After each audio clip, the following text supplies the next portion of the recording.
Hello everyone, 40 here. I'm gonna play some more Wrath of the Righteous. We're in the process of clearing Citadel. We just have chosen our true mythic path, and it's Lichdom. We're only beginning, of course, our journey to immortality.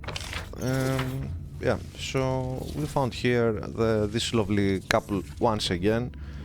The Betrayer and the Eyeless Bitch Demoness. Let's talk to them. Hello. I hope I am not interrupting anything. Let's run, sweetie. Let's go. Why are you so slow? They're almost here. I'm not going anywhere. The dwarf's voice sounds like rasping, rusty metal. Don't you feel it? He's got that damn rag with him. I can't teleport. He's going to kill us. If he kills us, then so be it. But this is my city, and I will fight for it to the end. And you, my love, you will be with me to the end. Stanton grasps the chin of the Demoness, sinking his nails into her tender skin, and pulls her face toward his, kissing her lips quickly before pushing her away. Hello, Minago. Greetings, Mr. Misery Guts. It's us again. Oh, please be quiet now. Don't ruin this. I see you have quite the gathering of cowards and traitors here. Even Nurai showed up. Nurai forgot after we got ambushed by those demons when we were marching towards Dresden. We were ambushed by those swarms, and I remember there was some kind of conspiracy or something, that it wasn't just an unfortunate event, that ambush. I forgot to go talk to her after that. I never expected she would be a traitor. I hated her from the first time I met her, but I'm very pleasantly surprised that the game made her a traitor after all, because I don't want to see her. I just want to kill her and not see her pathetic face never again. Okay, let's go with this. Quite the gathering of cowards and traitors here. Even Nura showed up. You think I'd miss the chance to see Staunton wipe that grin off your smug face? Oh my god, please game, let me kill her. Let me decapitate her and then crucify her. For years, you self-appointed champions of good have treated us like dirt beneath your feet. If the demons will help us get our revenge, then we're with the demons. What revenge? What is she talking about? If the demons will help us get our revenge, I don't know what she's talking about.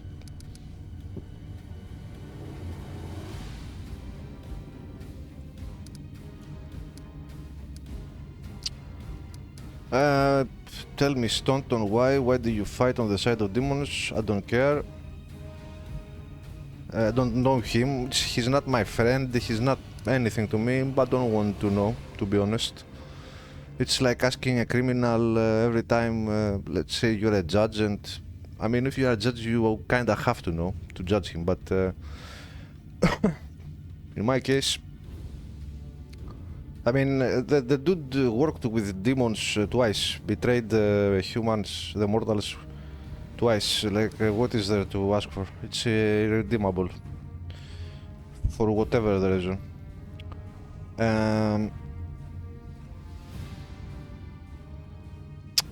It's not too late to come back to the side of good. No, I don't care about that. You've escaped justice for too long. Stanton Vane, but today you will pay for your crimes.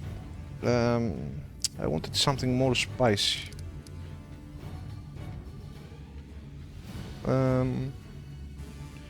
This is a bit juvenile here. I wanted to kill you for a long time. Not really. I don't have anything personal against him.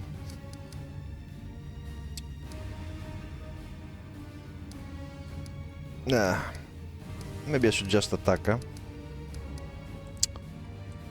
Alright, we'll go with this. It's a bit boring, but I will go with this. You've escaped justice for too long. Staunton vain, but today you will pay for your crimes. Of course. I regret nothing. And I'm ready to pay my dues. What about you? Are you ready to pay for everything you've done in the name of your pathetic queen? What did I do? What did I do in her name? What are you talking about? Not everyone here is fighting for Mendev and its queen, fallen paladin. When you crossed to the demon's side, you betrayed all mortal kind. And for that, you must pay.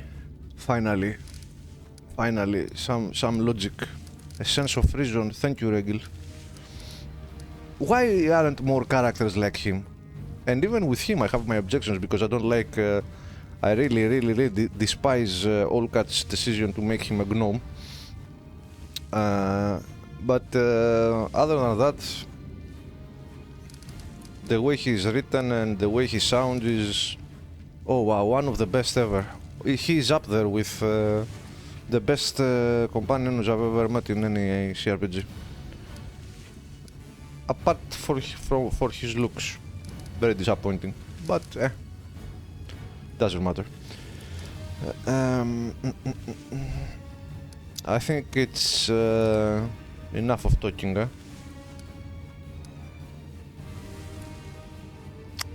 I kinda want to ask this, but I'm afraid they will say me something stupid and I will get angry again. Why do you fight on the side of the demons? I don't care. Attack. It's time to decide the fate of Dresden. Right. No point in wasting time talking. To arms! Staunton. Darling. Stop whining! Didn't you swear your eternal love to me? Promised we'd rule Dresden together? Now shut your lying mouth and fight! Whatever end fate has in store for me, you will share it! Let's get on with it. Problem is, icy breath. yeah, I haven't pre-buffed.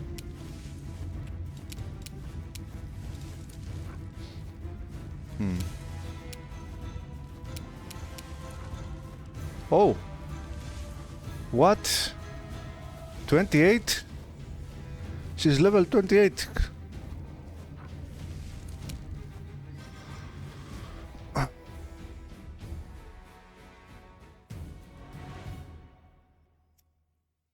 I won't even bother. Let's see if we can pre-buff.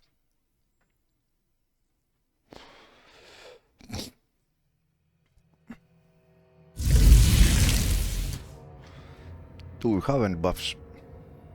What do you wish? We have some. Let me help. Don't have much though.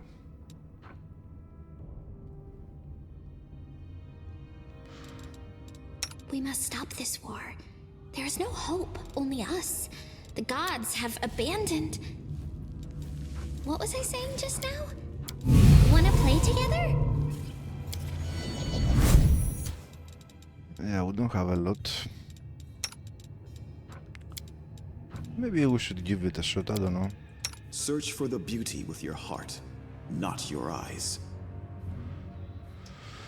I'll go next room and yeah. It's funny. I can just rest beside right next here. Okay.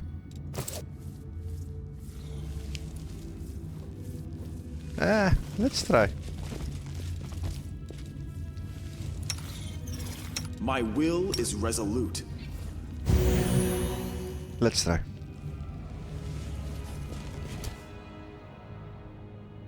Let's run, sweetie. Hello, Minago. Greetings, Mr. Misery Guts. It's us again. You think I'd miss it? For years, you self-appointed champions of good have treated us like dirt beneath your feet.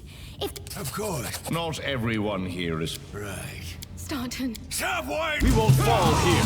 I swear it. Na er orma.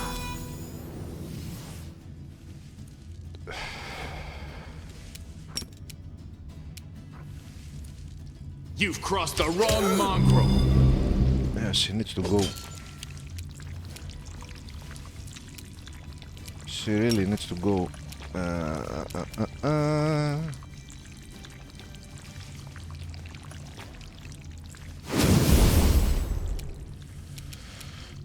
Should have summoned. I should have summoned the beasts. I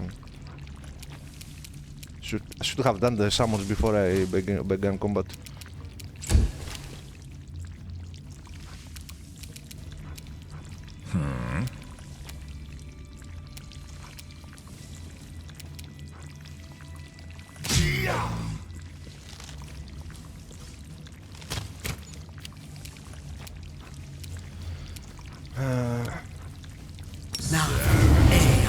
Orama.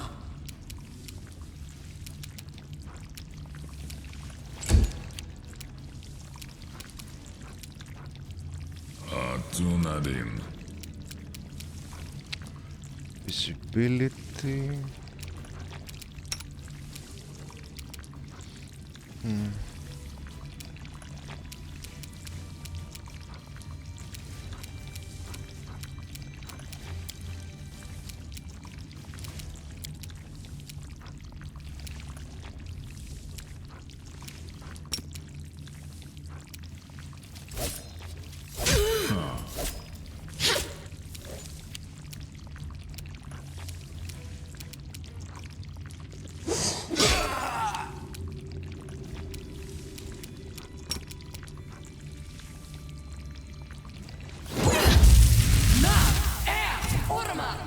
Alright, this is going better.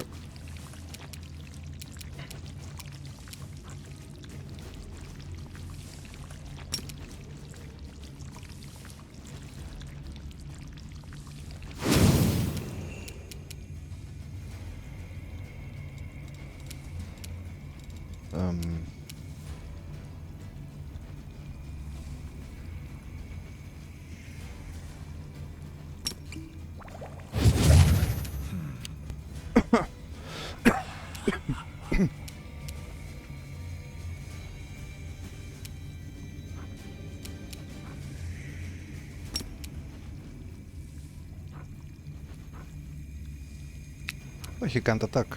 Why?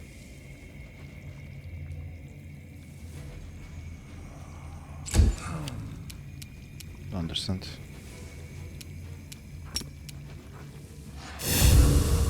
Retreat is not an option.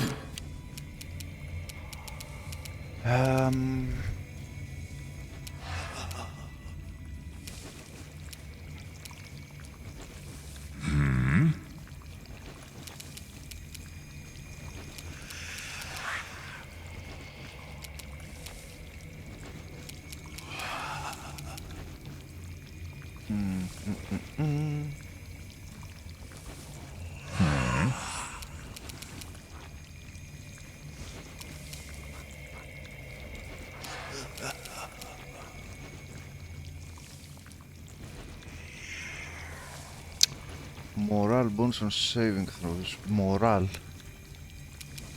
eh? This doesn't stack.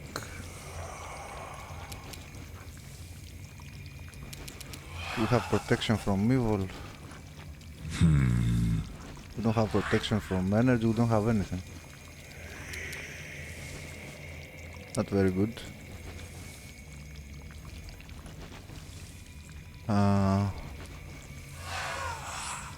Adrenaline.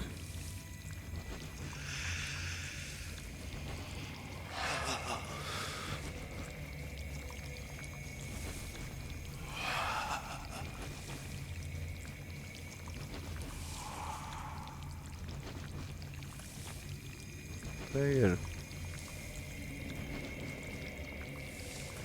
Thinking cloud, maybe.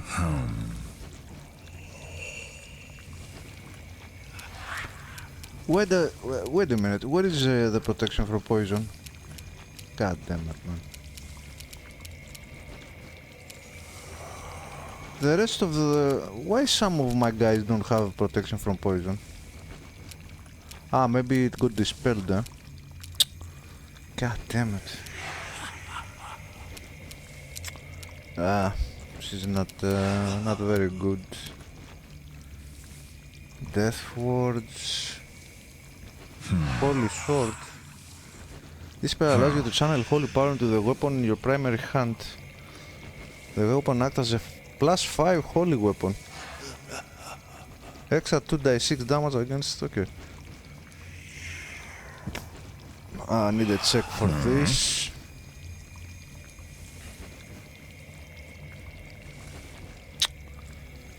I don't know.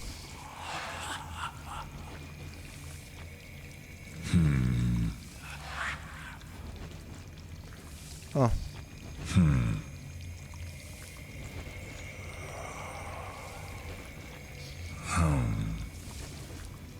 I don't know what to use. Sense vitals.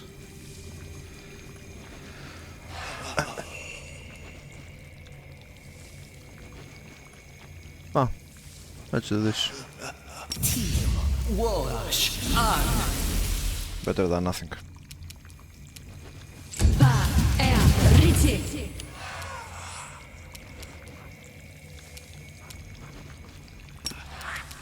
You won't survive me.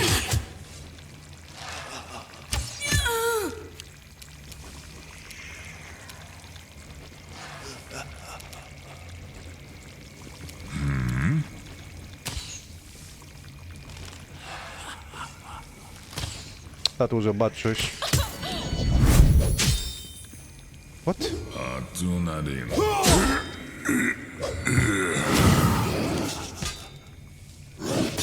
Who died? Someone died. How many attacks? Dude!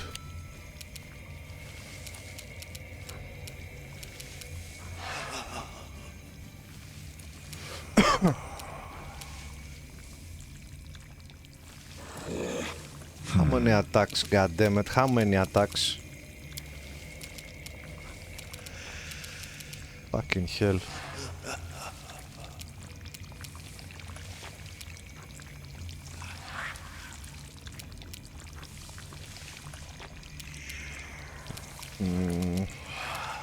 What to do?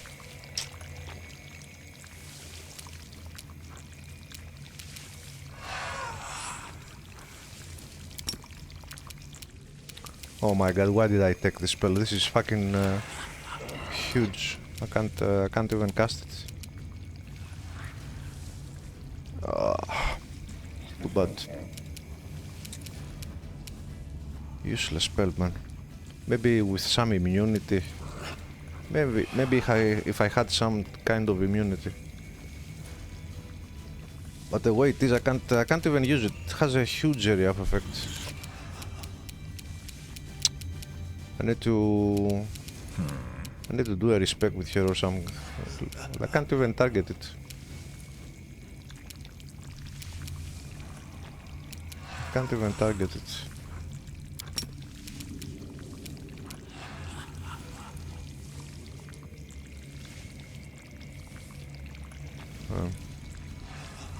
No, I can't. Very bad. God damn it.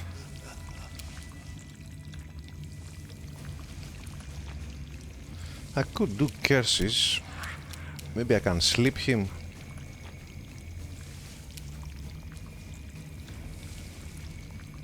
Do I have any buffs?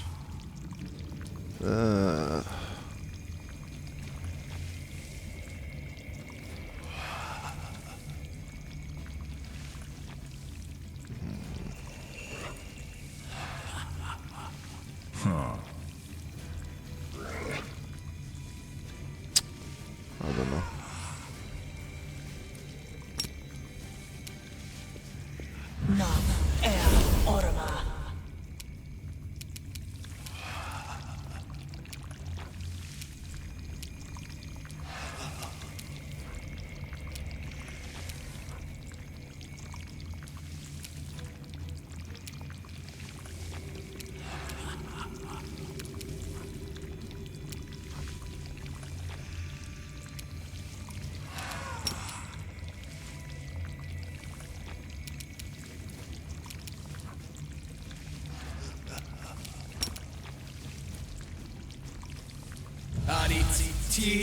Gong.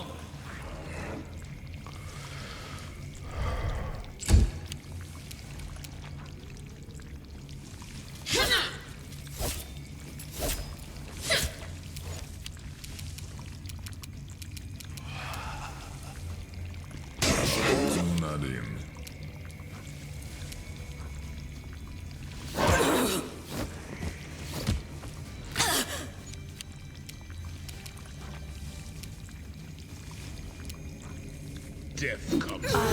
Feel its icy breath. Shit.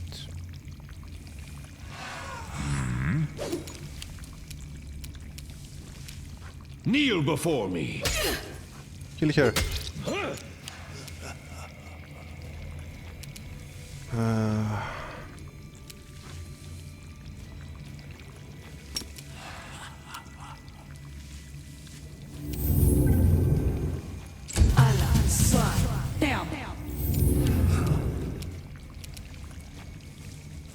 Endure this! Fuck.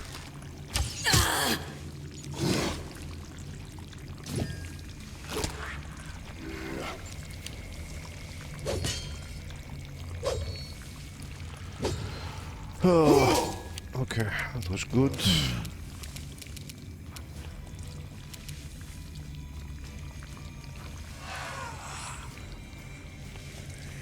I don't have spells. Don't have spells.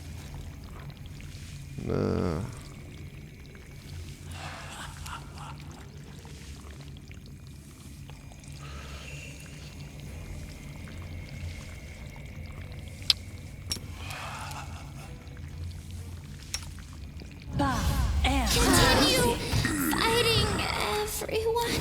That was a mistake. That was a mistake.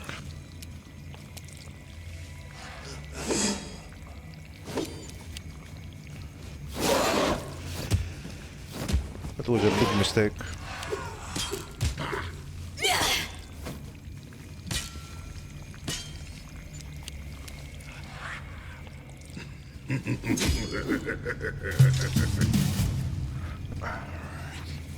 Don't tell me she will live again.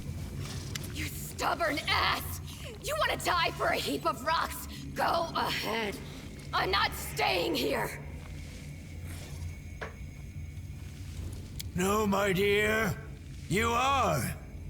You will either fight to the bitter end, or I'll break your delicate little neck myself with these very hands. Are you threatening me, my mortal toy? Me? And with what? With the power I gave you. You ungrateful beast! Oh wow. Can we kill her? I swear to Give me back God. what's mine. Take him, he's yours. And Dresden too. I don't care about this fortress or this half-wit. I swear to God, I will replay the battle just to kill her. Nora. Minago stretches out her hand. A crimson spark flies out of Stanton's eyes and plants itself in her palm. Stanton freezes, stunned. He is silently moving his lips, which have turned grey in a flash, like a fish out of water. The demon turns to you. Oh, take him. What did he take out of him? He was possessed. Oh, I grow so tired of you mortals. Your humdrum little passions, your constant squabbling, your incessant accusations and excuses. You treat each other like dirt. Push weaklings like these two into our arms. And then you have the audacity to accuse us. Come on, punish your traitors. I've seen this show countless times.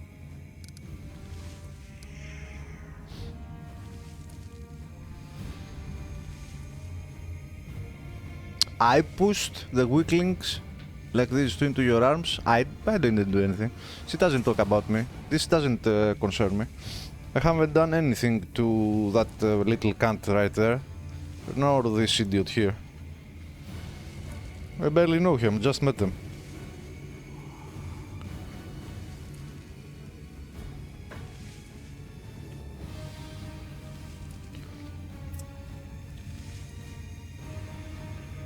On the other hand, they should have known better because, yeah, this is what happens to those who believe the demon's promises.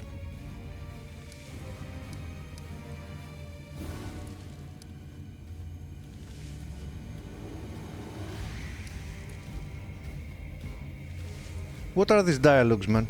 So did you decide to escape? What is this? What the fuck, man? What is my attack option? Now that I want to attack, I don't have an attack option.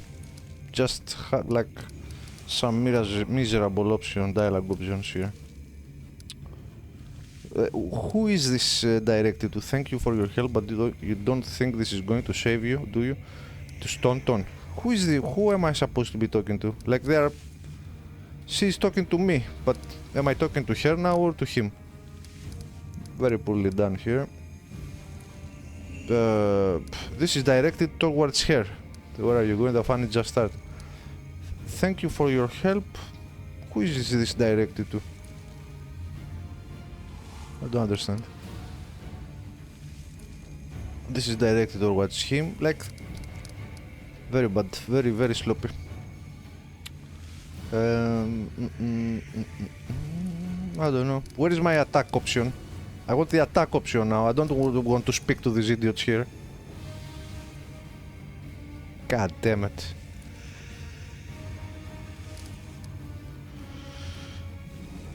Let's troll.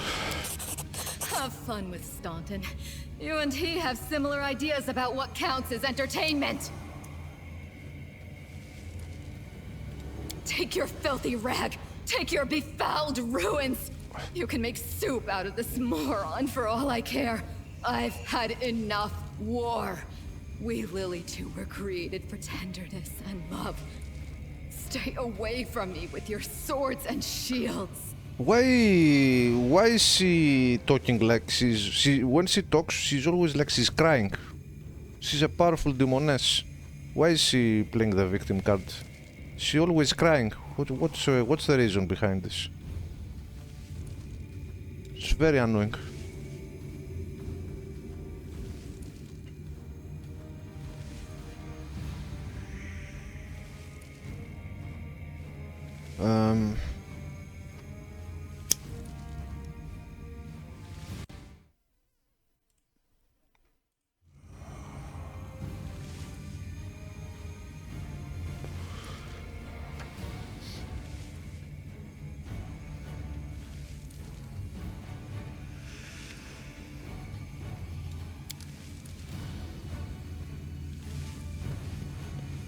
Again, she escapes. How many times is she gonna escape me? So this is to be my fate. I've been betrayed by people and demons alike. Now my life really is worth nothing. But that doesn't mean you won't pay for it dearly. Come on, you scumbag! Kill me if you can! I don't care anymore! I don't care either, bro. I'm gonna kill you.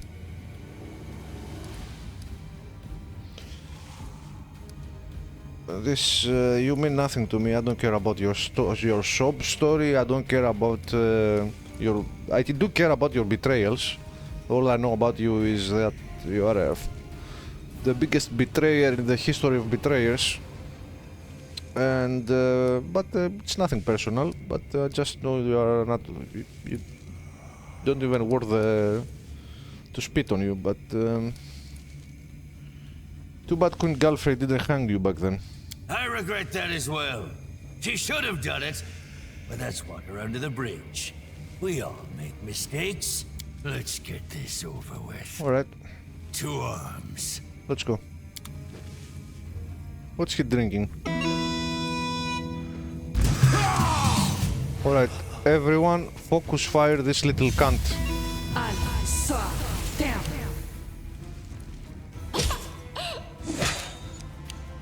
Even if Staunton survives, this little cunt must die.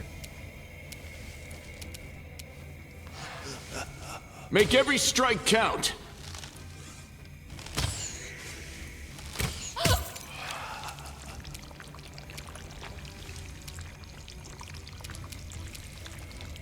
Can I heal her?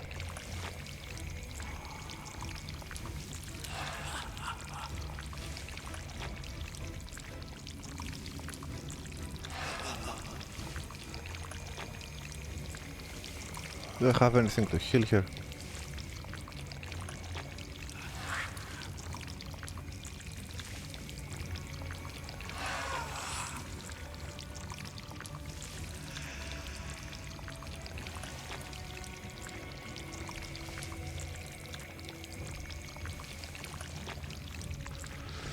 God damn it, I don't have anything to heal. Damn it.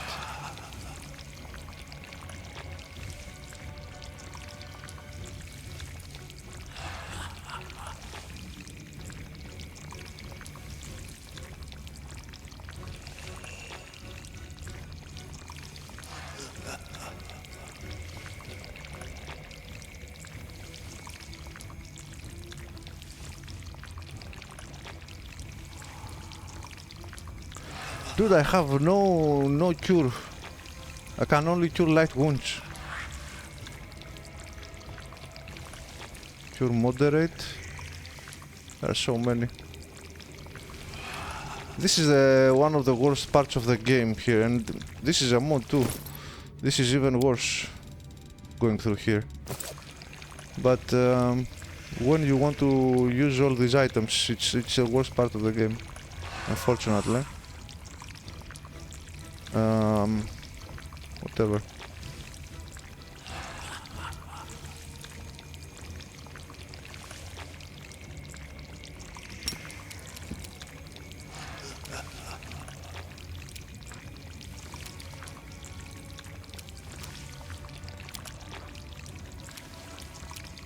And I'm pretty sure I had another wand here, but I can't see it now.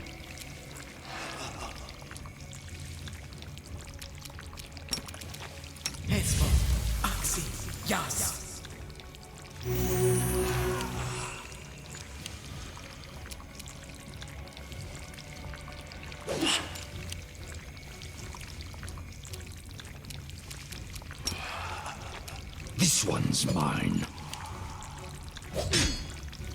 No! No! What the fuck? Refuse! Oh my god.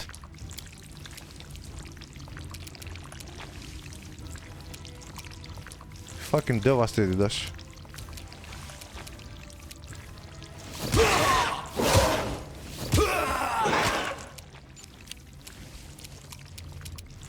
What is she?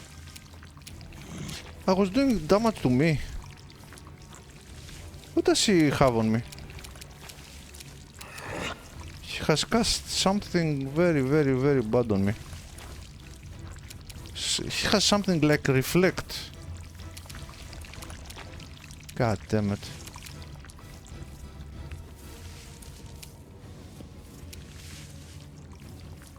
Fucking hell. I have no healing.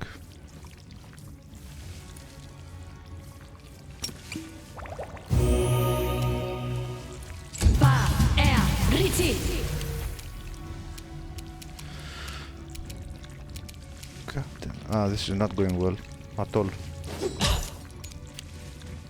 You've crossed the wrong mongrel.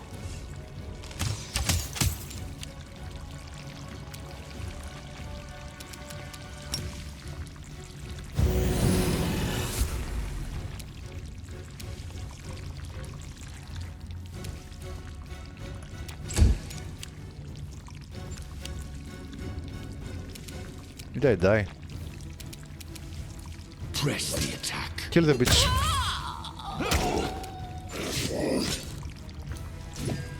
But he will devastate us.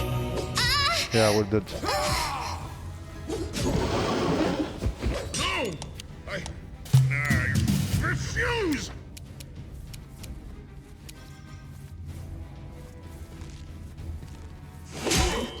Okay, it's over, I guess. Yeah. It's not winnable. You won't survive me. Did you see that? Those were good hits, to be honest.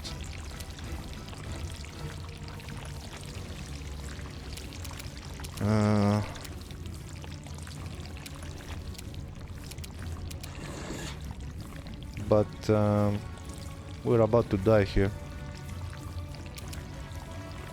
Like for real, for real. Don't have spells. Don't have anything.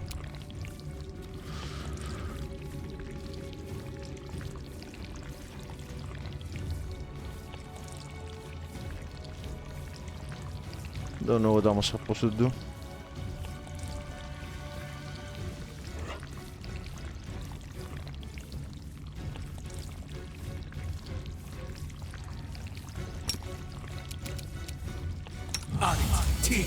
Go!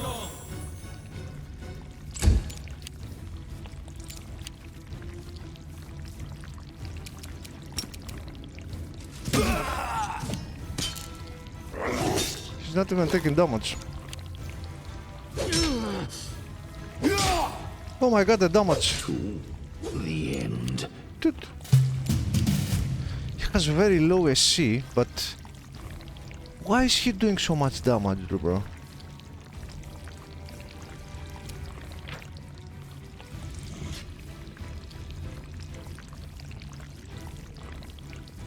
Why is she doing so much damage? What the fuck?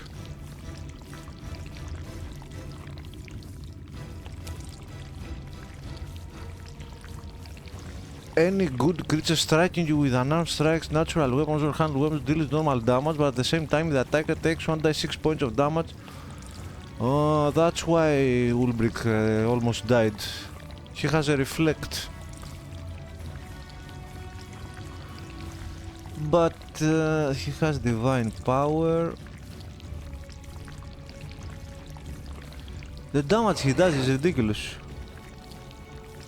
It's the most hard-hitting enemy I've ever seen.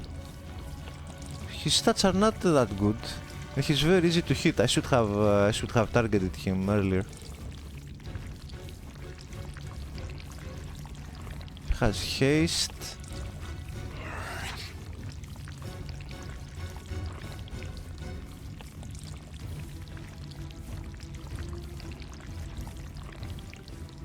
I may need to reload.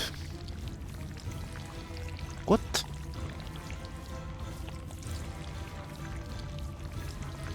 What's all this shit, man? Oh my god, the buffs. What the fuck? Oh my god, the stat block. Oh.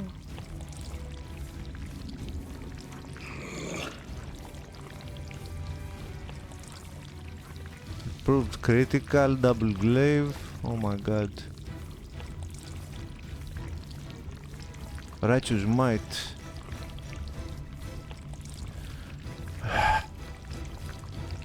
+4 bonus to strength and constitution. Oh.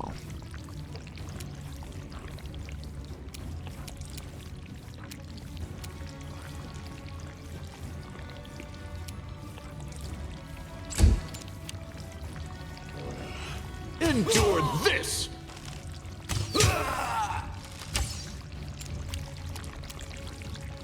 We're dead.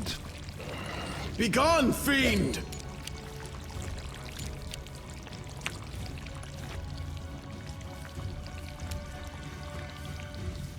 We're fucking dead. I mean, I'm gonna die anyway, so I might as well attack. Retreat is not an option.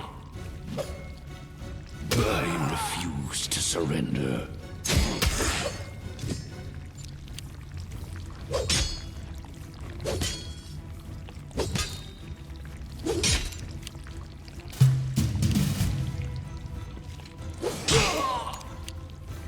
Make every strike count.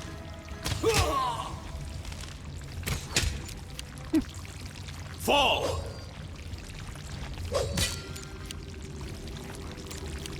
Kneel before me. You are nothing before me. Regil did it. Okay, there were two problems with this fight. One is I didn't have many buffs. Second is after my character fell, and who else? Oh, she died actually.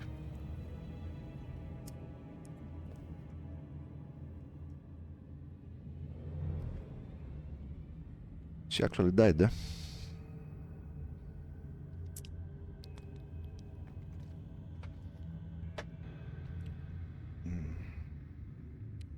So yeah, I got demoralized.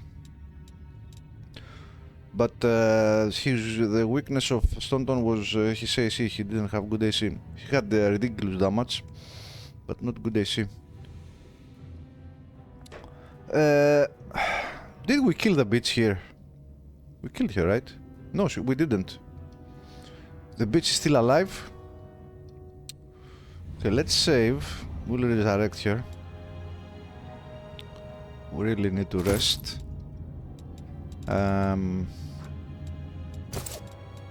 The goddess protects us. I don't have, I don't have the components to resurrect.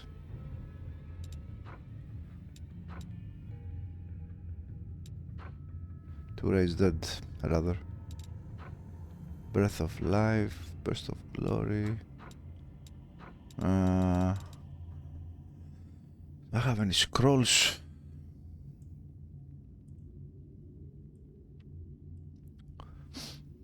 Restoration. This fight would have been a lot easier if I was buffed. Yeah, I can't resurrect here. I need materials.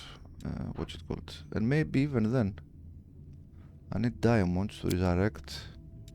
And even then, the world has suffered enough.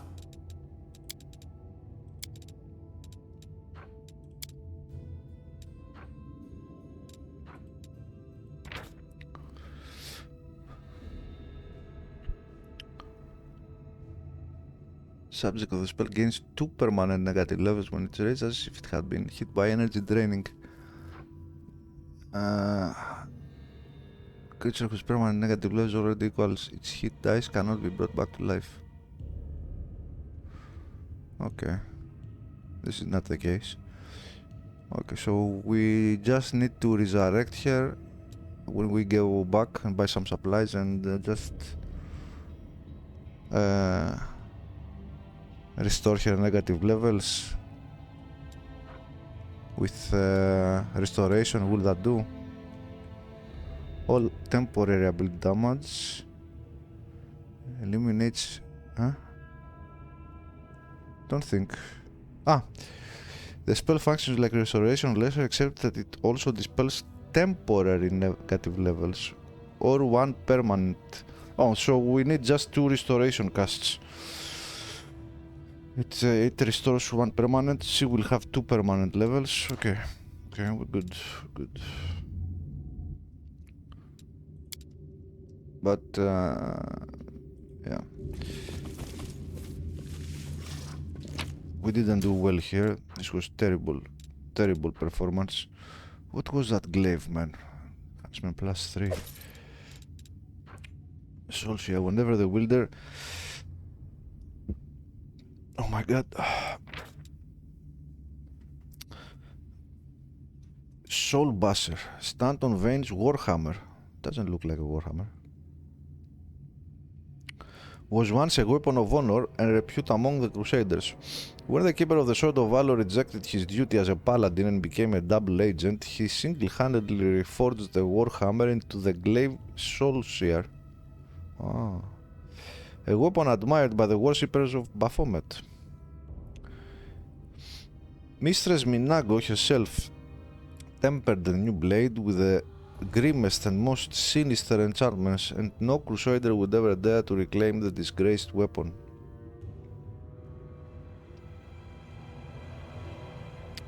Whenever the wielder of this Minago tempered the new blade. Whenever the wielder of this +3 adamantine glaive kills the target with it, it summons a demon till the end of the fight. Lol. Interesting. Lol. Only 1 demon can be summoned. Only 1 demon can be summoned per fight. If the demon was already summoned, every subsequent kill heals it for 1 dice 8 per 5 HP. Interesting. and gives it a stacking +1 bonus on attack rolls. Depending on the HD of the killed enemy, the summoned demon could be above a Marlith or a Baldur. Oh my god, this weapon. Really? This weapon cannot be wielded by lawful good characters. Huh. What's this? Heavy armor full plate. Epic. Whenever an enemy lands a melee hit on the wearer of this +2 mithril full plate mail, the attacker has to pass a reflex saving throw or suffer 1d3 damage to the strength. If the attacker passes the saving throw, they suffer 1d3 piercing damage instead. Oh my god. Dude. Belt of physical form. +2 to dexterity and constitution. Interesting. Clock resistance +1 and wisdom.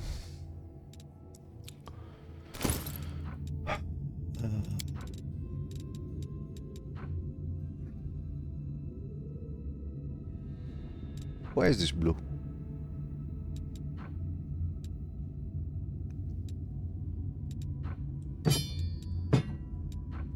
This wasn't blue. Ah, I have enchanted it with holy something. Holy weapon or something. That's why.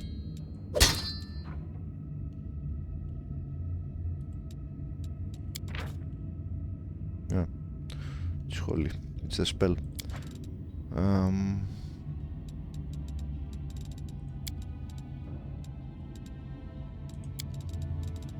Alright. The glaive. The glaive I will either give it to my guy here. Can he even use it?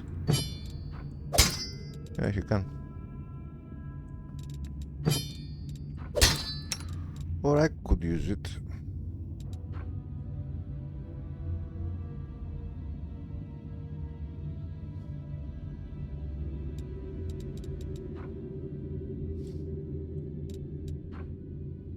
I'm using a +3. It's a nice extra. Let's see how does it compare?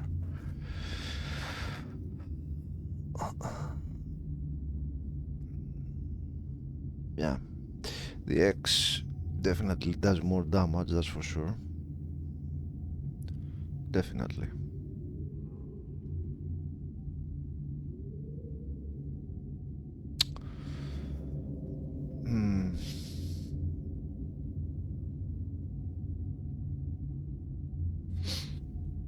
I think I will give it to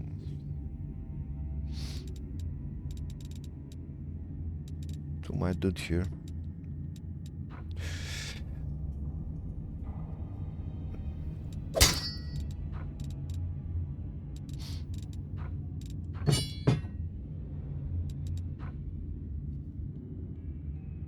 What are we losing?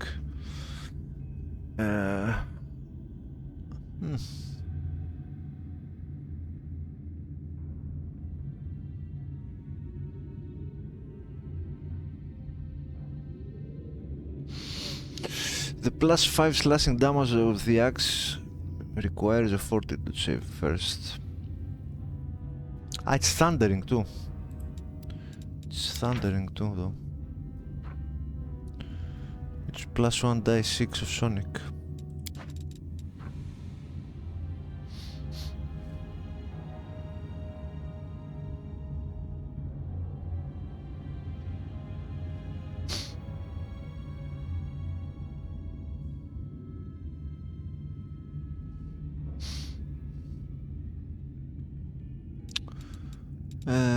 I don't know what to do.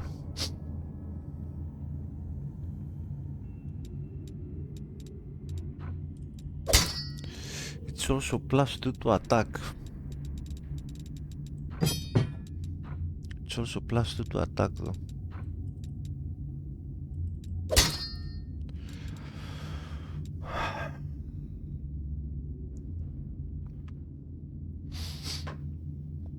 But who's gonna use the axe? I will use the the glaive. Keep this for undead. Okay. We have a lot of sorting out to do when we get back home. I'm losing damage. P6 is awesome, but I mean, what you gonna do? We are losing 2 attack bonus if we equip it. I could use it on him, but he's not a killing machine. I'm just having him holding a glaive just to do something when he's not casting, and I mean, it's gonna go to waste.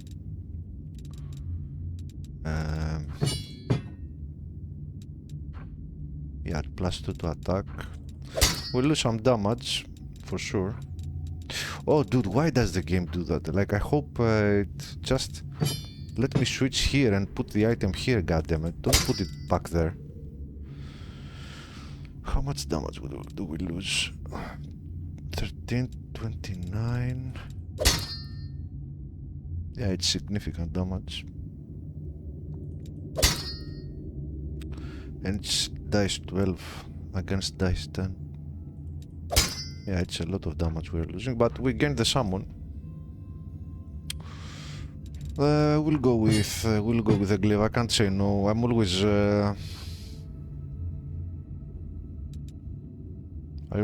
I'm chasing attack bonus. So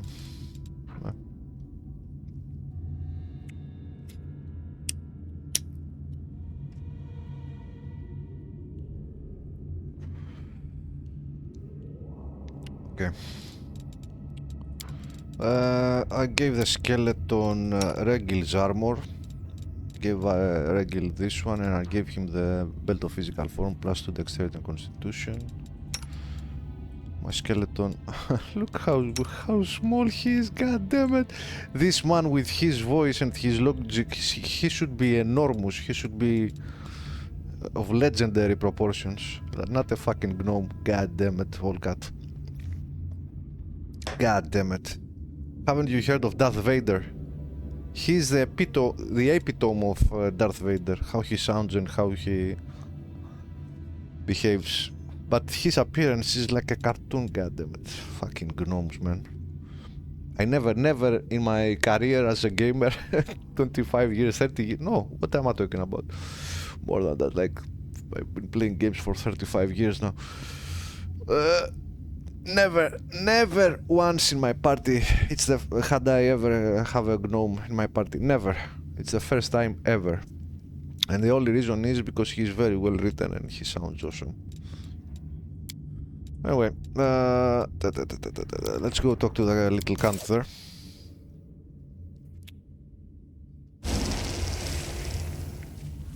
Where are we? Oh. And we need to rest too, huh?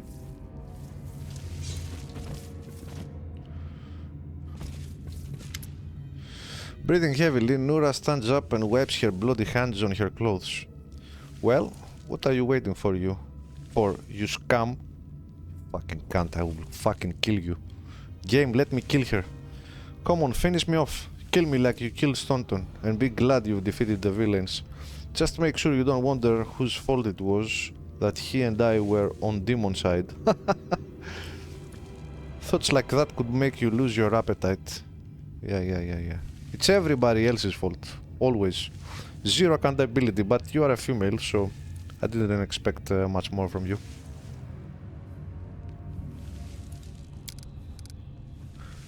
Another tearful performance. Everyone is guilty but me. Oh my god, Regil, dude, you're my brother, bro. You are inside my head. Whoever wrote him, you are magnificent. Everyone is guilty but me. I've lost count of how many of you innocents I've sent to the chopping block. They should have been executed just for denying the responsibility. Never mind all the other crimes. Oh my god, he's awesome. I will make you vice president of my kingdom.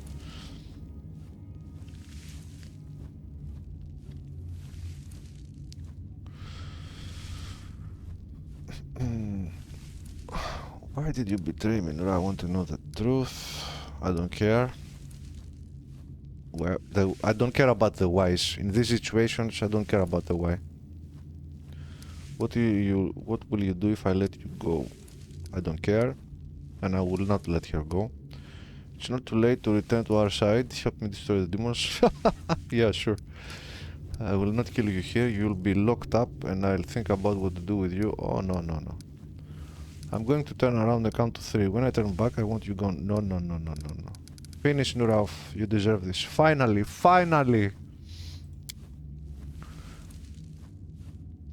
Right, finish her off. Bury her, and let's forget her.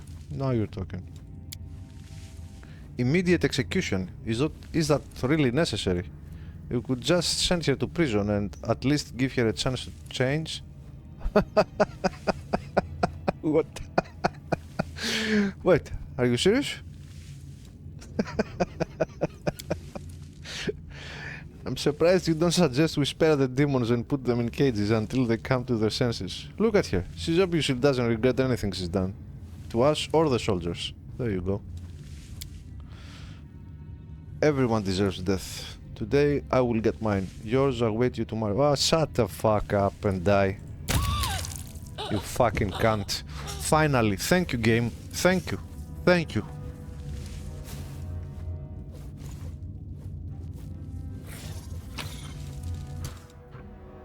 And I will loot your pathetic corpse as well. This is an amulet of natural armor +2. Additionally, if the wearer possesses the Bardic Performance class ability, the amulet grants them 6 additional rounds of Bardic Performance. Light crossbow +1. Chain shirt +1. Resistance +1. Ring of protection +1. Great.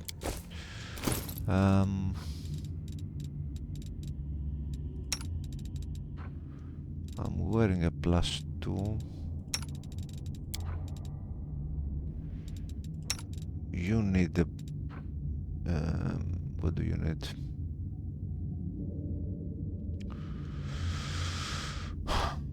I don't think he can use this.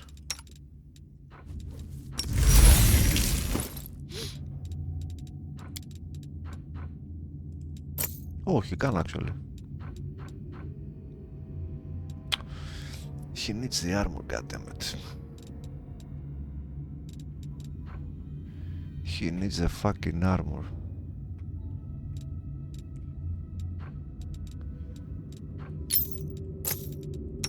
What are you wearing? Oh, you have +3.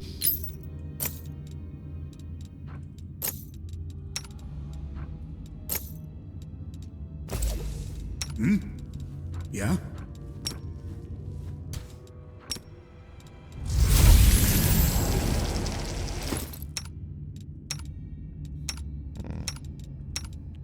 That's a bit more balanced. Yeah, let's go with this. Yeah, I want the attack, but fucking hell.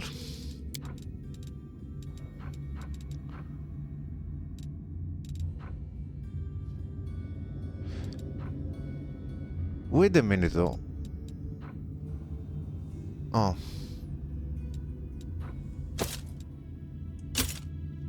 Oh my god, game, come on, man. Why do I have to be in human form to test the items out? Come on.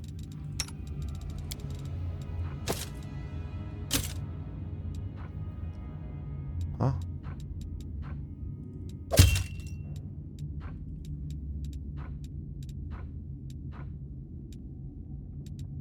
Oh, it's the mage armor, eh?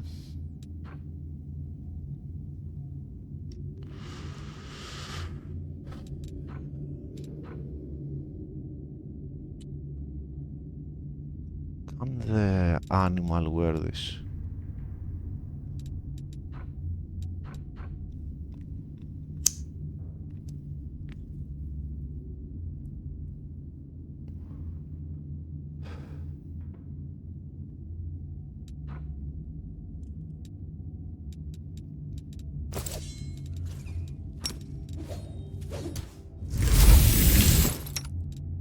$33.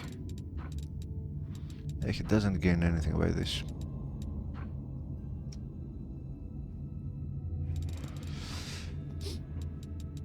let's not have it on him because I'm getting confused when he wears it.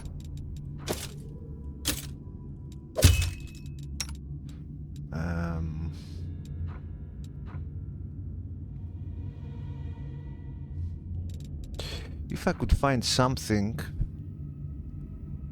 to get this natural armor bonus back and give him the amulet of mighty fist, it would be a lot better, but same goes for me actually, because I have natural attacks as well. If I can find something to take the amulet off, it would be awesome.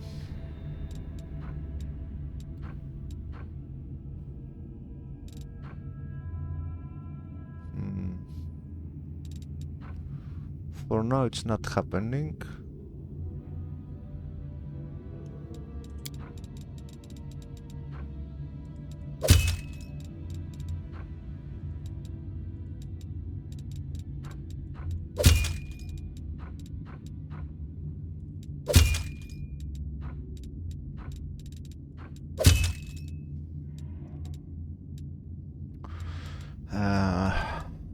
Should I give it? Maybe the animal. Can the animal wear this?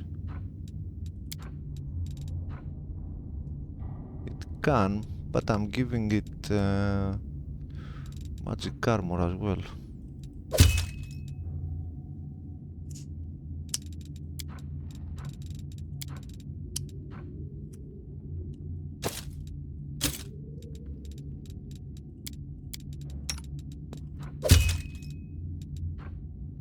Conflicts with mage armor. Oh, he's wearing this, never mind.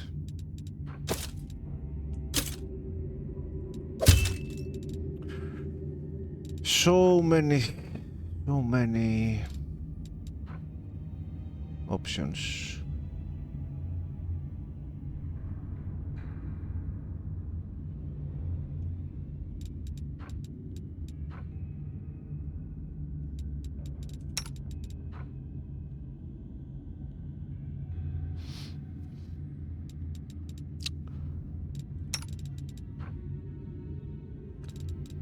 So many options.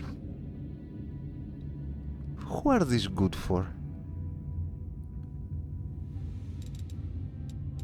They conflict with everything, the bracers.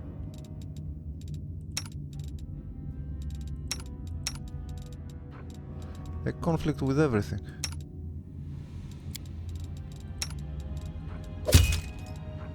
Huh?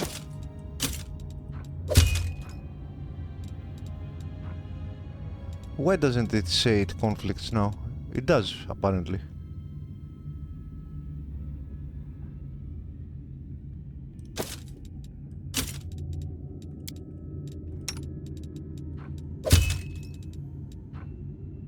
Yeah, it should conflict with the armor.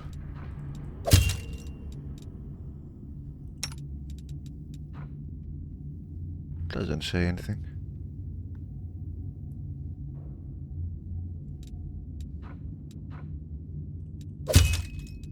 This must be a bug. It must be a bug, apparently.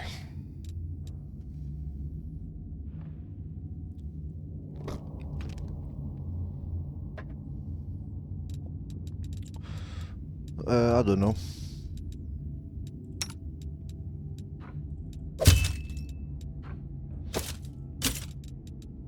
Maybe, yeah, maybe I should have it on him in case he gets his mage armor dispelled or something. To defeat an enemy, that's why you must either break their body or crush their spirit. Indeed. You must decide. Maybe that's why I was keeping this on him. Can I do anything else? I will keep the AC. I want the attacks, but AC is very important.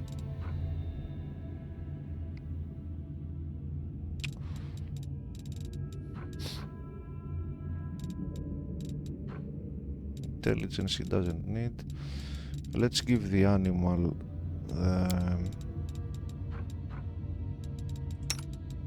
the plus. Oh, it already has a +2. Okay.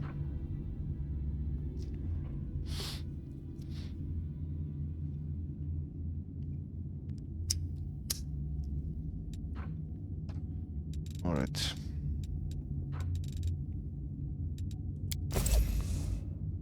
We need to rest. I'm very happy that bitch is dead, man.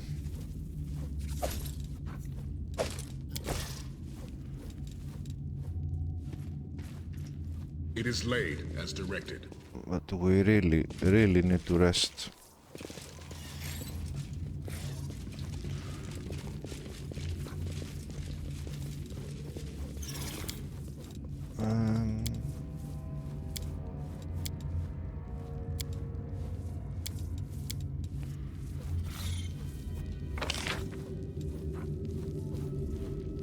Where should I go now?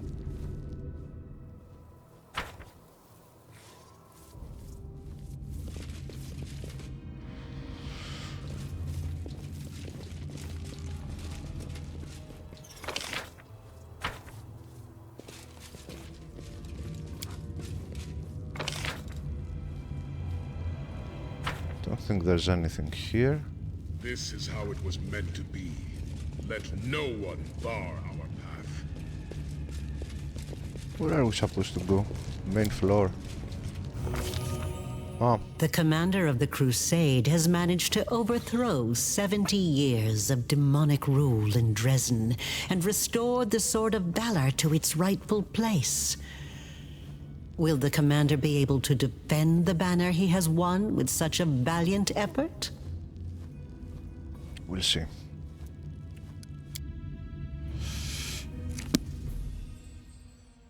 Get a level, I think. I heard the sound.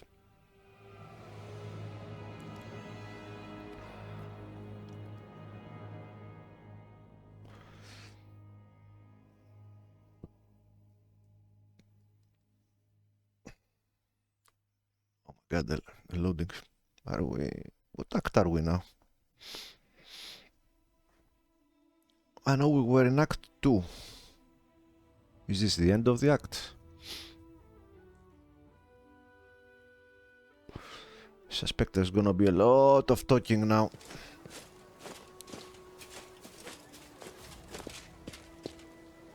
Urgent matters of state are awaiting my attention. My convoy will be departing for the capital within the hour. I'm afraid this is all the time I can spare you, so do please forgive me for skipping the lengthy and well-deserved congratulations. Oh, she's going back to the capital. Something has subtly changed in the way the Queen of Mendev looks at you.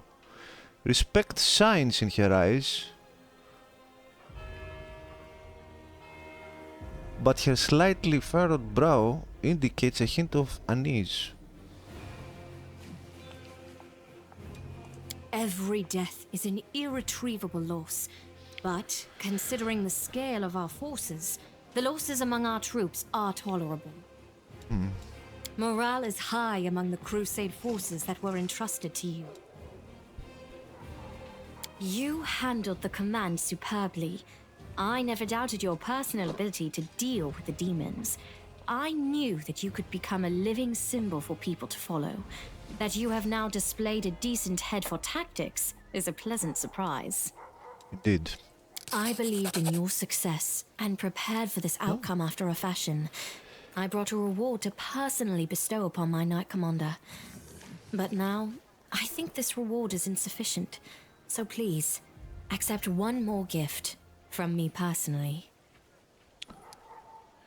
With these words, Galfrey slides a ring from her finger and lays it atop the cloak. Oh wow. The Queen offers a slight smile and gives a signal to a waiting squire who passes you a neatly folded cloak with lavish symbol. Nice. +3 and +4. Oh wow, it's raining epic items. Ring, what are we betrothed now? Idiot. Moron. Thank you, my queen. And thank you for what you have done for the Crusades.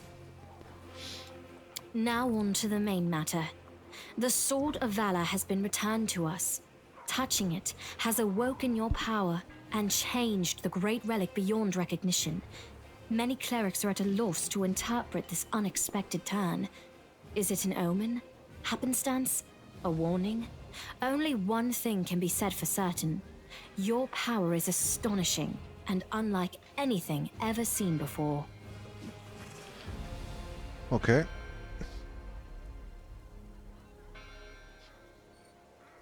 You can't just say you like me.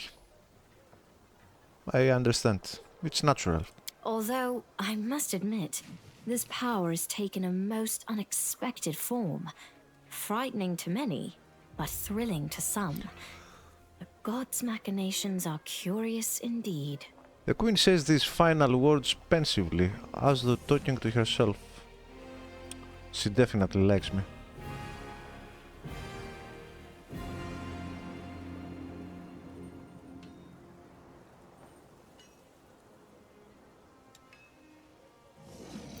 Touching the relic has awoken your power and changed it beyond recognition.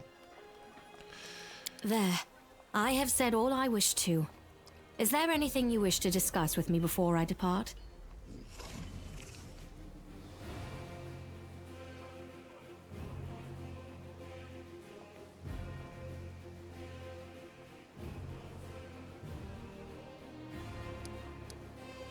There is something you should know. Arelu Vorles appeared before me in Dresden. She did not explain why she had come. The architect of the world wound? Here? And she allowed you to simply dispose of Staunton Vane and claim the Sword of Valor? Yeah, I don't know why. The queen's eyes widen in astonishment. Yeah. This is a very worrying development. Aurelia was more dangerous than a dozen Balors, and more cunning and deceitful than a score of succubi. In the 100 years of the Crusades, our forces have very rarely encountered her, but when we did, it always led to something terrifying. You go, girl. I think she has taken an interest in you and your power. It was to be expected, of course, and it worries me more than anything else. Sooner or later, we shall have to take a stand against Aurelu and deal with her once and for all. But I thought we would have time to prepare. Be careful. And if the architect reappears, treat her as you would a demon lord.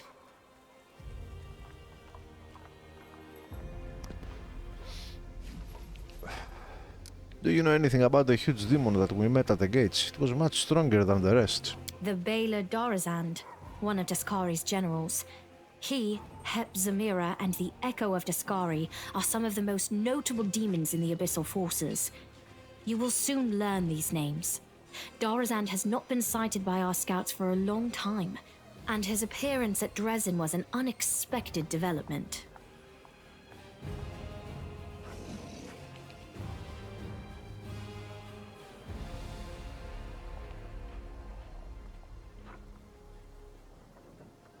Baldurs remind me of Warhammer, Greater Demons of Khorne. I don't know, because Warhammer universe is very old, but I don't think it's older than D&D, right? But whenever I saw Greater Demons of Khorne, I always thought of Baldurs. Maybe it's Warhammer that got influenced by D&D, but then again, what hasn't been influenced by D&D, right? But I don't know, because I do know that Warhammer appeared very early 80s, or maybe it was late 70s, I'm not sure. But I think it's very old, it's 40 years old plus. I mean, I got into Warhammer in the 90s, the mid-90s, early 90s, and it was very well established back then. Anyway, okay.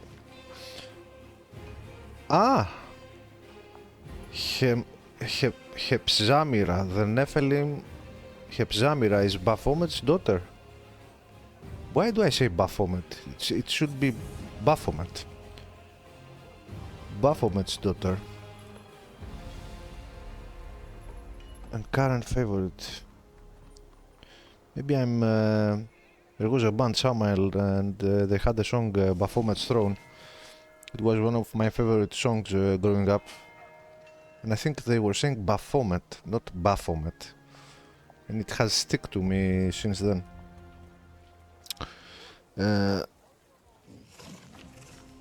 Okay. But we must grow accustomed to surprises such as this. The ability to move at will through space is one of the demon's most unpleasant hallmarks. Fortunately, the Sword of Valor takes care of that problem for the areas around Dresden. I have heard everything I need. Very well. Then I shall take my leave. Irabeth will bring you up to speed on the situation in the city and surrounds. What? And together, you can decide on what next steps to take. Good luck, Commander. What? Remember, this is but the first step. The road ahead will be long and difficult. With a nod of farewell, the Queen strides off with precise military bearing. What do you mean, Irabeth? What? Irabeth will bring you up to speed on the... will bring me up to speed on the situation in the city and surrounds, and together we can decide on what next steps to take. I threw Irabeth in prison. What do you mean?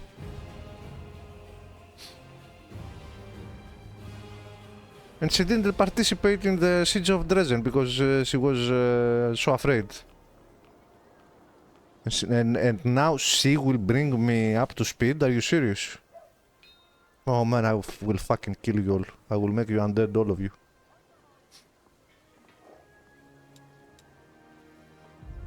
I mean, the Queen has outranks me, of course, so I threw her to prison because there is no consistency here. There is no talk about everything that happened before the attack of on Dresden, when Irabeth didn't want to. She was afraid and didn't want to fight, and I threw her in prison. I arrested her.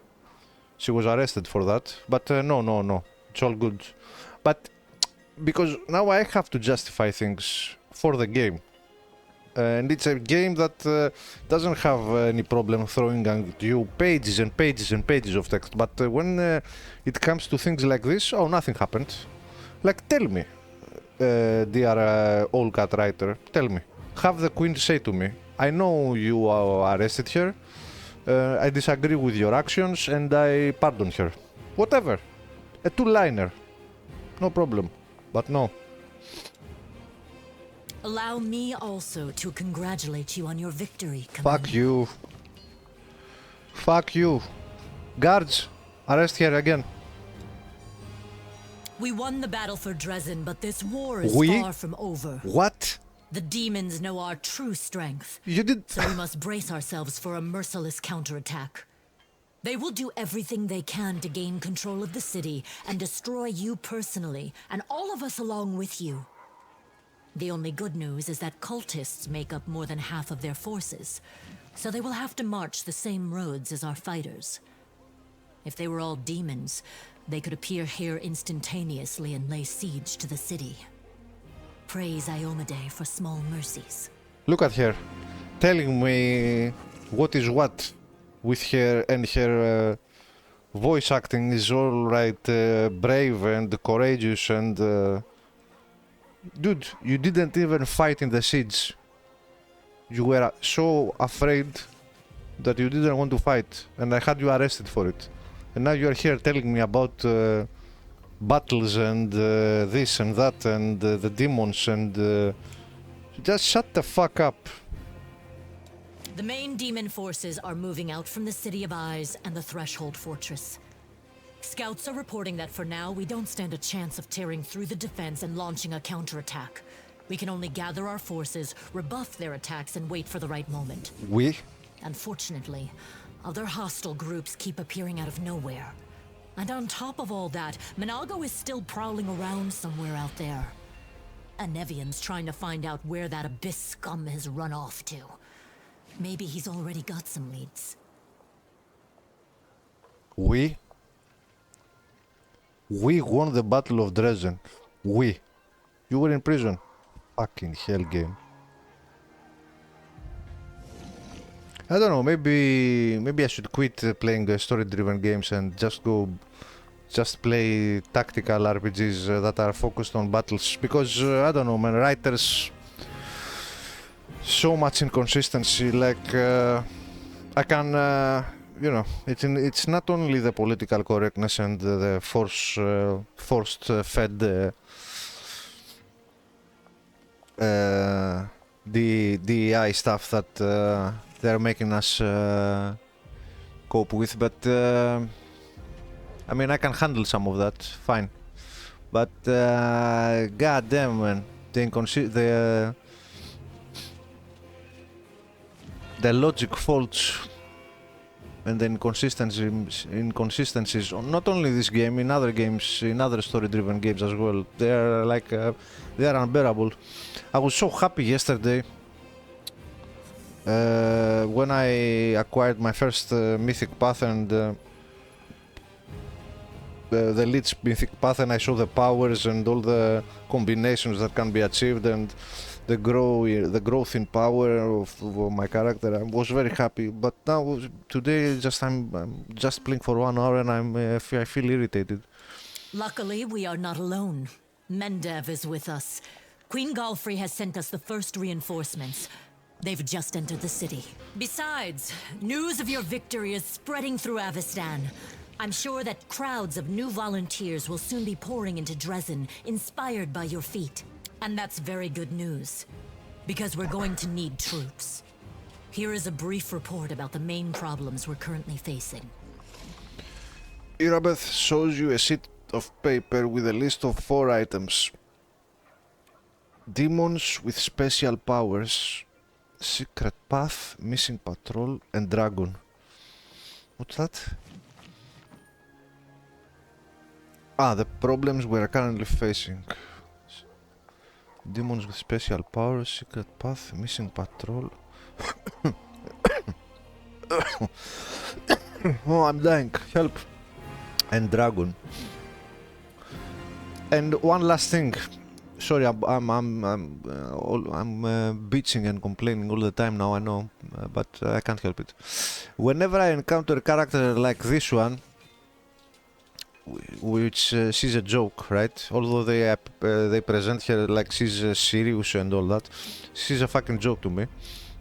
She's like very cliché, right? It's like a man essentially, right? She's acting and sounds like a man, like a male, and yeah, it doesn't do anything for me. It's like a joke. You know what are good female characters in games? Irabeth and Morrigan and Jaheira from Baldur's Gate, the old Baldur's Gate. These are strong female characters. Nice character, like evil and good ones, right? 3 out of, like, there are more of course, but just 3 on top of like out of like the first 3 that comes to mind for me: Irabeth, Morrigan, and Jaheira. Fantastic characters, very well written, and you know, Jaheira was a fighter too. I don't have anything against females fighting, but do it elegantly. Don't. She was not, for example, Jaheira was not a fucking warrior in plate armor. She was dependent on technique and speed and dexterity and stuff like that, which again in reality it won't happen when you go against armor huge males, but it was convincing for a game, you know. And the way she acted, the way she talked, and of course Irabeth and Morrigan were fantastic casters, and the writing was phenomenal. Their voice acting, everything. Like Regil is in this game. Regil is one of the best characters I've ever encountered so far. I wish, like, I can't get enough of his text, but unfortunately the game always makes me talk to the most idiotic NPCs and feeds me pages and pages of text. I wish all this text, all these interactions with all the stupid NPCs I have talked to this game so far, I wish there was more talking with Regil. I could read the whole book with Regil's text and voice acting. Alright, what can you tell me about the demons with special powers? Remember that Nabasu that attacked our camp? He had powers that no ordinary demon should have. Actually, I don't remember. Irabeth's voice is very calm, but you can tell she's working hard to maintain her composure. Man. Of course she can't maintain her composure. She's a coward. She didn't even fight in the siege. It is not the only demon of its kind. We keep receiving reports about similar monsters. All isolated cases for now. But it's possible that in the future, we will see entire squads, if not armies of them. Okay. We must find out where they're coming from. Find the source of their power and destroy it. If we don't, they will crush us before long. Even you can't defeat an entire army of such monsters. Yeah, but my general, my caster general can. Secret path? What are you talking about? We can usually spot armies of demons in advance, as their hordes march along the Grey Road from Eyes or Threshold. But sometimes packs of them appear out of nowhere. They're managing to avoid our scouts somehow and sneaking into our territory. If we don't solve this problem, we cannot attack. The demons will just appear at our backs, block off the gorges and cut us off from Dresden. A Nevian's trying to find out how the demons are getting into our territory, but he hasn't succeeded yet. Talk to him. He will tell you more about what he's doing. There's a patrol missing. Yes, it disappeared without a trace during a mission. We didn't even find any bodies.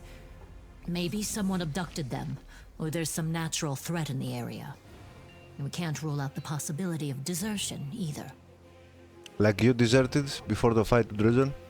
The troop was patrolling the southern road out of the city. The last surviving settlements of Socorus lie in that direction. But after the siege of Dresden, contact with them was lost. Hardly any of the inhabitants survived once the demons invaded the area. That's where I started the search. The dragon. What dragon? As if we didn't have enough problems with demons already. Now there's a wild dragon in the vicinity. Luckily, it's not part of the demon army. If the demons had a dragon on their side, it could pose a serious threat. Yeah, don't mind the Baldurs. I worry about dragons. But there's very little food in the World Wound, and the dragon doesn't seem to have a taste for demons and cultists. She keeps attacking small squads of crusaders, picking off those who fall behind, ravaging supply trains. Of course, another dragon, the second we encounter in this game. Of course, it had to be a female, of course, of course. There's a little food in the World Wound.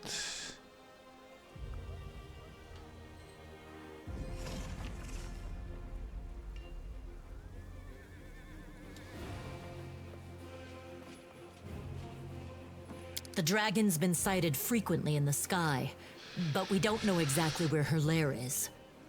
We have someone to help with this, though.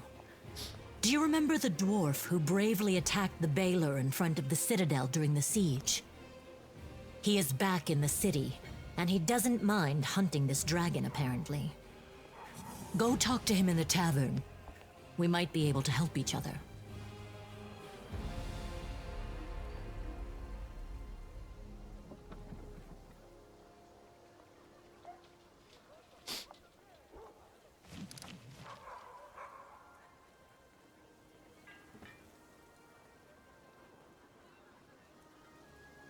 The Darth who bravely attacked the Baldur. Ah, Greybor, or that assassin, what was his name?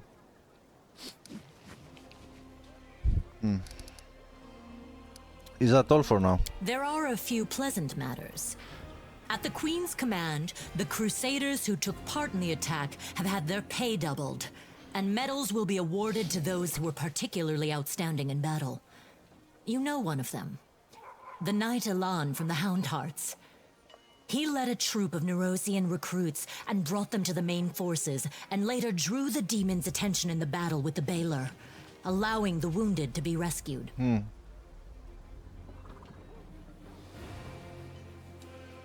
There is one more thing. As you know, there is a vast dungeon under Dresden.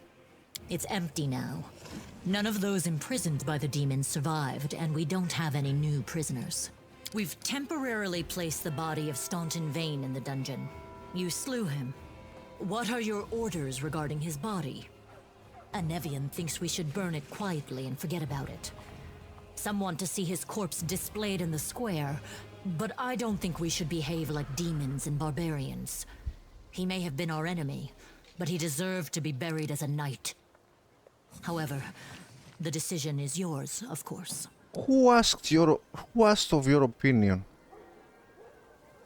No one asked about your opinion. Why are you giving your opinion? You fucking cunt.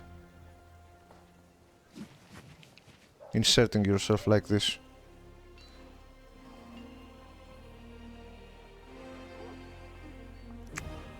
This is where her text should be ending.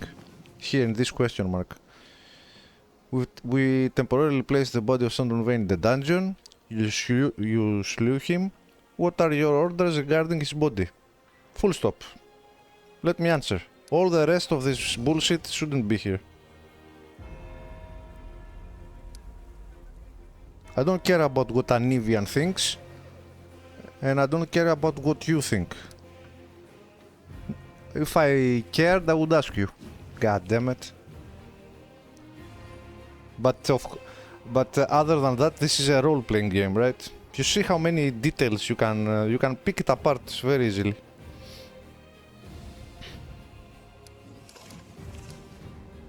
Like, let me tell you what I want to do, and maybe then tell me what you think. But even then,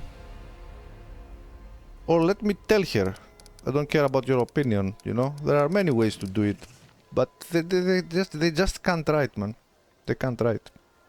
They have proven this very often.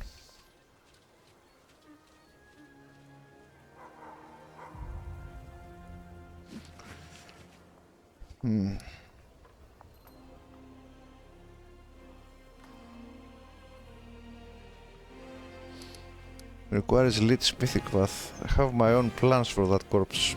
Let it stay in the dungeon for now. I will decide what to do with it.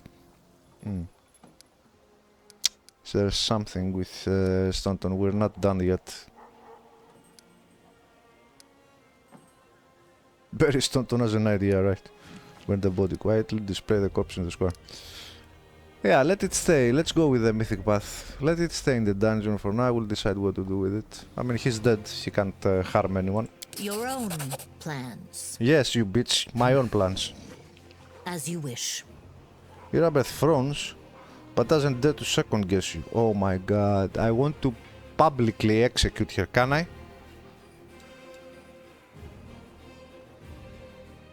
Look at this. Obnoxious cunt. Commander, that day during the battle, Oh. Oh, there you go. Oh, yeah, let's talk about it. Irabeth is hesitating. You can see the struggle on her face, as if she doesn't know whether she should say something else. Let's see. No, my apologies. That is all, Commander. Thank you for your time. Huh? What the fuck is this? You won't let me say anything? Nothing? Are you serious? What? Oh, the game is trolling me, huh? Maybe it has AI and it can adjust to what I'm saying.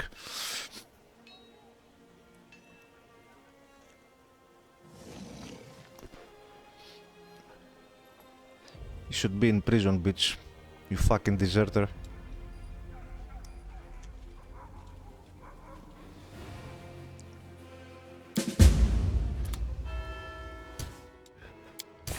Even the best people sometimes feel like imposters, pretenders to a position beyond their capabilities. It is especially easy to fall prey to such thoughts if you were responsible for it, even simply fail to prevent the deaths of people who were counting on you. The events at the Lost Chapel and Dresden have left a rugged wound in the soul of Irabeth. What? The events at the Lost Chapel in Dresden have left a rugged wound in the soul of Irabeth Tirabade. A wound which has not turned septic with self-doubt. Has now turned septic with self-doubt. Who else can heal Irabeth but the commander to whom she entrusted her life? I don't want to heal her, I want to imprison her. I want to punish her.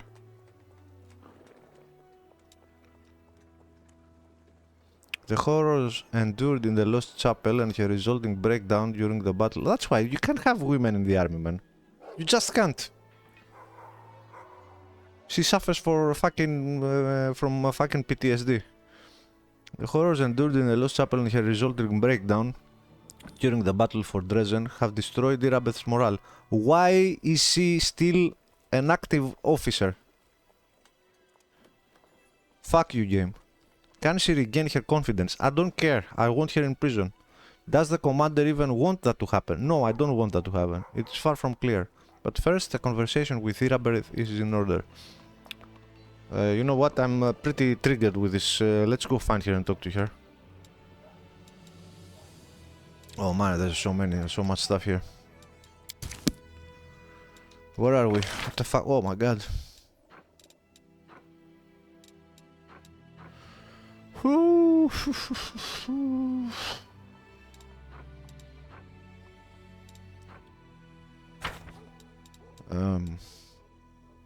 There's a lot to do.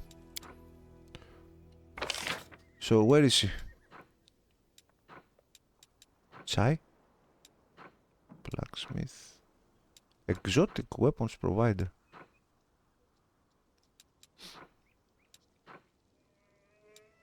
Oh my god, there's so much stuff. Where is the cant? In?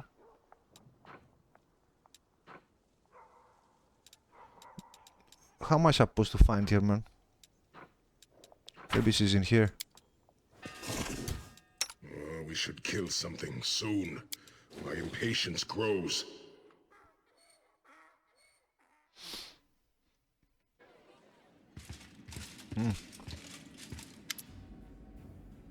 A middle-aged paladin with a genial face offers you a guarded greeting. His sparse grey hair stands in fuzzy tufts on his head, giving him a distinctly unwarlike appearance. The ever-bright Crusaders have arrived to defend Dresden. My name is Siars Kobelen, and I am their commander. Alright. Welcome. Queen Galfrey is gathering the main attack forces in Nerosian. She ordered us to replenish the losses suffered in Genabres and come here. We will support your troops. Morveg. Okay. A tall, dark-eyed lad is standing behind Siar. He passionately echoes Siar's word. We are ready to go to the front immediately. Allow us to be at the spear of the attack.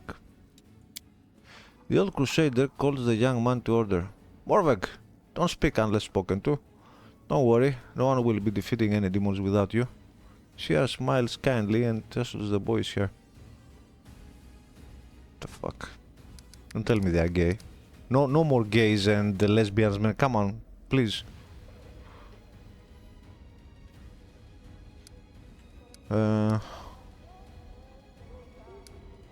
Did you fight in Genabres? How are things there? Not personally, no.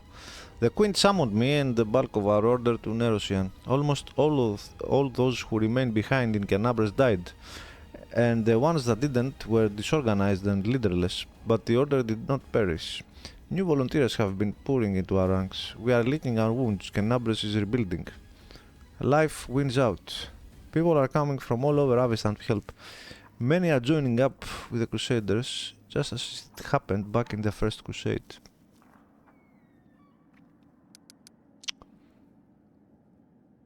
Who have you brought with you?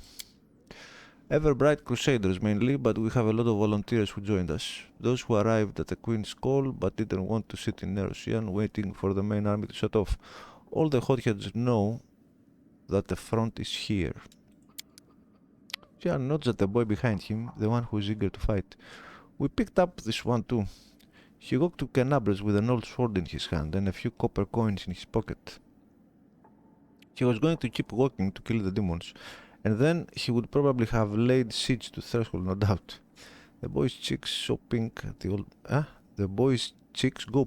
old man's gentle mockery, but he continues to stare ahead resolutely and boldly. Great. You will be serving under my command. Shia's mouth flattens into a hard line and he gives you a stern look. You can see the seasoned warrior hiding behind the grandfatherly guise. That is out of the question. We know about your powers, and that is why we don't trust you. What's more, I'm convinced you are an enemy of the Crusaders. Lol. You will reveal your true nature sooner or later.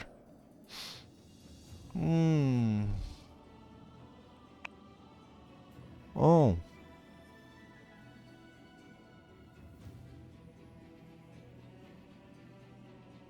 Huh. So you refuse to be under my command? Are you serious? Why are we even talking then?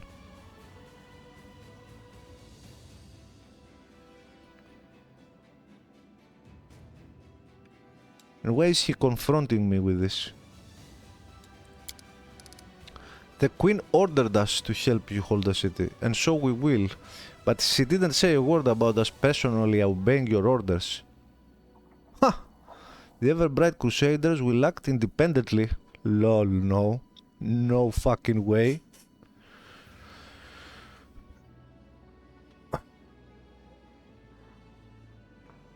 Are you serious? What the fuck is this?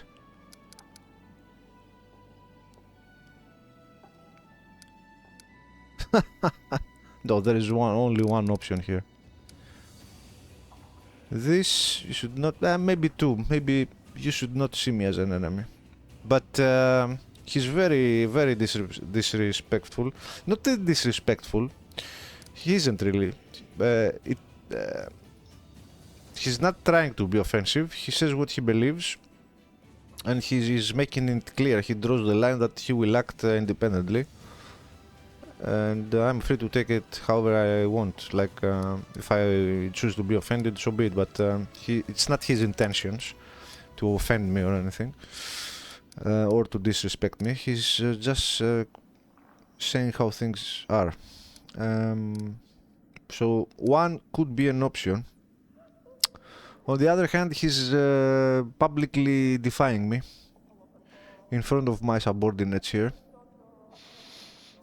And the help, and we can't have that. If we were talking behind closed doors, just me and him, for example, I could go with this.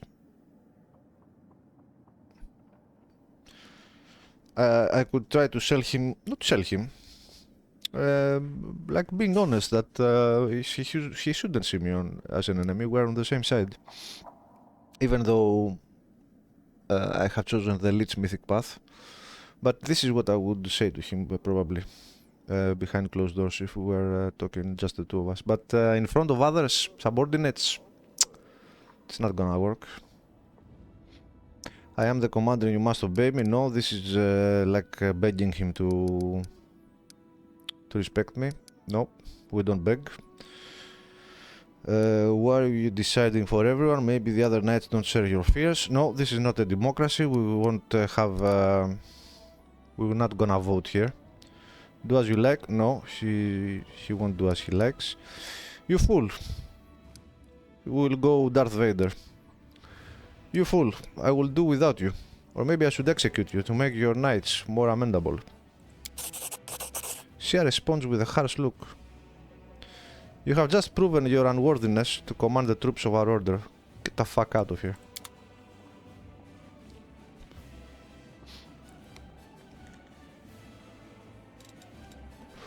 That's it.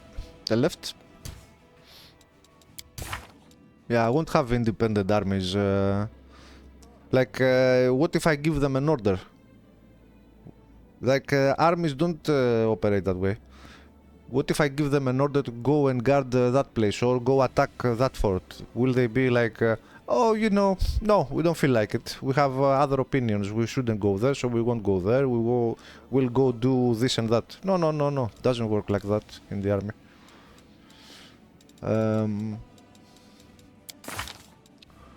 Nope.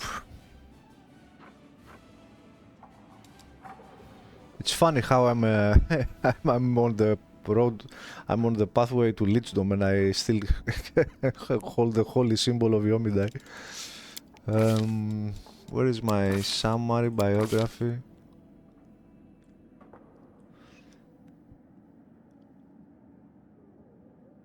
Okay. Threatened here with death, alignment shifted to evil, alignment shifted. Demanded that Stanton Vane's corpse be left for you to use for your own nefarious ends. And this is evil. Threatened Stanton with a reckoning for his crimes, and that was chaotic. Are you serious? Am I reading this backwards? No, it's alignment shift, and then it tells me what happened.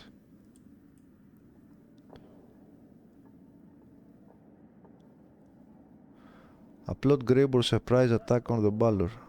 What? Why? Arrested Irabeth for inciting panic. This is an evil act. Are you serious? Lord, this is so bad, man. What are they talking about? What happened after her arrest? Nothing. She's free and she's now active officer, telling us what to do and her opinions and this and that and what she thinks and such bullshit, man. But this dialogue here with that other commander I enjoyed. That was nice. Manage Crusade affairs. Not now. I fear nothing. I want to go talk to people. Let's talk with Anivia. Have you... Look who it is! Hi! Oh, you are very glad to see me, eh? Have you figured out how the demons have been sneaking up on us?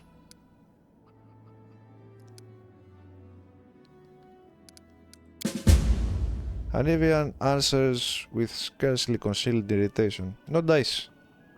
Our scouts crawled all over the area, down every hole, nothing. The grey road was completely empty. And then bam, a whole army popped up like a jack in the box.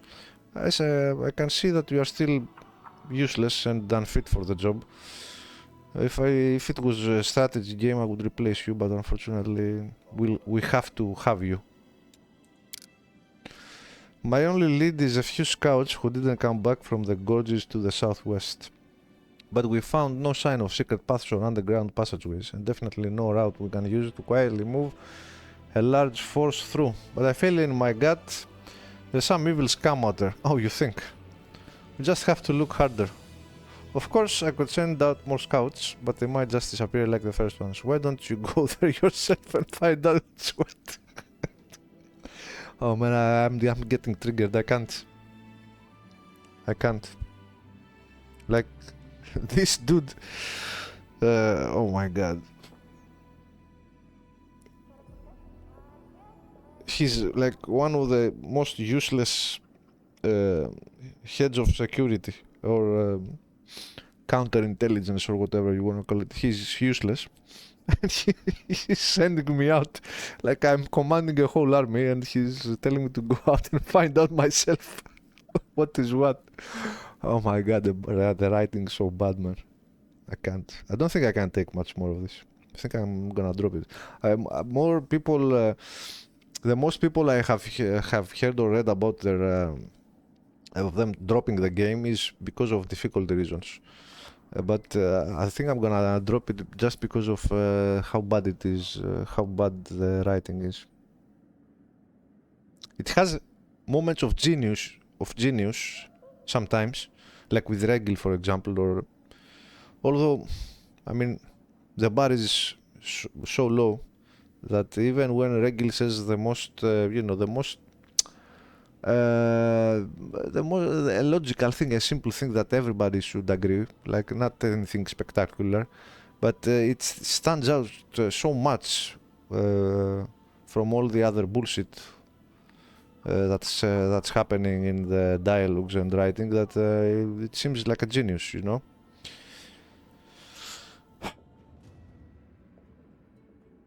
This is so bad, man. I should be telling people what to do and where to go and why are you making me a commander of an army and have subordinates sending me to do errands?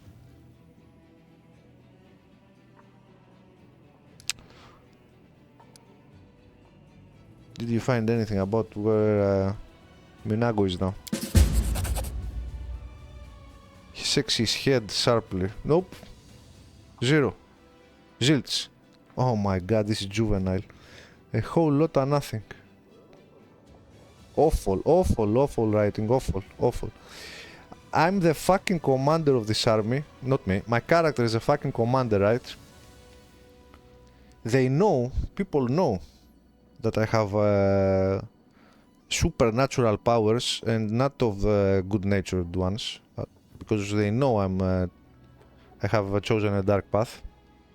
And look at how he's... I mean, only way I could excuse this bad writing here, like these stupid ass words that they have put together, is because he's nervous, because he's afraid, but he doesn't look like it. Nope, 0, zilts, a whole lot of nothing. Like, it's like talking to a toddler. The scum melted into thin air. Soldiers saw her jump out the window, run through the square in front of the citadel, and suddenly disappear. We have heard anything from her since, and I don't like it. I'm telling you, this is bad. You think?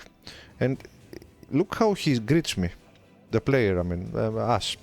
Look who it is. Hi. You don't salute an officer that outranks you this way.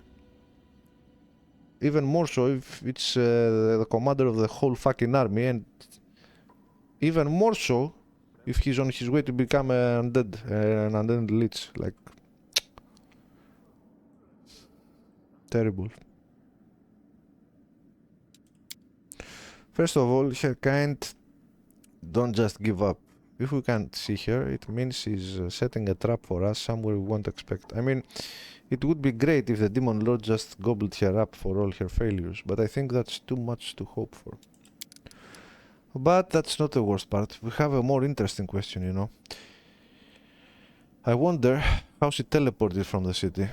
If by that time you'd probably hung the banner. The soldiers are saying it probably wasn't in full force by then, but you and I both know that's true. She wasn't supposed to be able to teleport, but she did. The question is how. Now this will be fun, I think. What do you think about my new powers? Arabian looks at you sadly. There's nothing good about this. The things you've had to do and the fact we are fighting alongside the dead because we'll never pull this off without them.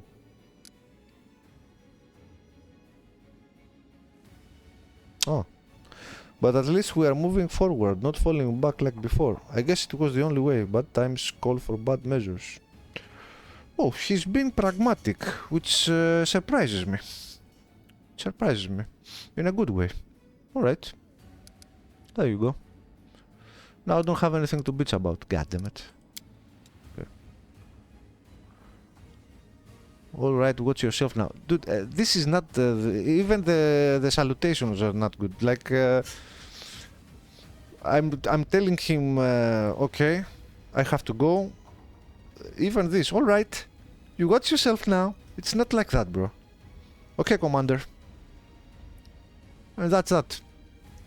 Or bow, or something. God damn it. I'm the Commander. Let's talk to the Count Irabeth here. Irabeth's eyes are vacant. Her thoughts are clearly somewhere far away. Seeing you, though, she snaps to attention. Hell, Commander, at least she knows how to salute. This is a good greeting. This is how everyone should greet the player.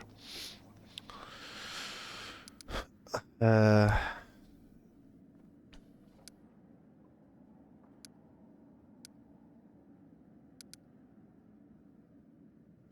is Igglewatch doing in Canabras? Everything is going well. I was wary of handing over the reins at first. I was afraid that everything would fall apart without an Evian and me. But I took a risk and left a very clever lad in charge. A tiefling, as it happens. He infiltrated the cult alone.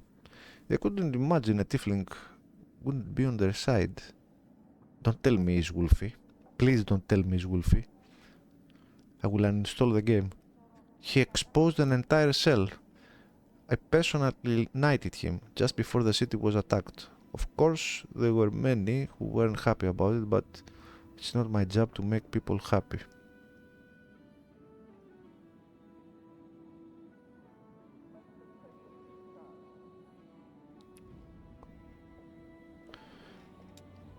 I took a risk and left a very clever lad in charge, a tiefling, as it happens. He infiltrated the cult alone. They couldn't imagine a tiefling wouldn't be on their side. He exposed an entire cell.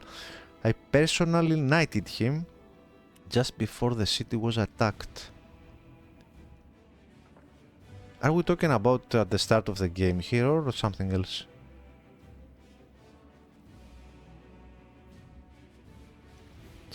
Of course, there were many who weren't happy about it, but he hasn't disappointed. He has built up the Order's ranks again and is running everything so smoothly. It's as if the demon attack never happened. He's proven more than once that I left Canabras in good hands. Please don't make it be Wolfie.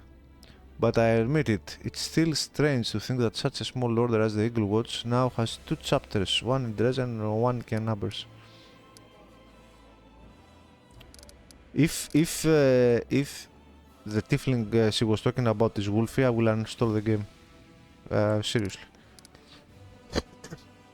We need to talk about what happened. No.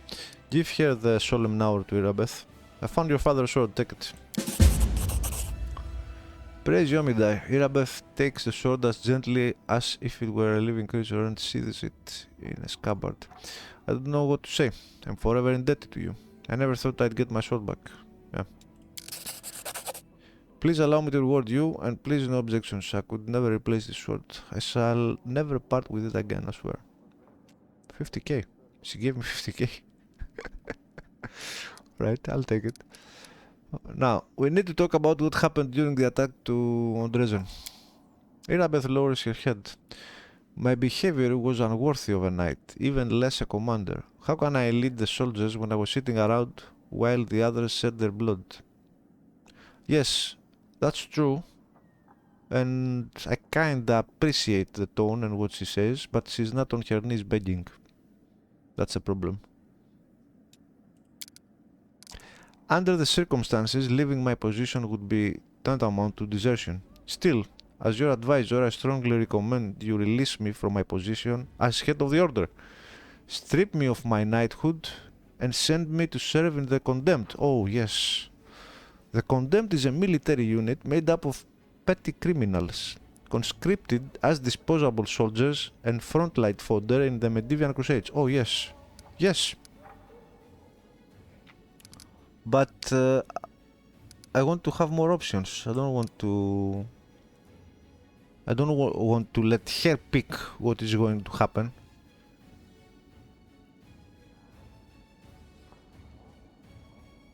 And I don't want her as an advisor. She's a fucking coward. Strongly recommend you release me from my position as head of the order, strip me of my knighthood, so far so good, and send me to serve. But let's see the options. If you deserve these titles more than you, don't blame yourself. Under the circumstances, you did everything. No. Diplomacy 20. Who will lead the Igglewatch then? You know I have no one. No. Intimidate. That suggestion is no better than desertion, except you want me to take responsibility for it. I don't want to hear it. Join the ranks, knight, and fight as... No. I guess you are right. You really aren't much use. Unfortunately, I don't have anyone... What? You don't let me to...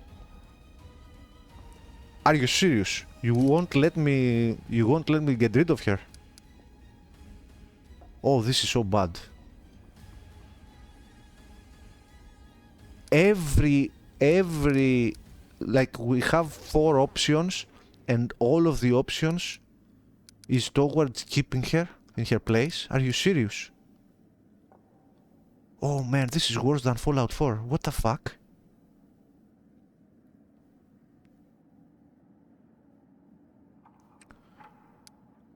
Yeah, this is for keeping her. Who will lead the Eagle Gods? Now I have no one to replace you. Second one, again, we'll try to convince her to stay. Third one, that suggestion is no better than decision, except you want me to take responsibility for it. I don't want to hear it. Join the ranks, knight, and fight as you saw. Third, with a different check, but still, trying to persuade her. We're trying to persuade her to stay. I can't do this, man. And then the fourth one, without a check, I guess you're right. You really are Magius. Unfortunately, I don't have anyone to replace you right now. No, you know what? I'm gonna stop playing this game. Fuck off. This is not an RPG. Fuck it. Where is my options? Where is my attack button? Attack, die now. Where is it? Where is it? You've given me that stupid option. Attack, die now, I don't like you, die.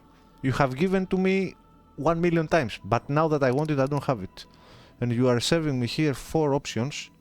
Trying to convince this useless bitch to stay in the army. This fucking coward traitor. Deserter. No, man.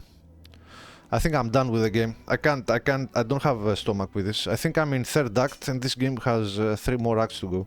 It's a huge game. I don't have the stomach for this bullshit. I think this ends now. This is not a serious RPG. It doesn't worth my time. It's not about the money. I don't care about how much it costs. It doesn't worth my time, and I have dedicated a lot more time that I should have. I think it's uninstall time. Okay, I took a break. I didn't play for a day. I stopped playing. I was thinking seriously to uninstall. I'm not kidding. But I calmed down. I took my medication. I feel a lot calmer now. I need to. The suspension of disbelief must be very strong when I play this game. I have to justify things in my own head if I want to keep playing, and I want to keep playing because mechanically the game is excellent, right? The adaptation of the Pathfinder of 3.5 D&D rules and Pathfinder system is very well done. Like it has so many good qualities, this game as a CRPG. Unfortunately, like I'm making up a lot of excuses for me to keep playing because it has very good qualities. Other than the story is retarded at some points, like the dialogue especially. But something is pushing me to keep playing. I think that I'm taking things too seriously. I mean, it is a CRPG, I can't help it. I want to roleplay. But the game doesn't let me roleplay, and that's why I get frustrated and upset. But it's not the only game that does that. It's a problem with many other CRPGs. I think I have to come in and play this with a different mindset. I have to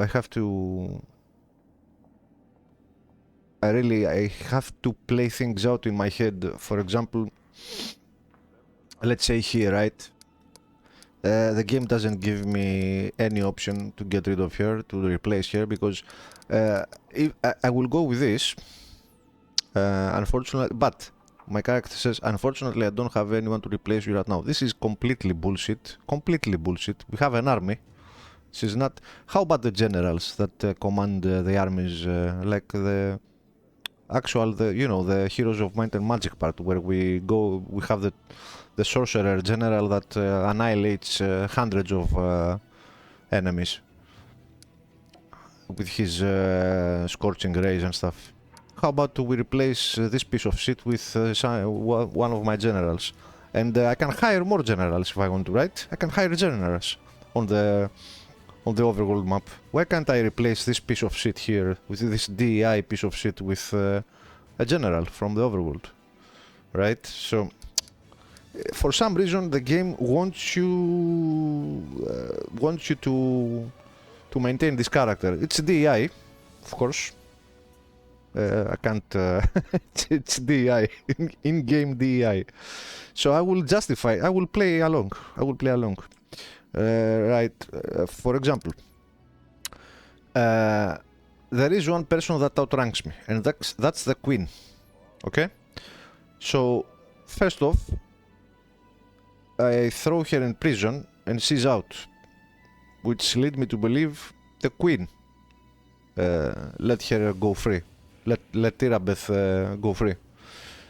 Even though there was no dialogue, no nothing about this, I have to make this in my head. Otherwise things don't make sense and I have to uninstall. But I don't want. I want to keep playing. So I will justify it like this. The queen, for some reason that hasn't explained to me, or maybe she has, I mean, it's some other... she told me at some point that, look, Commander, look, Mr. Sarivok, you are the commanding officer. You are the commander of the armies. I have appointed you, but I have some personal reasons that I won't explain to you because she doesn't need to explain anything. She's the queen, right? She's the monarch, and she can do whatever she wants. So she's like, at some point she told me that, listen here, Irabeth is one of the people that I trust. I have appointed her to do a job long before you appeared, and even though I appreciate your efforts, we took Dresden because of you. We restored the Sword of Valor. Dude, as I'm saying this, I'm thinking to myself, shouldn't, after all of this, all of what I have done, my character, why doesn't he get his way? Like, why? Anyway, you know what I mean? Like, I have done so much. It's the first time after a century that we have retaken Dresden. My character is the reason why we have retaken Dresden, but I want to replace a low rank officer here, and the queen won't play along with it. Maybe there are some other reasons, but for some unexplained reason, she has her reasons. She doesn't want to explain to me. Fine. So she let her go free. She invalidated my decision to have her arrested, and furthermore, she made it clear to me, the queen, I mean, she made it clear to me that, look, do whatever you want. You have absolute command of the armies, but Irabeth stays. No matter what you do, I have my personal reasons. Irabeth will stay as an officer, and that's that. So I have to follow her orders. But I'm not gonna be nice about it. So let's get on with it. And this is what I have to do from now on, as I understand it, because the game won't. I suspect from the game won't let me play as I want to. Won't give me the options I want to. This is a clear example here. It's crystal clear to me that this is the way it's gonna be from now on. Certain characters and stuff have plot armor, like my character does have plot armor. I'm not denying that. But the story is written a certain way. Some characters need to stay, and I have to make up excuses in my mind. It doesn't work in the other way. Otherwise, I have to uninstall it. So we're gonna go with this. I guess you're right. So she says, okay. Still, as your advisor, I strongly recommend you release me from my position as head of the order, strip me of my knighthood, and send me to serve in the contempt. I would gladly do so. Irabeth traitor, but I guess you are right. I can't do anything else. You really aren't much use. Unfortunately, I don't have anyone to replace you right now. Man, this sentence here, if it was you really aren't much use. Unfortunately, I can't replace you, but because the queen says so. I would be fine with this, you know? I would not have taken so much time explaining to you or complaining to you this and that and the other, I would be fine. Just a simple sentence here if it was different. Irabeth nods. Thank you for being honest with me, Commander. I will serve my duties as best as I can, for as long as I have left. Yeah, I hope you don't have much left. And I hope you live and good riddance. The half-orc salutes you, but the broken woman's gesture seems weak and forced. I mean, she's a female, what do you expect? You barely recognize the Irabeth who protected the defender's heart to the end. We will triumph, definitely. We'll do everything we can, even if it's not much. Yeah, we don't have time for your nervous breakdown, lady, okay? You don't belong to the army, go do something else. I mean, I'm the commander, I should be able to command her to get her to do something else, but I guess it is what it is. What is a mortal soul if not the sum total of all the scars acquired over a lifetime? Some of the injuries done to Irabeth's soul have healed. Nobody cares. Nobody cares about her soul. She's not even a companion. I don't give a shit about her. For all I care, I would turn her undead and have her serve in the front lines as an undead. Some wounds will remain fresh forever. Nobody cares. No matter her feelings, we don't care about her feelings. This knight will never turn her back on the crusade, even if now every step she takes is more painful than the last. We don't fucking care. Okay? We don't care. Manage crusade affairs. Like what?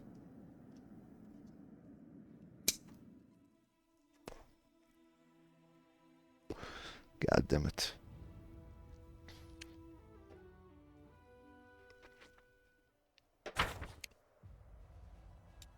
Oh. Oh. Oh. This reminds me of Kingmaker.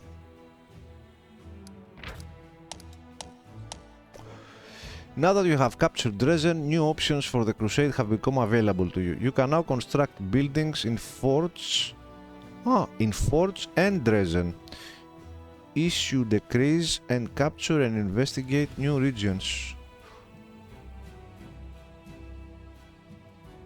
Both mercenary and trainable units will appear at the commander's headquarters in Dresden. Trainable units. The demon armies will try to take Dresden from you, destroy them, or else after 7 days of siege, Dresden will be completely blockaded by enemy forces and you will no longer be able to command the crusade. To access the crusade management menu, click the button in the bottom right corner of the screen to global map. What? Crusade management menu, click the button in the bottom right. Of the global map, okay. Developing each of the crusade stats opens up new options that empower your arms and economy. Okay. Military focuses on drilling and training units. Recruit both trainable and mercenary units to improve the rank of your military stat. Logistic focus on economy and construction. Construct buildings to improve the rank of your logistic stat.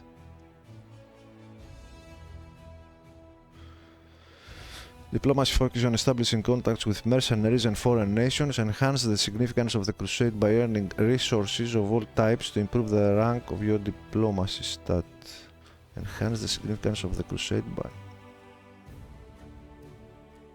Enhance the significance of the crusade by earning resources of all types to improve the rank of your diplomacy. Leadership focuses on morale and army generals. Win battles and level up your general to improve the rank of your leadership stat. Once the rank up requirements for one of the Crusader stats have been met, you will unlock the corresponding decree.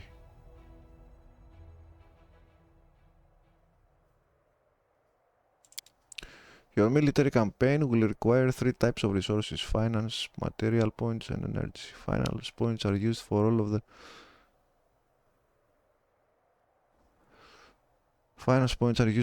the Crusade's various needs, but first and foremost they are needed to recruit units. Material points are used for building. Energy points are used for the recruitment of mythic units and the completion of certain decrees. You gain new resources points each day. Prevailing over demon armies in battle and constructing certain buildings increase the income of resources. You can also purchase the required resources with gold.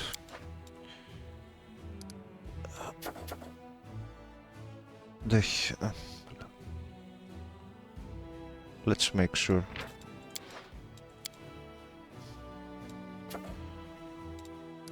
Decrees. What are the decrees? Oh my god.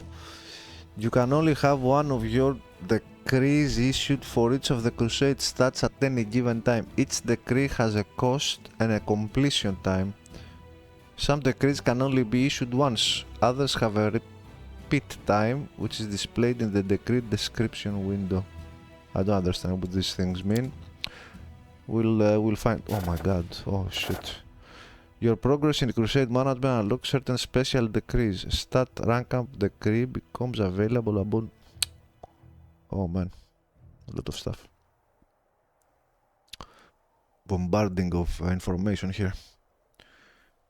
In crusade management unlocks certain special. Your progress in crusade management unlocks certain special decrees. Stat rank up decree becomes available upon meeting specific rank up requirements. A relic upgrade degree, which turns a relic into a powerful artifact for your party to use, becomes available when you obtain a suitable relic. God damn. Let's take it one by one, I guess. Intolerance. The hatred of the descendants of Sarkoris towards arcane spellcasters knows no bounds. The representative of several tribes demand that mages not be allowed to serve in their units. What? Remove mages from the units made of former Sarkonians. Ah, this option is unavailable because you did not choose the path of the trickster. So why do I have this as an event here if it's not available? I can choose these ones, okay. Stand up for the mages. 9 wizards are recruited at the commander's headquarters. Adds leadership experience points. Make the former Sarkonians fall in line. I don't know, what should I do? Lawful adds leadership.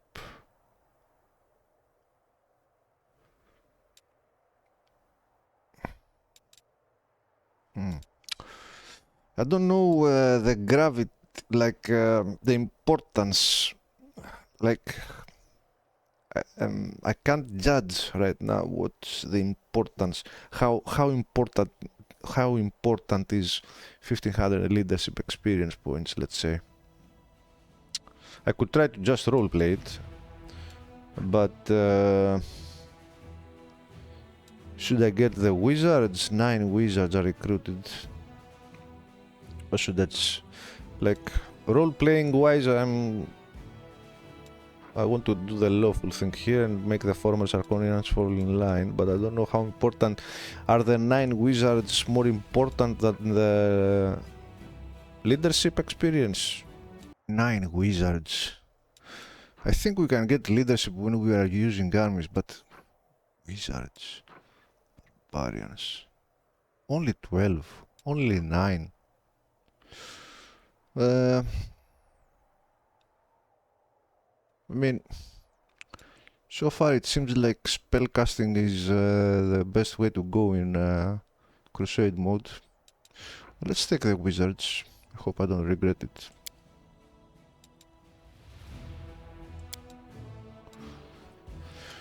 What happened now? The hatred... the commander stood up for the mages and the former Sarkonians had no choice but to obey.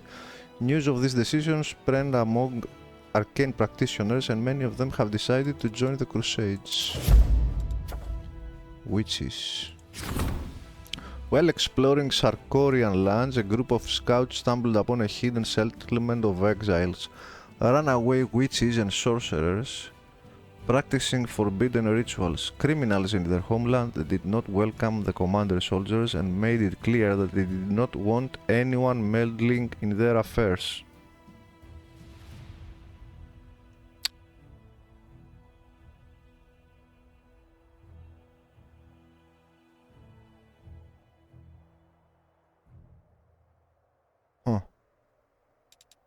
Inform the Order of the Pyre. 7 Hell Knights are recruited at the commander's headquarters. Finance points income increased by 10. Destroy the settlement. Establish trade with the settlement. They don't want me meddling with their affairs. What trade?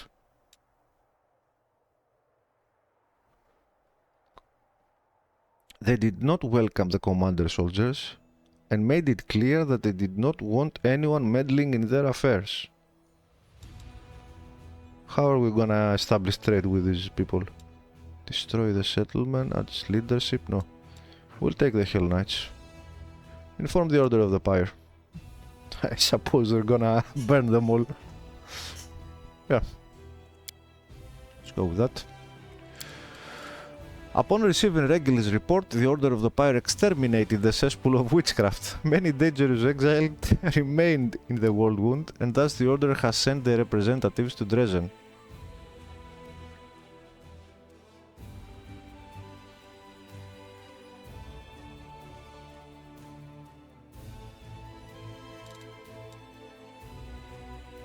Don't understand the last part. Upon receiving a regular report, the Order of the Pyre exterminated the cesspool of witchcraft. Fine. Many dangerous exiles. What many dangerous exiles? They exterminated them. Many dangerous exiles remain. Maybe other ones. Remain in the Whirlwind. And thus the Order of the Pyre, I suppose, has sent the representatives to Dresden. Whatever. Decrease. What do we have? These don't take time, do they? Lost Scouts. Scouts cannot work out how the demon army picks its way through advanced units to be able... What the fuck is this? Scouts cannot work out how the demon army picks its way through advanced units to be able to suddenly attack the Crusader forces. Recently, another suspicious incident took place. Some scouts did not return from their mission to explore the territory to the south of Dresden. More thorough reconnaissance of the region is needed. Probably the source of the demon apparition is in there somewhere.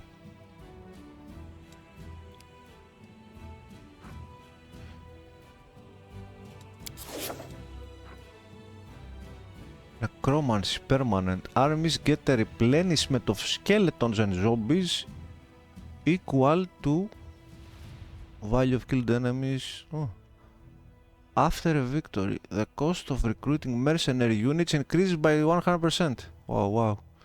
Recruitment growth for trainable units reduces by 50%. Shit.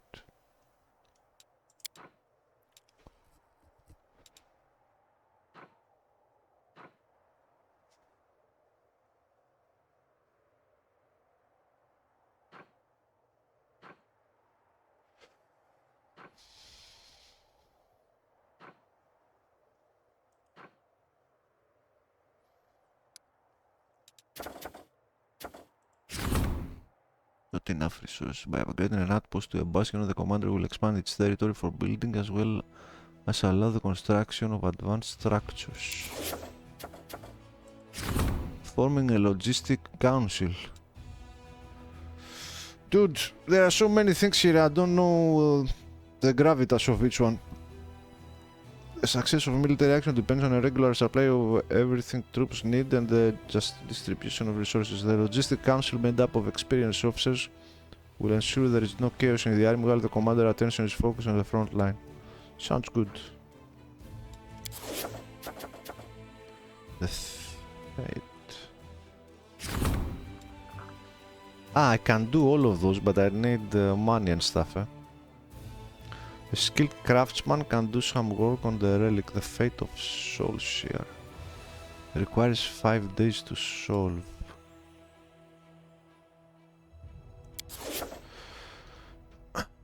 Ah, these need... some don't need time. Some other ones need time. Resources.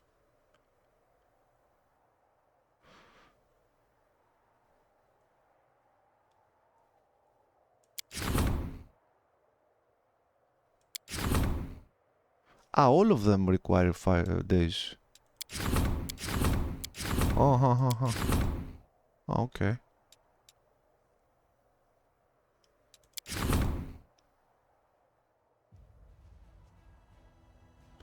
Crusade depends on the support of Nerosian and foreign countries. The diplomatic council will see to it that no political problems interfere. This has... How many decrees can I issue?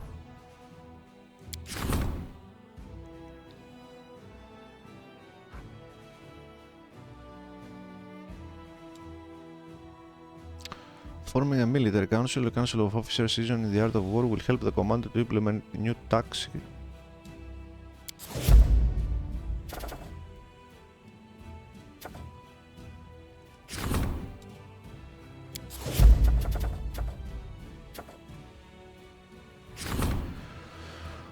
The Sword of Valor, the great relic of the Crusades, mysteriously changed upon coming into contact with the commander. What does this mean? Cleric and wizards could shed some light on the artifact's properties.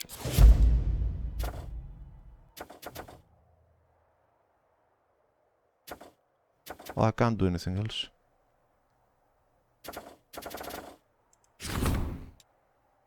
I can cancel.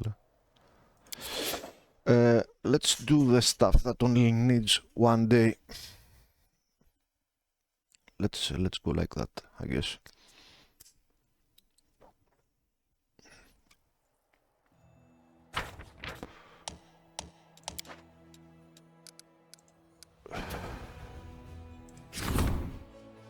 Five days.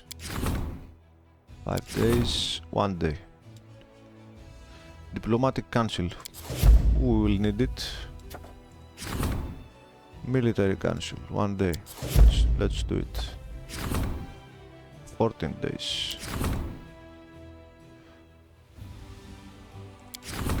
1 day. Logistics. Yes. Let's... yeah. Another decrease. Okay. Let's do the councils. Rank up. Nothing to do. Development. Ah, these are all decrees. Okay. Okay. Ah, this is okay. I thought all of these things were. It's just under decrees, all of them. Fine. Okay. Ooh, goddamn. Oh wow.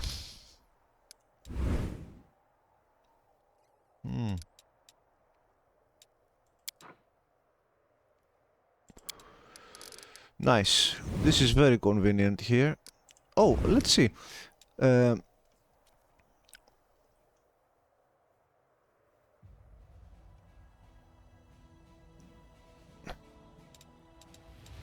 Yes, the armies I didn't fight are still there. Okay. Before I took Dresden, I mean. Okay. Alright.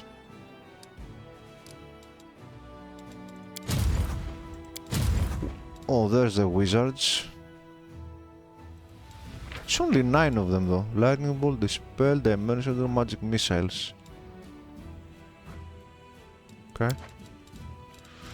We'll take care of this later. Let's go take a walk around Dresden. We'll do more crusade stuff later.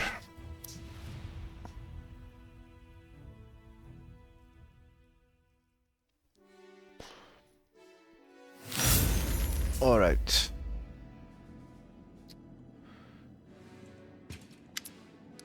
Nothing.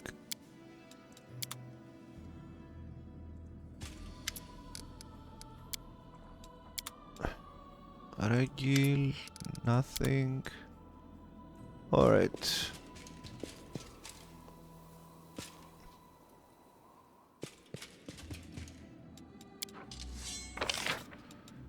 Let's explore.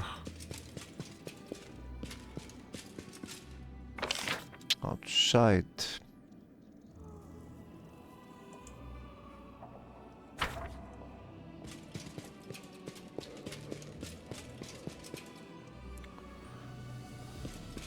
Oh, this is my room. Great. Since we are here, so this is my room. Let's decide what do I want to keep and what do I want to throw away. Ready. No, we don't need to rest. What's that? A personal chest. Okay, let's go outside. It is laid as directed. Oh.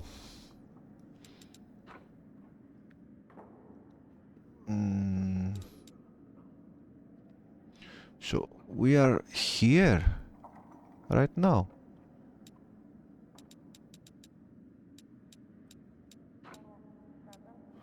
Don't know where we are. Where are we? The present.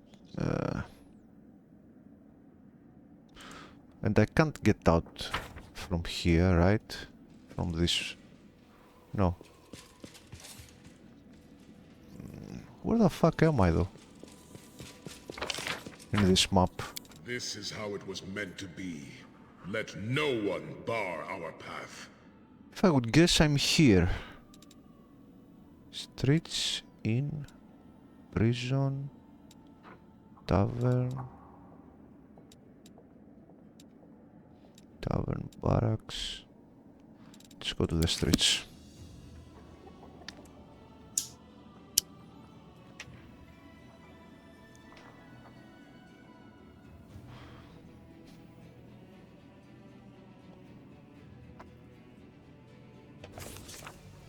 Come on already. Oh, there you are. I was looking for you. So, where is my skeleton? Ah, my skeleton is... yeah, he's here. Can I give you this? I can't, huh?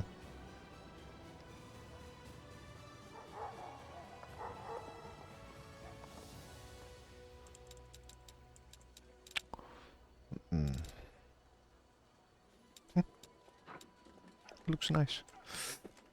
Right.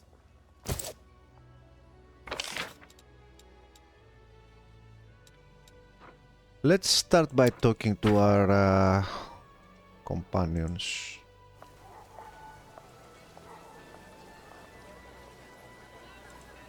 Where the f...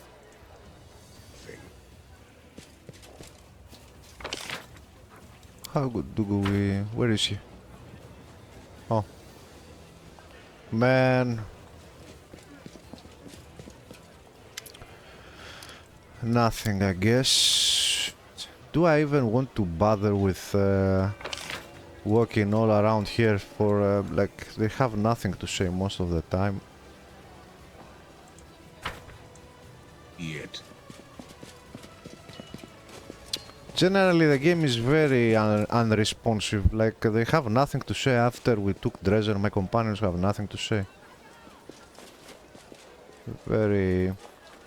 I have had enough of people. Disappointing stuff in general. So, yeah, Sarivok is right. People... This game is trying my patience. What's this? Jewelry trader.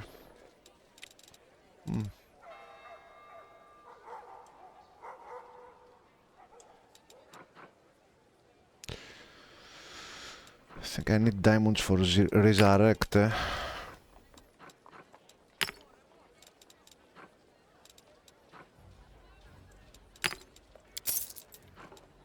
have one. Bags of holding.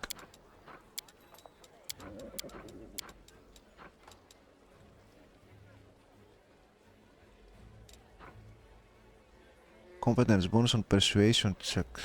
Wow. Braces of armor plus 5.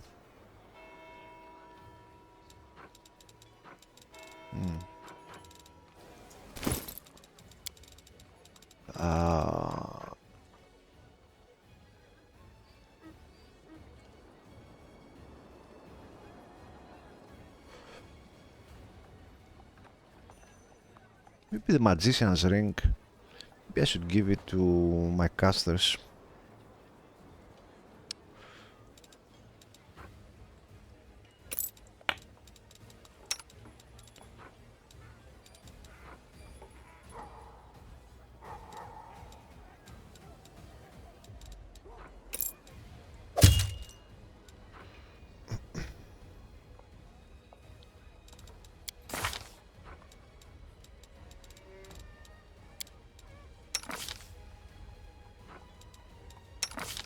I'll give it to him.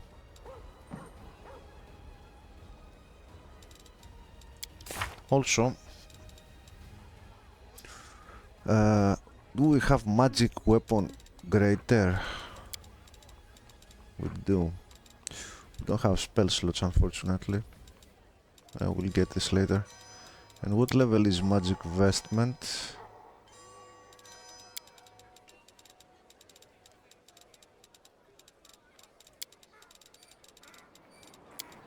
What level is it?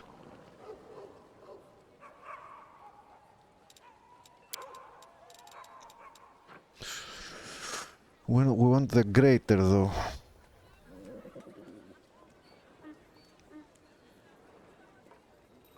You imbue a suit of armor or shield with enhancements per +1 per 4 caster levels, maximum 5.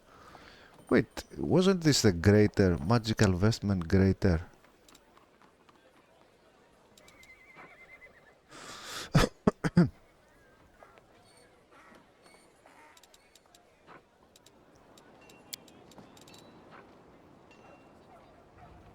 Or is there even a spell like that? I don't remember. This is a simple magic weapon. There should be a magical vestment greater, no?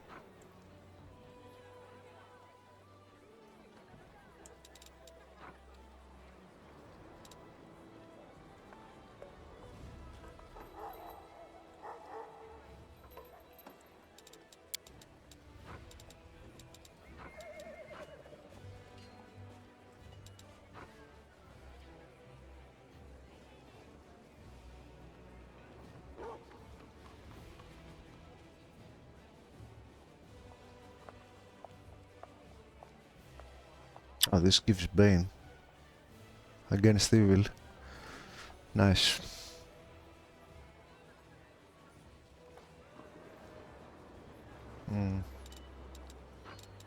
No spell slots, unfortunately.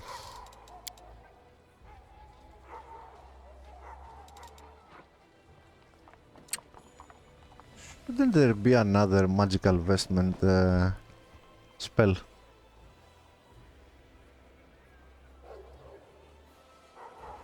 This does what magic weapon greater does, but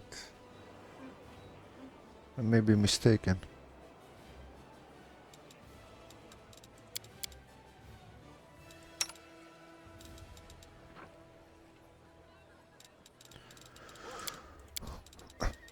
Magic weapon. And I remember there was something like this for shields as well, no? Magical vestment, something for shields though, I remember. Similar spell for shields. Am I mistaken so much?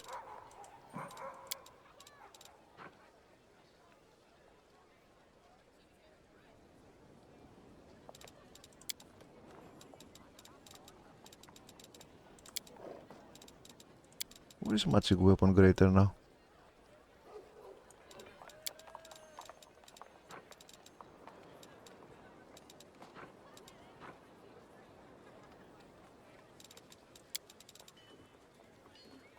Oh, there it is. It's level 4.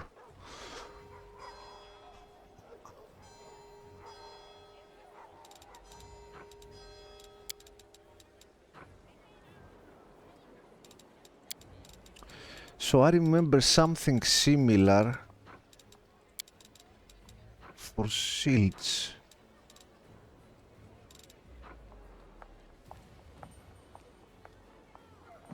Maybe there is a... maybe it's later level. Maybe. Anyway, there's not a lower version of lower level version of magical vestment. It is what it is. I'm looking at this because there are some weapons with +2, for example, or +1 sometimes, that have some very interesting secondary properties. Like for now, attack bonus is very useful, but later, maybe, you know, like when you find a weapon or an armor with very interesting, that with secondary effects that you really want to keep, but you don't want to forego the AC bonus, for example, or the attack bonus, the enhancement. Like you can cast this and you know, keep the lower level AC on the item, but keep the, like, enhance the AC or the attack bonus with a spell, but keep the secondary properties of lower enhancement item, let's say. Anyway.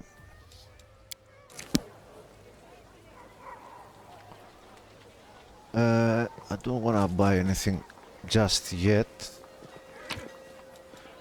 I should stop moving the camera because I will never learn to orient myself in the city.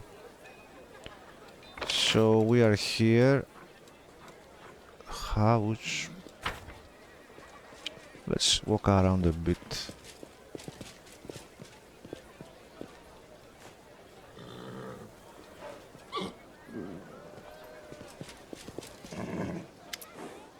Of course, they have nothing to say.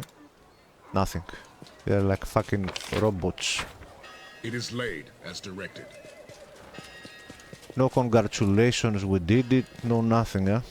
After the goddamn siege. This is how it was meant to Why be. can't I go inside? Let no one bar our path. Oh, finally, we found a locked door. Huh. Finally. Okay.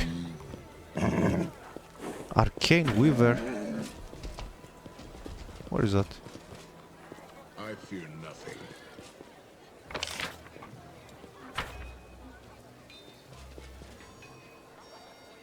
You have to rotate the camera, there's no way around it.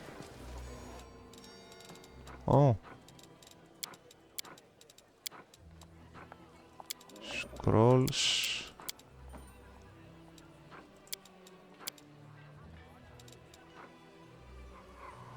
Gloves of the Ambassador.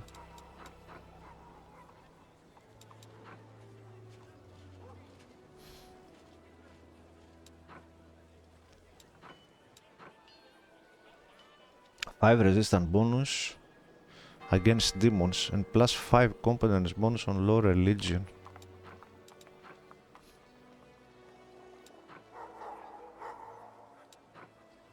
Let's skip the money for now. +3 enhanced bonus on attack and damage rolls whenever the wearer is polymorphed. For Ulbrich maybe, yeah?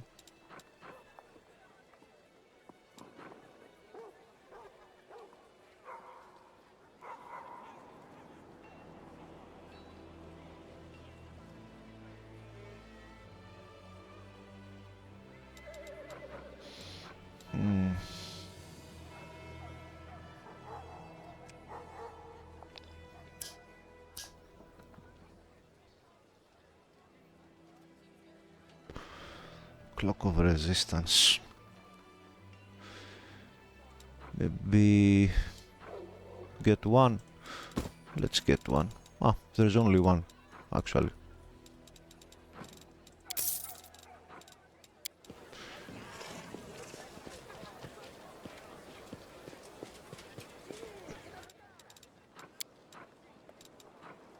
Ah, that's too expensive. We don't have that kind of money. I mean, I have, but we have the army to manage as well.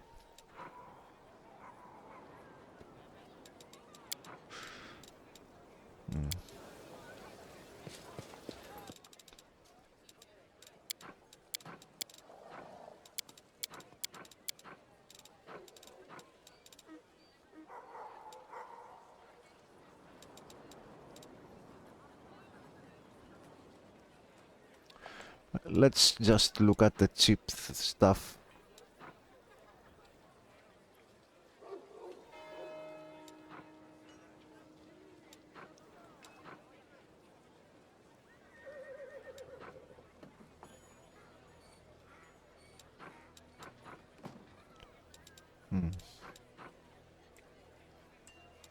Googles of pure sight.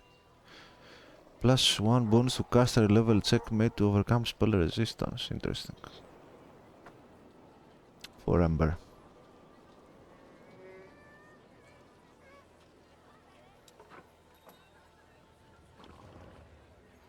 This glass increases the save DC of enchantment spells cast by the wearer.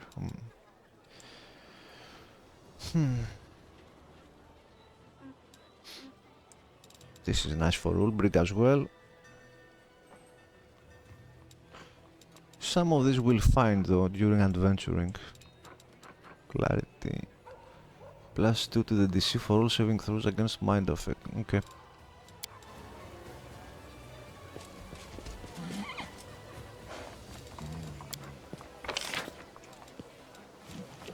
Let's go to the temple. Yeah, let's go to the temple and try to revive Ember.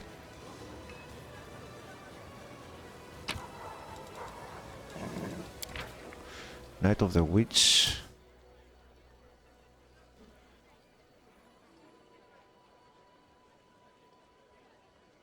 Arelu.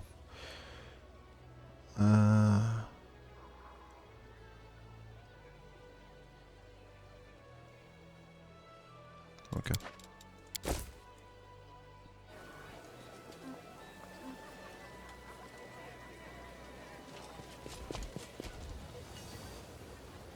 Oh my god.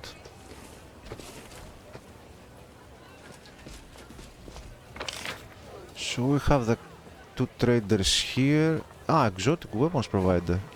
Wheelchair guns. Wait a minute.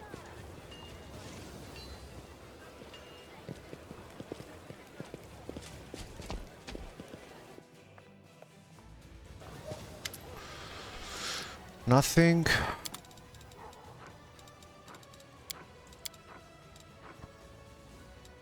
Let's take the recipe.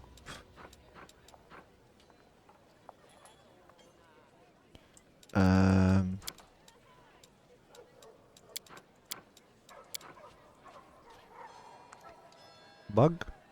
Yes. What's this? Adventures of Fearless Crusader.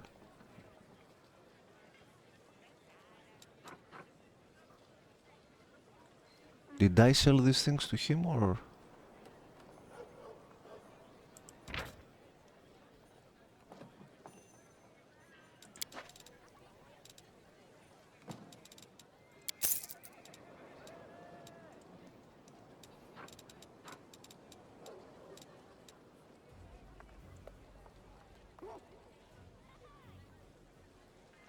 Yeah, we'll use him as the general store. We'll sell all the junk to this guy here, maybe.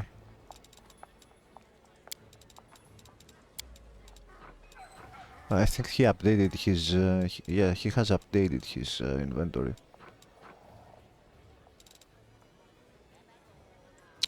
Mighty Constitution +6, only 36. Wow. Well, there are so many items.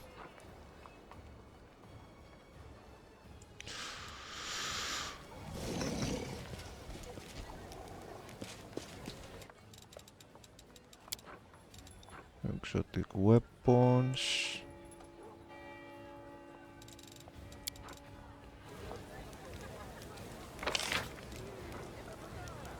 Chai? Who is Chai?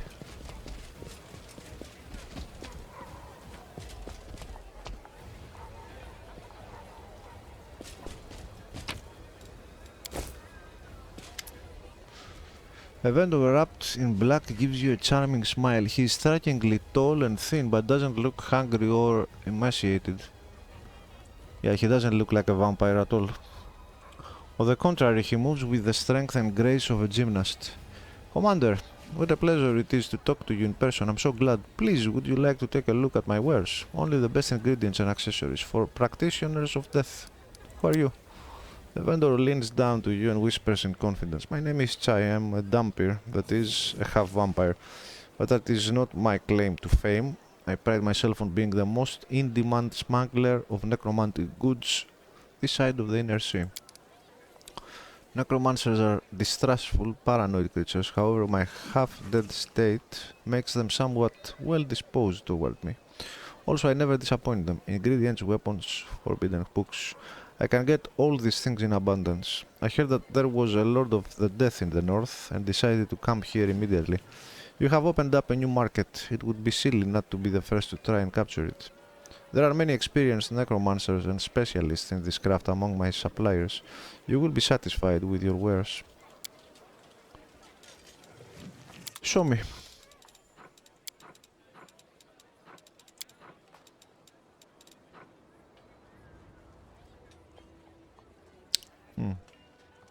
Interesting. Immune to disease, you say, yeah? I'm tempted.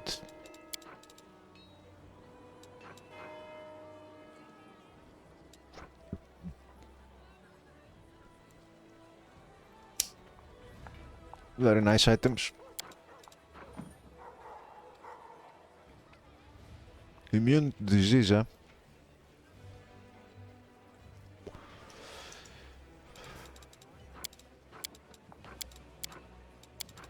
Scrolls. Okay. This will come handy later, I suppose. Maybe buy some of this for my skeleton. Don't even know if he can drink.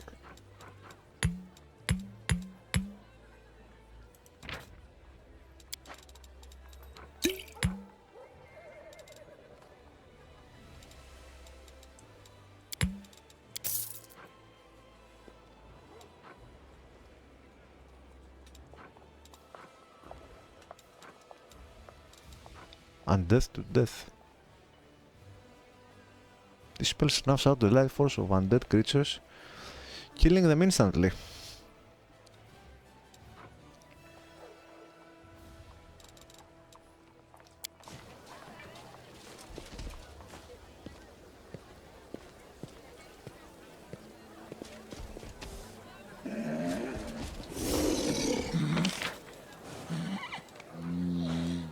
Oh, a blacksmith. Is this for the normal items? Yeah. Normal items? I thought... The fuck?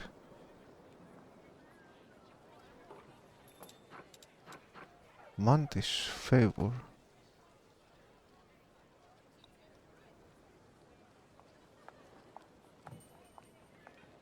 Whenever the wielder of this plus 3... Why can't I use this?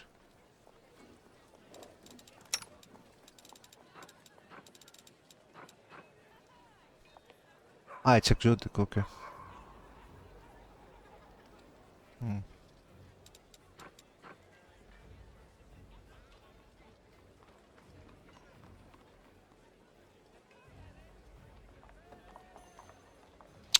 Very nice items, secondary effects and stuff, very nice.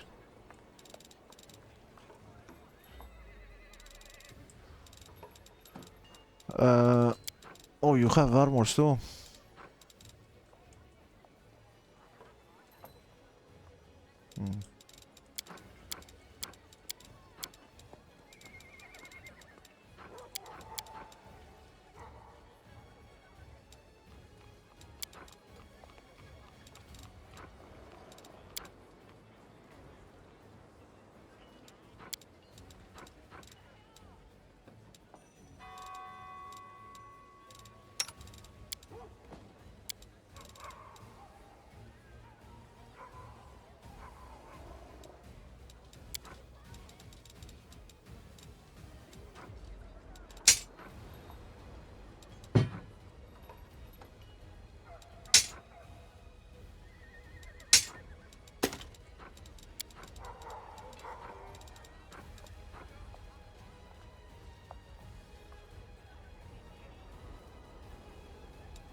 Alright.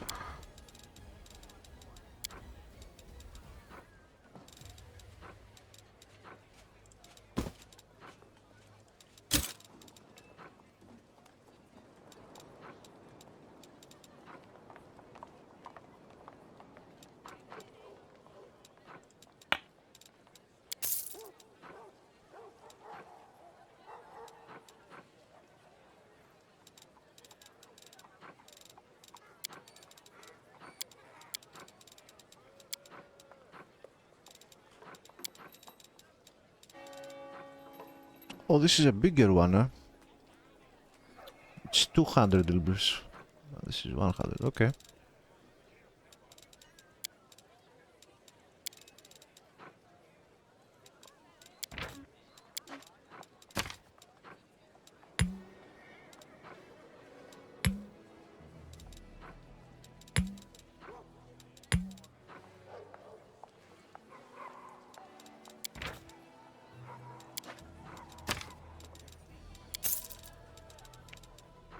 Alright. Okay. Don't think there's anything else here.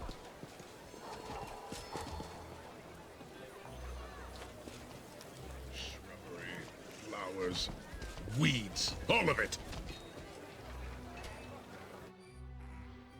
Okay. Next. So we're done with all of these. So here are the traders. This is convenient. Arcane weavers. Why are these separate though? The arcane weaver and the jewelry. They have similar stuff.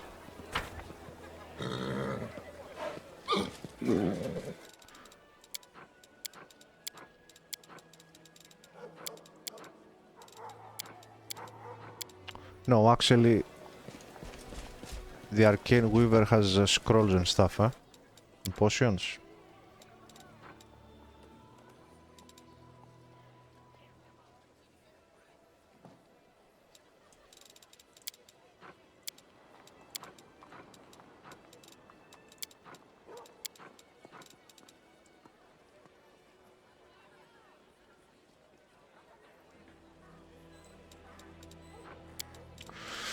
Actually, since we are here,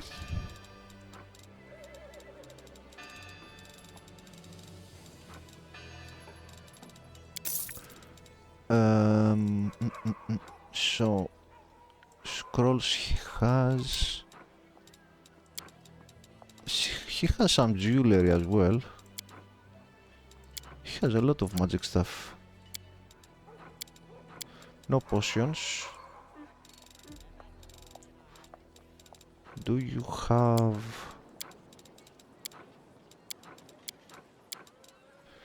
funk?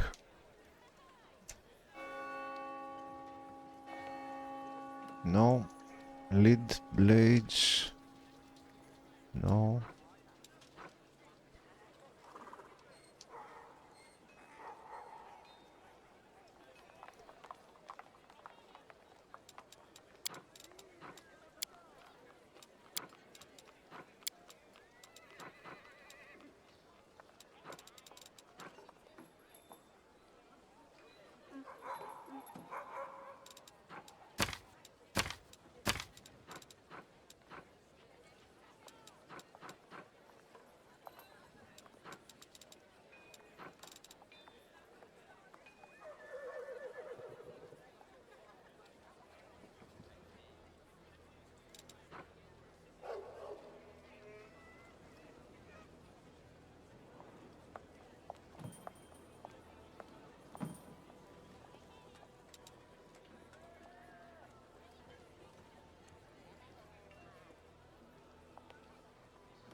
Haste.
Let's try remove. Remove curse. Ah, this is higher rank.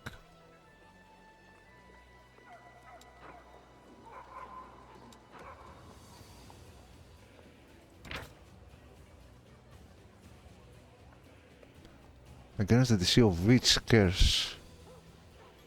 Remove all curses. Ah, remove curse can remove all curses. So this is a single curse, I suppose. Oh, this removes all curses as well. On an object or a creature.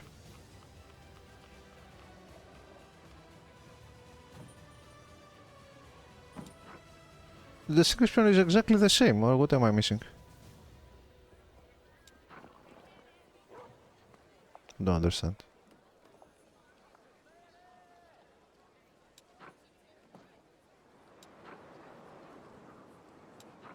Ah, this is caster level 5, this is caster level 7. Okay.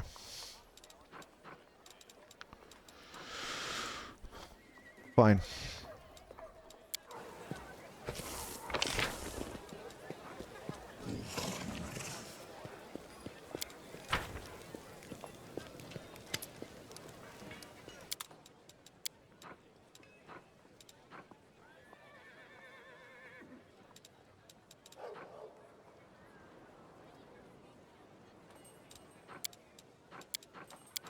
Is this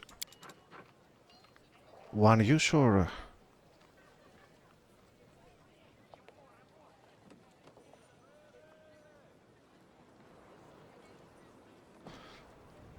Does it replenish every day, or if it's one use, it's 38,000, it's a lot.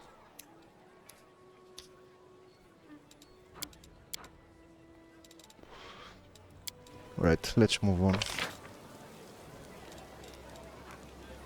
Let's go to the temple.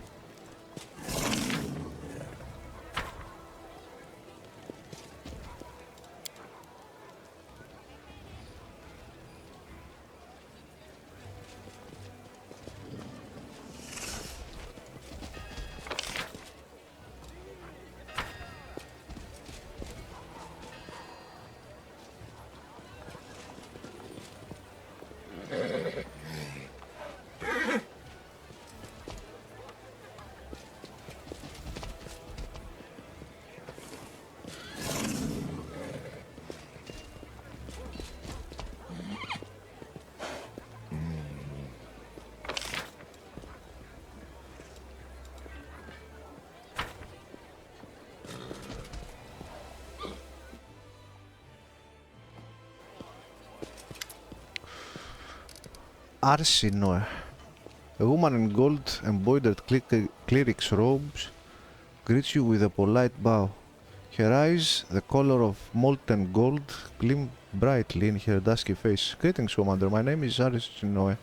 I am a messenger from the Temple of Avadar in Absalom, and I came here assuming the defenders of the fortress could use the service of a cleric.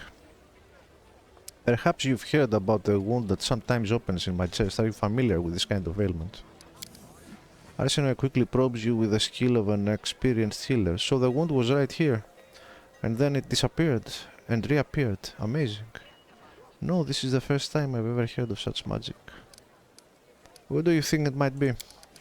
I think it is some kind of demonic corruption, or particles of chaos from the abyss have entered through the wound into your body and made it so unstable. It sounds quite interesting, incidentally.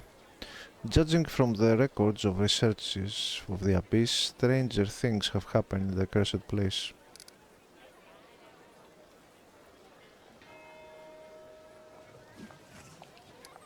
Can you give me some advice on how to heal it?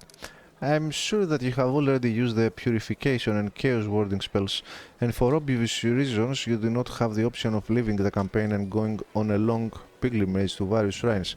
Since that's the case, keep a diary, make careful and systematic entries about your well-being. If it gets worse, record the circumstances under which it happens. I'm afraid this is the only advice I can offer right now. I'm sorry, but I do not have the right to do that. A healer who makes a blind attempt to heal a patient who is not on the verge of death is an irresponsible fool. You do not seem to be dying, so we will not take any unnecessary risks. Okay.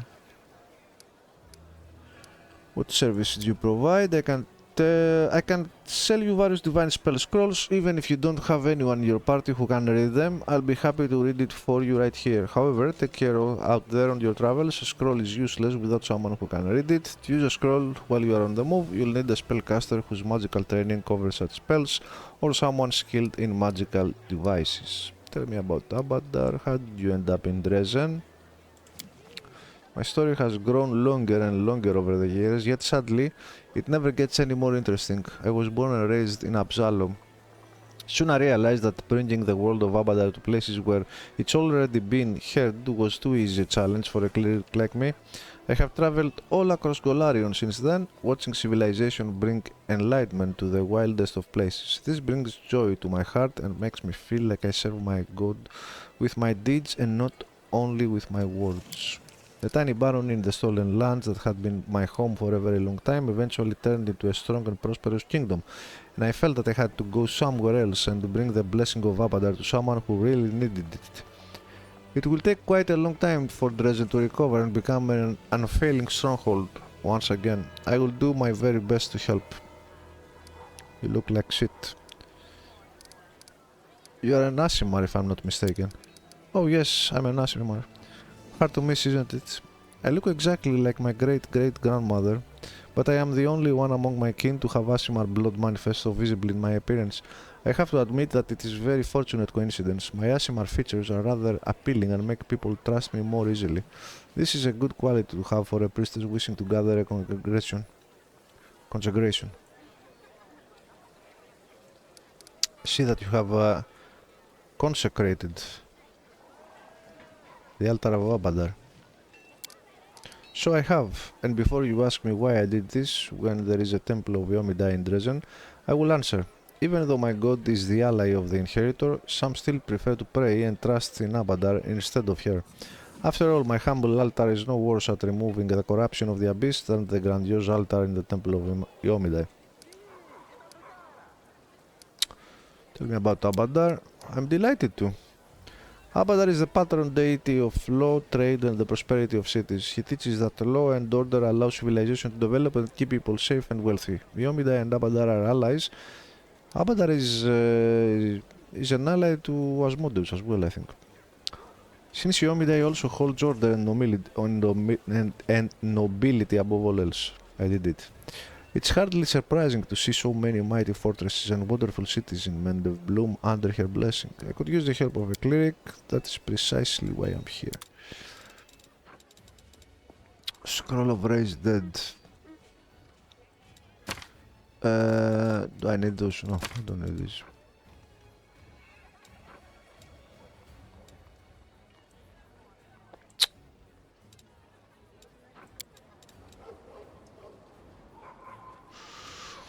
I want more bugs.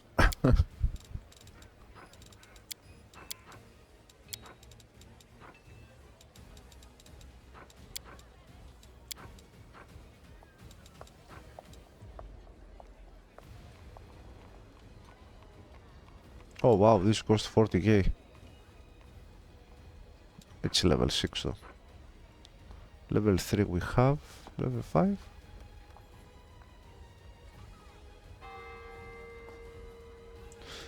Level 4 are affordable.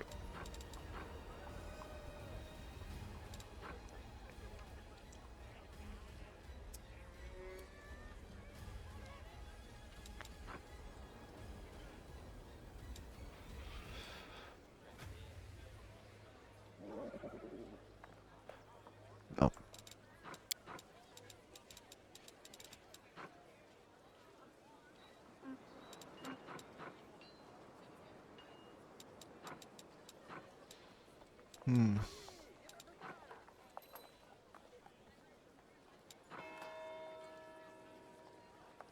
Ring of Pyromania, good for Ember as well. Right.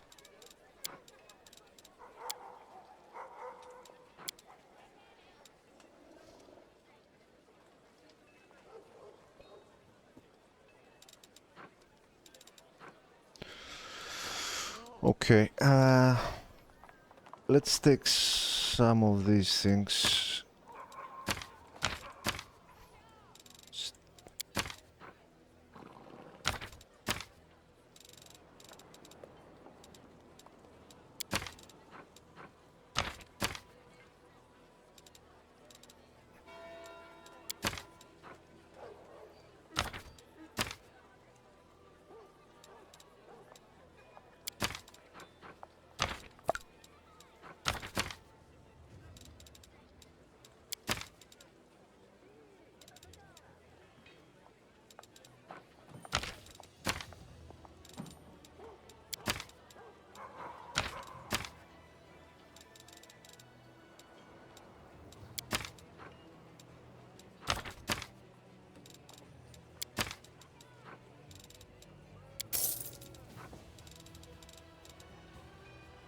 And restoration.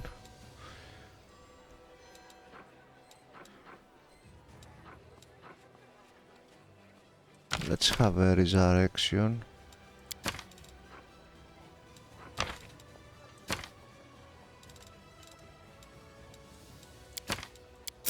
Okay, we're done with that. These are the most important things. Or some of the most important things. Oh, greater.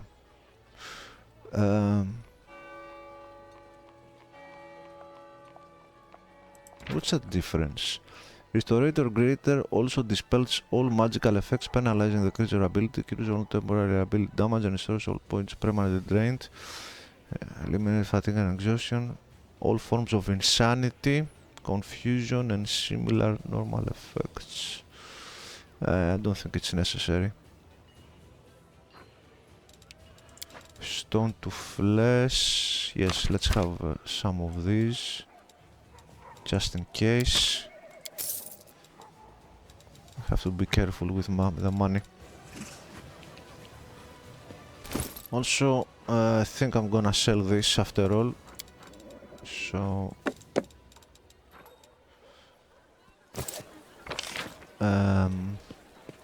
I will sell it to this guy here, so I remember in case I want it back. Jewelry, let's sell it to jewelry.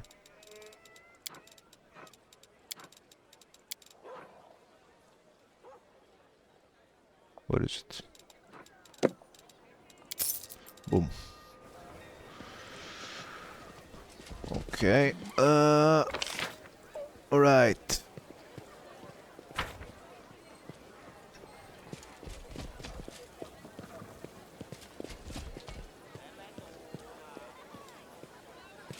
You don't have haste, do you?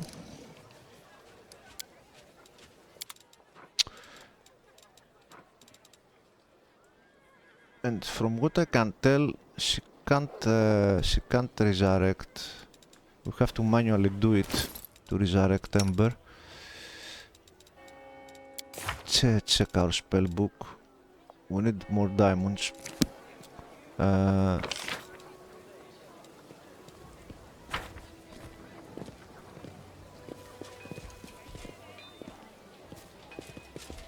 Let's buy some diamonds.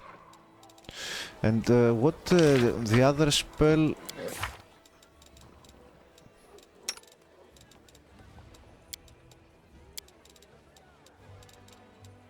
Ah, this is raise the resurrect. What does resurrect need? No matter. We don't have it. It's level 6, so I don't know. I don't remember what level the resurrect is.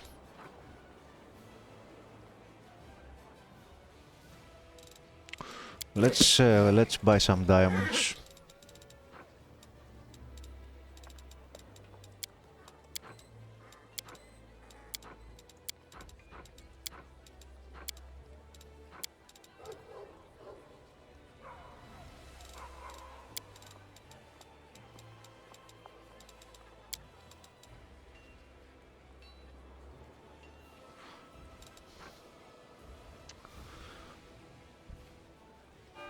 Once per day, yeah?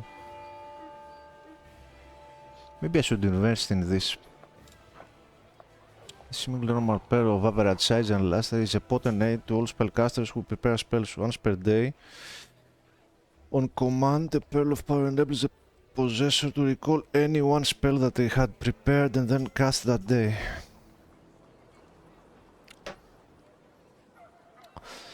Yeah, like money, trading money for spell slots, I think it's worth it. This is 2 spell slots.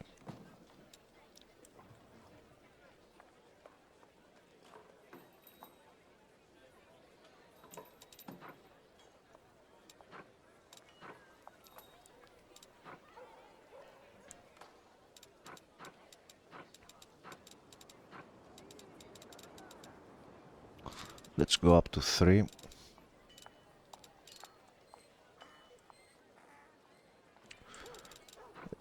Does he need to have them equipped though?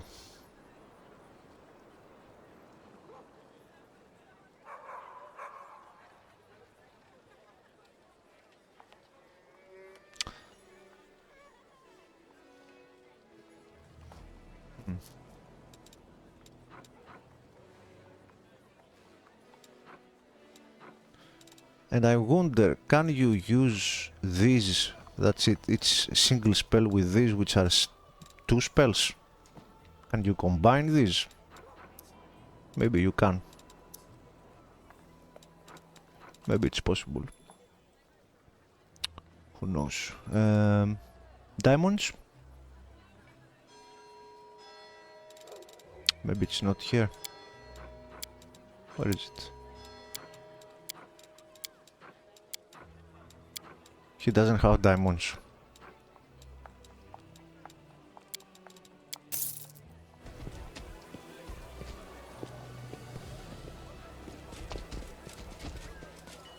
The jewelry.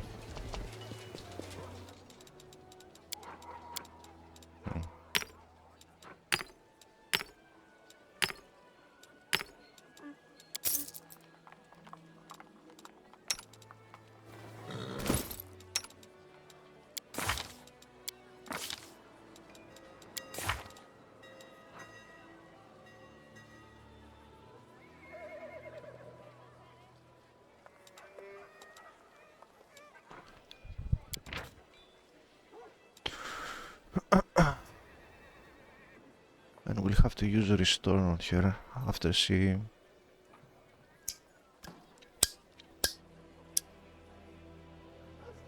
So we revive her. Okay.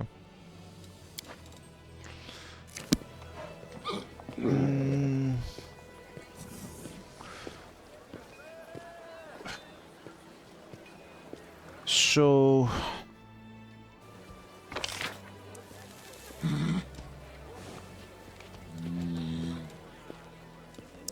Maybe don't overdo it with... I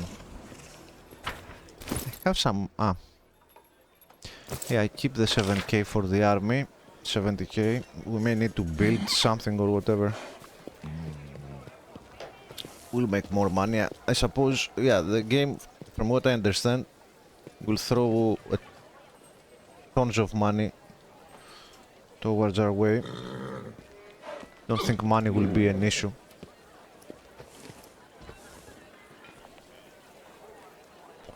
In this game.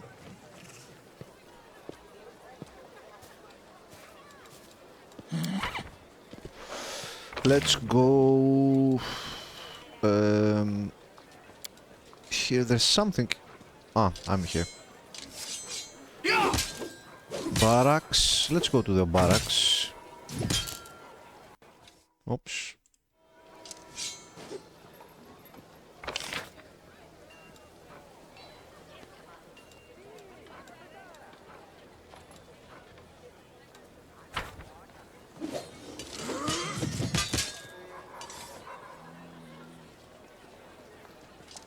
Oh, Sheila is here. Nothing.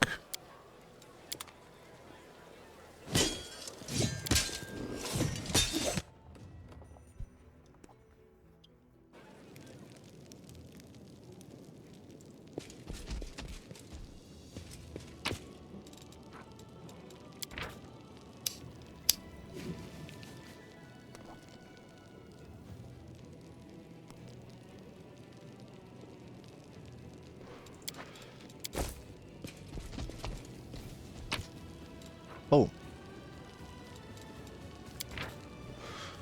We learned something new. Know the enemy, a Crusader's brief.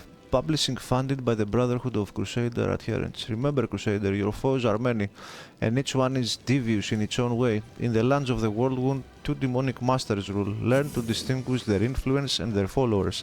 The Scary is a demon lord who commands locusts and other crawling pests. It is an all-devouring wave that sweeps away all that is bright, majestic and pure, leaving behind nothing but decay and ashes. For 100 years, this evil fiend and his lackeys have been sowing death and suffering all across Golarion, sending one horde after another through the Whirlwind and onto our plane. The Scary's visage is hideous, for his essence is a horrid crossbreed of humanoid and insect, and behind his back are fluttering wings woven from swarms of insects. Born of 2 demons, the Scary despises both his brethren that were once mortal and his own human followers. Knowing of this disdain, the cleverest of his cultists seek ways to transform themselves into full-blooded demons. I have read this before. And to this end, they attempt some of the vilest experiments on their own flesh. The Scary has been behind the horrors of the Whirlwind ever since its creation. However, the other demon lord Baphomet joined him only at the onset of the Third Crusade. The goat-headed demon lord is cunning and slippery, and where his unholy king makes his way through brute force, Baphomet prefers deceit. I'm pretty sure I have read this before, however I see I learned something new here. When the entire retinue had barged into the tent, everyone commenced their hollering at the same time. The commanding officer, who wasn't prepared for this sudden barrage, gasped for air in righteous indignation for the first few minutes. Then, once his lungs were finally full again, barked with such force that all fell silent. In the ensuing quiet, Brim took the initiative and reported hastily. Sir Private Brim reports, we've caught an abricandilu. The stern quartermaster, having caught the scoundrel responsible for the chaos red-handed, was about to express his outrage, but it was too late. As soon as he heard about the captured demon, the officer demanded to see the quarry immediately. The retinue, joined by the officer, his guards, secretary, courier, and a groom who happened to be passing by, advanced to the outskirts where the recent events had taken place. Upon seeing the huge demon thrashing about in his magical cage, the officer couldn't help but exclaim in delight. Except the spiteful quartermaster then pushed his way through the crowd after all and nasally whined in the officer's ear. Sir, just look at what cost these buffoons. Sir, just look at what cost these buffoons caught one lousy demon. The officer took his eyes off the demon and looked around and threw his hands up. What's all this, Private Brim? Sir, what do you mean? What's this massive pit? That was our first trap. The demon was supposed to drop down once he'd seen the bait. Took a lot of effort. Boring.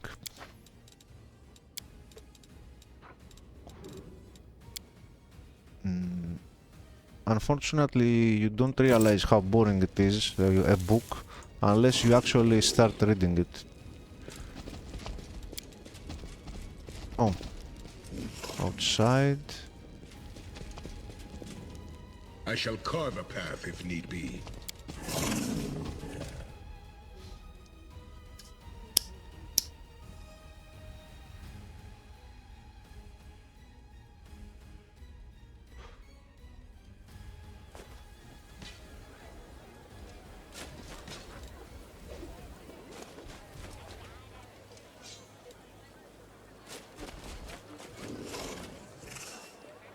Okay. Fine.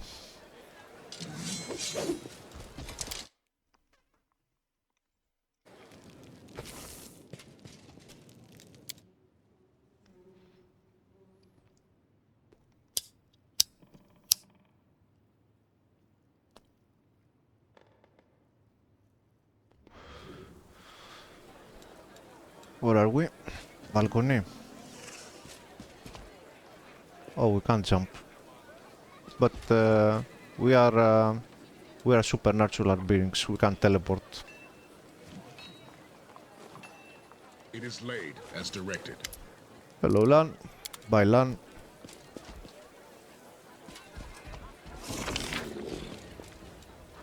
Area exit. Let's go to abandoned building.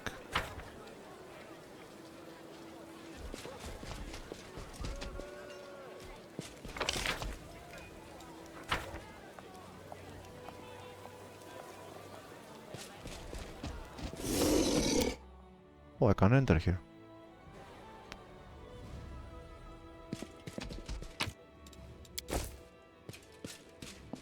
This is how it was meant to be. Let no one bar our path.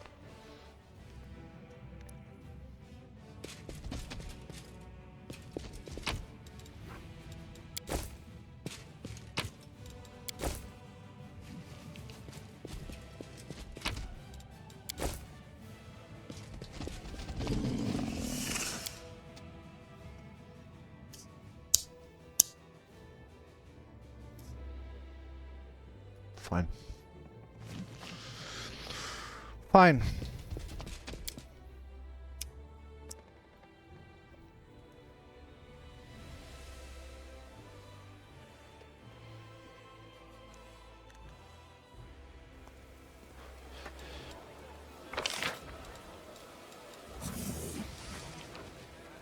Oh, we can go to the prison too, huh?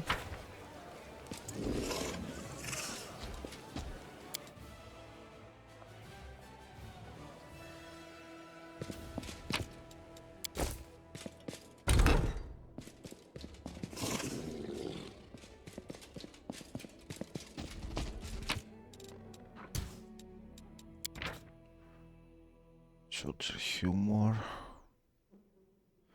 The Scary says to Baphomet, "Look here at these nags I brought for my stable's pure demon stock. If you mount one, it will get you to the edge of the abyss in a flash. Big deal. Lamas 2 is so much better.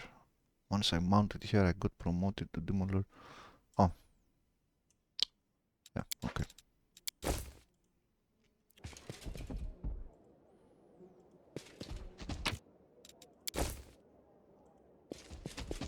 I fear nothing.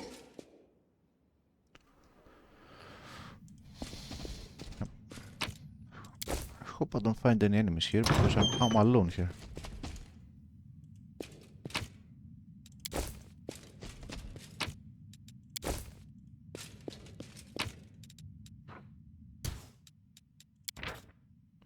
Chronicle of Failure.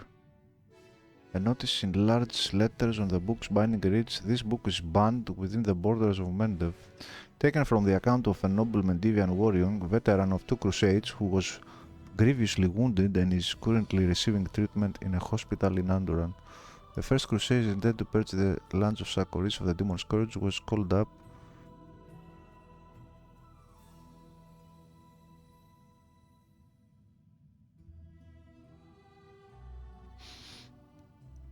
Okay.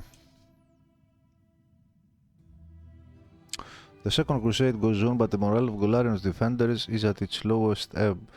Neither the Church of Yomidae nor the courageous crusaders have the power to overcome the demons that have now overrun Sarkoris.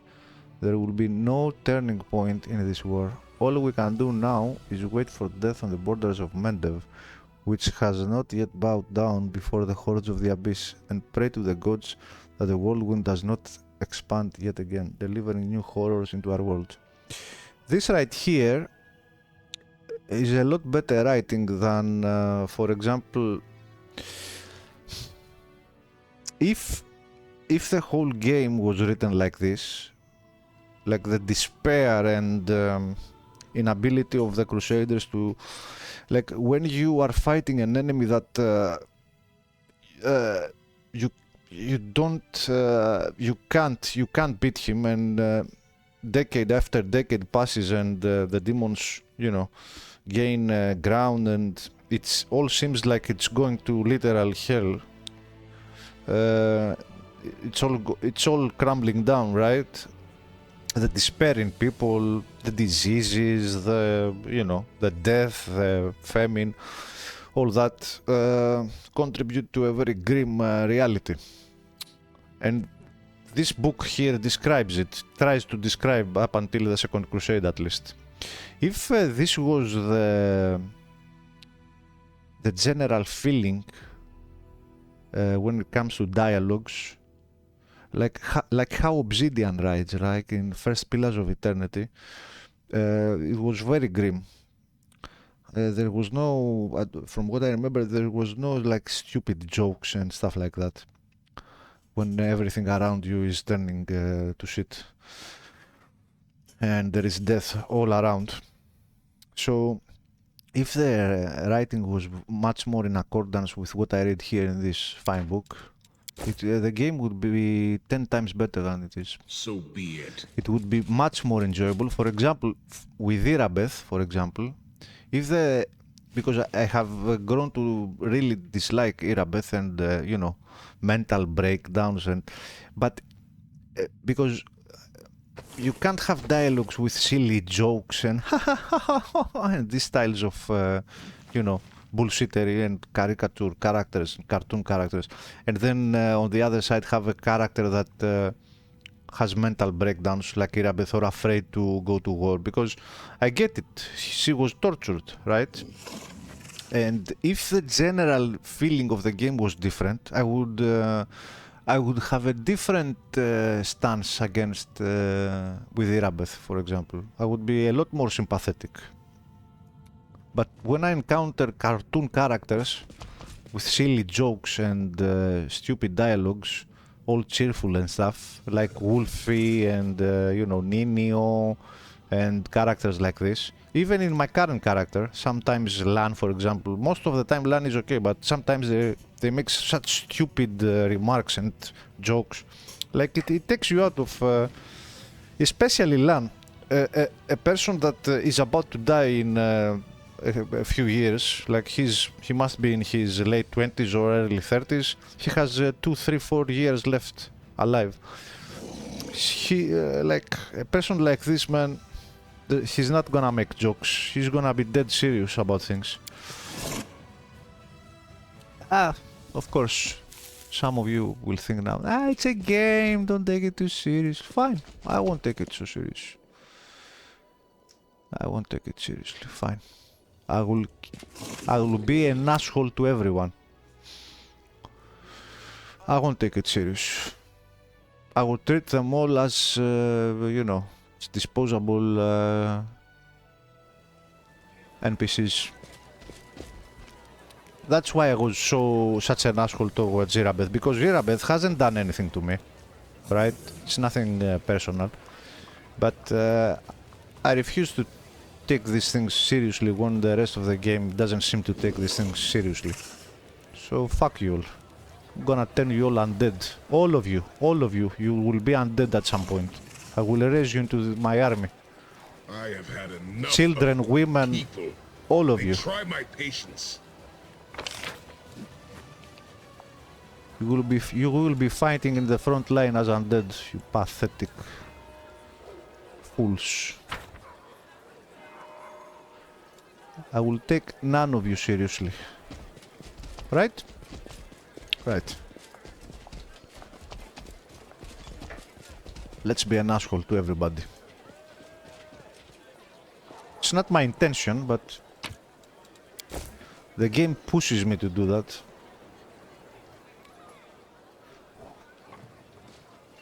Grandma, I can't see how my... Nothing, nothing.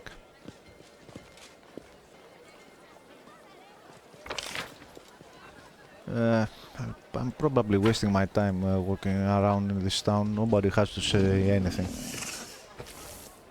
The soldiers are not even saluting me. It is laid as directed. In the... When we were previously on the outpost, before we reached Dresden, everyone was saluting. Now nobody gives a shit when I am This is how it was meant to be. Let no one bar our path. When I try to talk to them or, you know, or pass in front of them. In Kingmaker, when you were walking through the town, through your city, everyone was saluting and they would say, "Oh, it's an honor, Your Majesty." Nothing. Here, nobody gives a fuck. Maybe because they know I have chosen the dark path and they look down on me. I will burn them all. Body of Staunton Vane, traitor of the Crusades. Oh yeah, we said we will decide later what to do with him. Shrubbery, flowers, weeds, all of it. But again, even if that's the case, that they know that every single soldier knows that I have chosen the path to Lichdom or whatever, some dark power, or I'm corrupted, still they should be afraid and they should show respect out of fear. You have heard the saying, like, it's better to be respected out of fear rather respected out of love. So they don't act like they should. I shall carve a path if need be. I will turn you all into undead, every single last one of you. You disrespectful cunts. What else? Horgus Worm, Siar. Oh, Siar is that old man, right? Oh yeah, we told him he's a fool. He's not serving under my command or something. And, okay, he's his servant or trainee. A dark-eyed young man who looks like a typical Kelid greets you politely. He casts a deferential look at Seer, his mentor, standing next to him. A simple straw figure in the shape of a wolf hangs from the boy's neck. How can I help you, Commander? Who are you? My name is Morveg. My family used to live here in Sarkoris. The world wound forced us to flee, made us homeless. Most of our clan died of starvation and disease. We've been wandering the river kingdoms, begging, losing people, but we've never forgotten who we were and where we came from.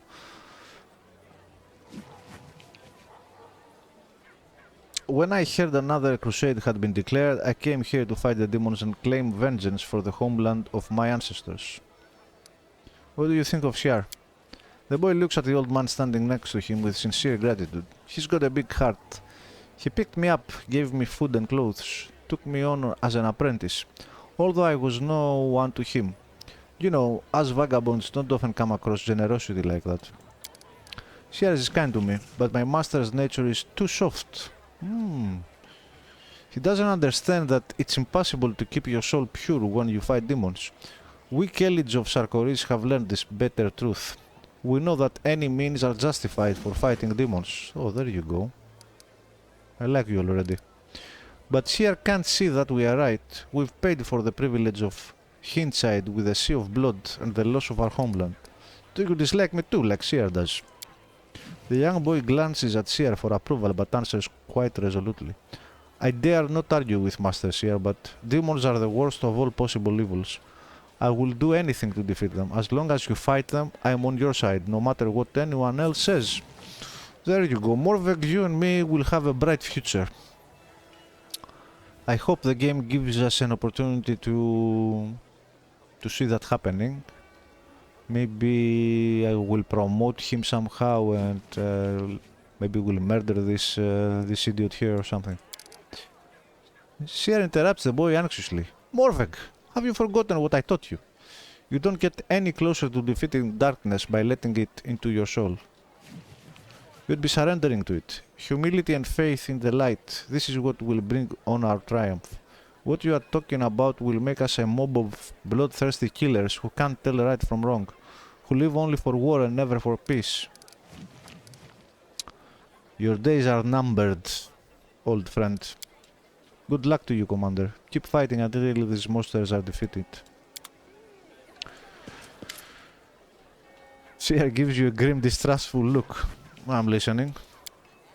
The Crusader turns to the young lad standing next to him and wags his finger at him with ostentatious strictness. Morveg, keep it to yourself. If you keep interrupting your elders, you'll be marking out the tables for a week. Don't be stubborn, old man. Serve under my command. Seer's genial face grows stern and cold. You know, I don't have the look of a warrior. I look like a kind old grandpa who brings sweets for his grandchildren. That's why many think I'm soft, that I can be pushed and forced, but I'm a warrior. I've been serving the Order for 30 years, living in austerity for 35 years, fighting the creatures of darkness for 35 years. I chop them into pieces and then try not to scream when the healer stitches my wound. I have principles. I fight for my convictions. Do you really believe I would betray them on your orders, Commander? I have no faith in words. I have faith in actions. And your actions do not inspire trust. Yeah. Like how I liberated Dresden and fought multiple armies of demons to get here. It doesn't inspire trust. But when I tell you to fight under my command, it's a problem. You ungrateful fuck. I will deal with you in time.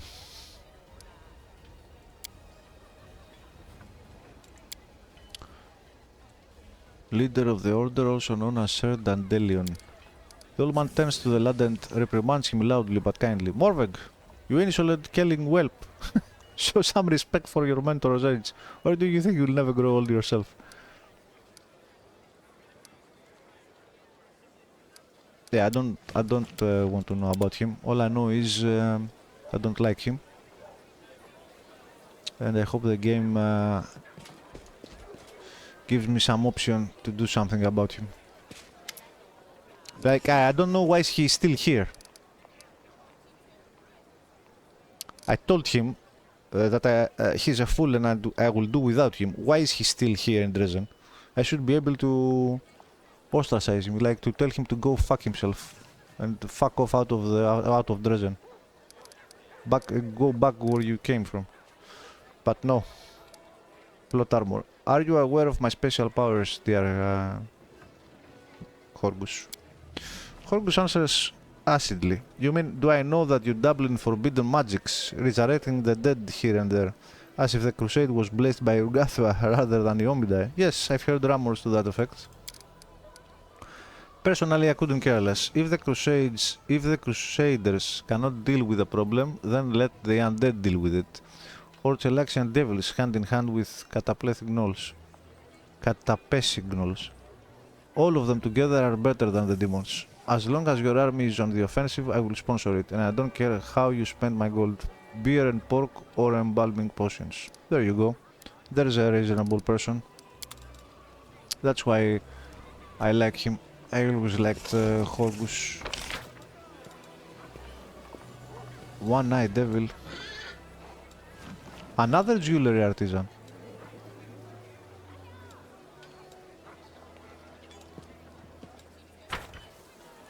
Let's talk to One-eyed devil.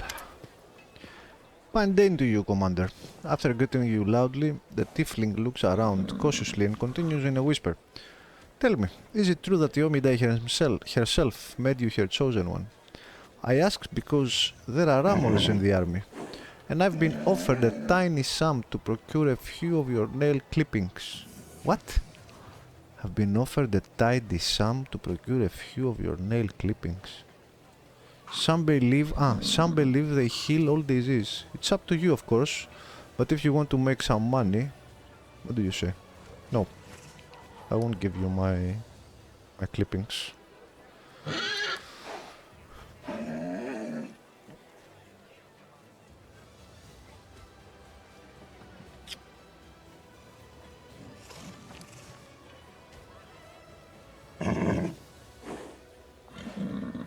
A trading house? How does this come up? A trading house? I don't see anything about a trading house here.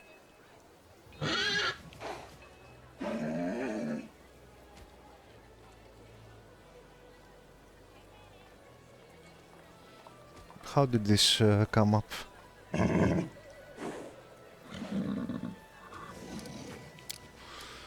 That depends. There was a time when I had nothing in my pockets but holes. But did I consider myself poor? No.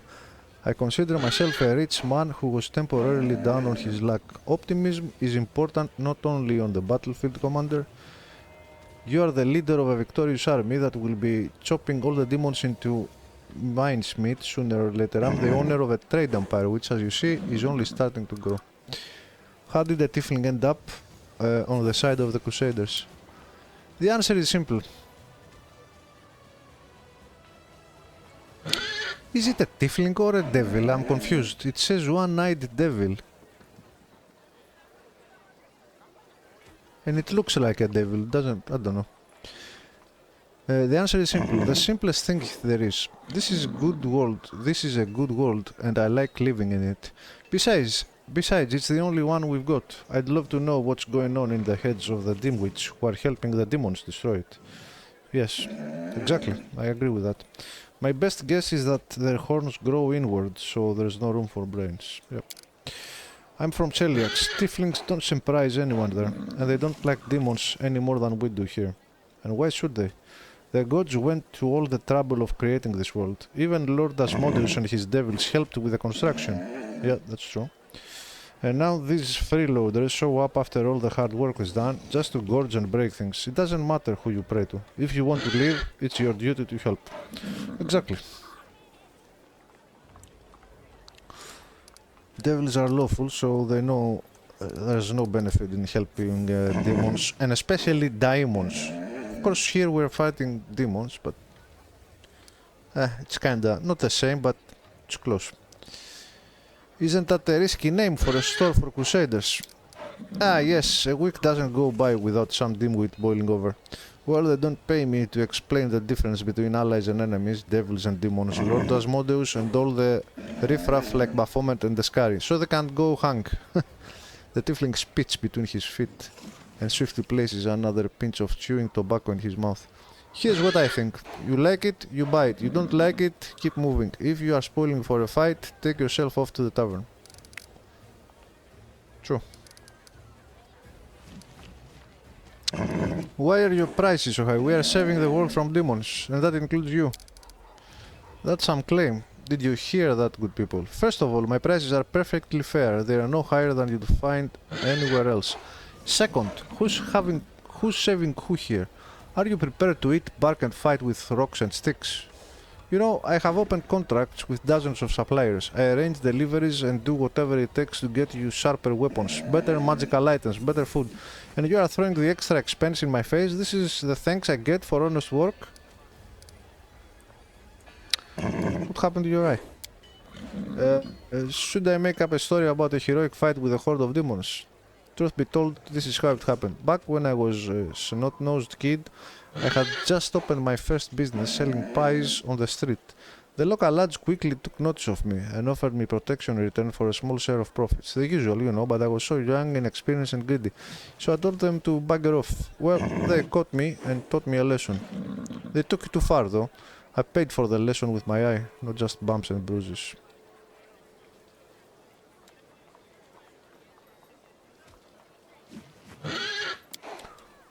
It's funny to remember it now, but back then, while it was happening, I was so scared. I thought they'd beat me to death. I remember I came running home in tears and my mom just started screaming. I didn't have a clue why, and then I looked in the mirror and saw there were just shreds and mass where one of my eyes should be. I've remembered that lesson all my life. Ever since that day, when I start a business, I find some reliable business partners first. If I had been born in a merchant family, my parents would have warned me about this, and about plenty of other things too. But I was a poor lad, so I had to learn everything the hard way. It's a miracle how many times I escaped death by a hair's breadth. In fact, it's lucky all I lost was one eye. I can afford a new eye now, of course, but you know, I just can't find the time. It will cost a tidy sum and I don't want blah blah blah blah. Blah blah blah blah blah blah blah. Have you heard about my new powers? What do you make of them? Your powers are nothing but misery and ruin. How does a merchant survive in an undead army? They don't need anything. But it's a good thing, I suppose. At least necromancers always need magic ingredients. I'll have to change my stock before your divine powers bring me to ruin. The tiefling winks at you with his only eye. What you have done is actually pretty brave, dealing with the undead. Many will object, but as long as you keep winning and pushing the demons back into the world, no one will rise to stop you. Officially. Unofficially, I'm sure they'll eat you alive the instant you let your guard down. At least you don't have to expect attacks from your own guard. You can't bribe a dead man. You want to buy some nail? No. I'm not selling my nails. Very uninteresting dialogue here with this devil, I have to say. Let's go to the inn.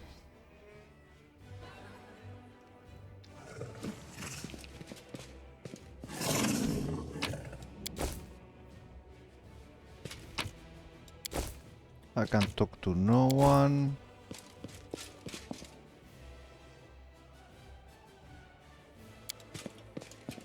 Can I buff myself? Oh, never mind.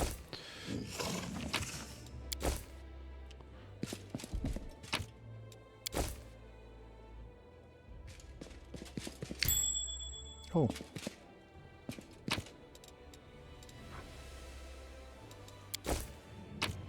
Oh, nice. Have learned something new. I'm pretty sure I have read this one. Yeah, definitely. I have definitely read this. I have definitely read this. But it said I learned something new. Wait a minute. Let me see. I should have a copy of this, right? I should have two of them. Because I never throw away this. Doesn't look like it. But I'm definite. I have read this before.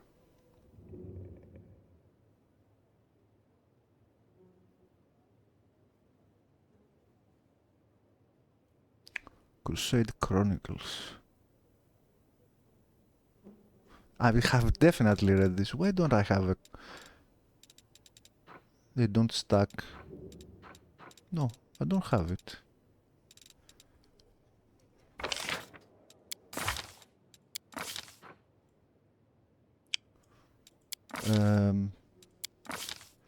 Chronicles.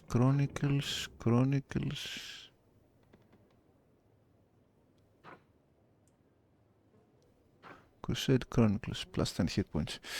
I'm pretty sure I've learned this. I have read this before.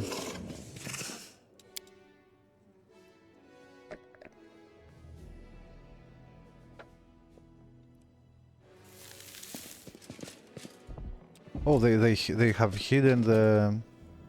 They have hidden this dude here.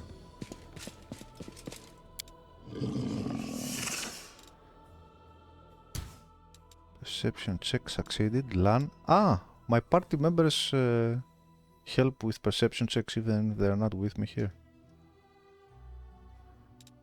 What did we... One old Kelly told this my brother and me on his deathbed, and then he died and no one knows but us. What are they talking about? I know this is a sacred forest. They prayed in the meadow of spirits.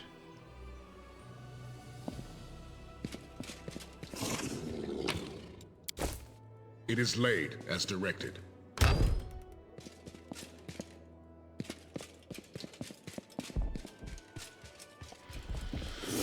Let's talk to Healer. Congratulations on taking Dresden, Commander. Ah, finally, someone saying congratulations to me. It's a great victory, though you paid for it with much blood. Its smell still hangs in the air. I remember the smell well. The last time the air reeked like this was the most horrible day of my life. That day I nearly caught the spinner of nightmares. Tell me how you almost caught the spinner of nightmares. Hilo's gaze grows heavy. It was 6 months ago. We got a lead where to look for her, a lonely inn along the road. We arrived disguised as travelers. I never took off the eye of truth for a moment. Hilo carefully takes out and wipes his magic monocle. We quickly identified her cronies, but the spinner of nightmares was nowhere to be found. I lost hope and gave the order to arrest the cultists. We managed it quickly and without any losses. The spinner of nightmares appeared on a stage where passing bards were performing. She sang a funny little children's song, and the guests of the inn went mad.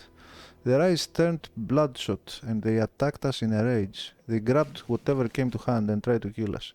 Stools, forks, their bare hands, and even their teeth. We were forced to defend ourselves. When it was over, we were covered in blood. 31 butchered corpses lay at our feet. 31, eh?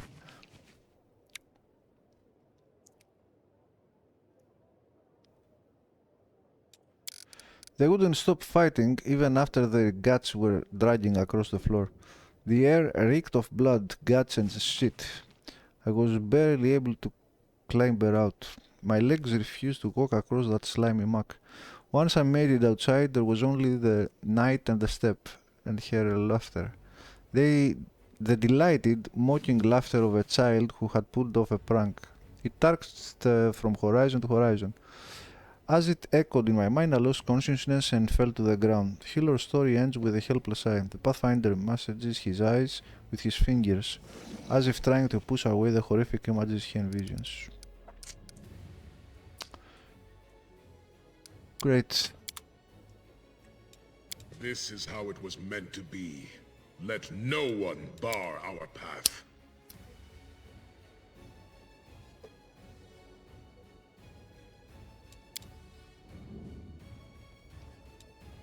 I think we're done here. I fear nothing.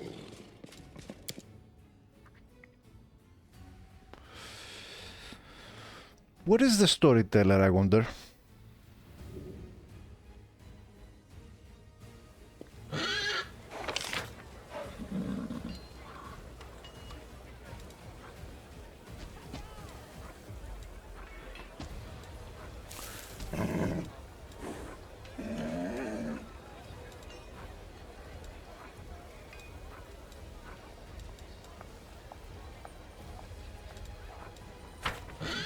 So be it.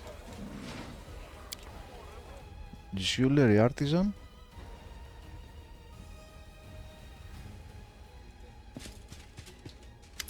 Oh, is this guy?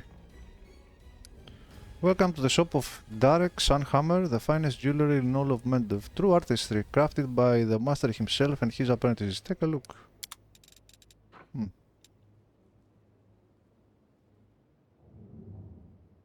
Alright.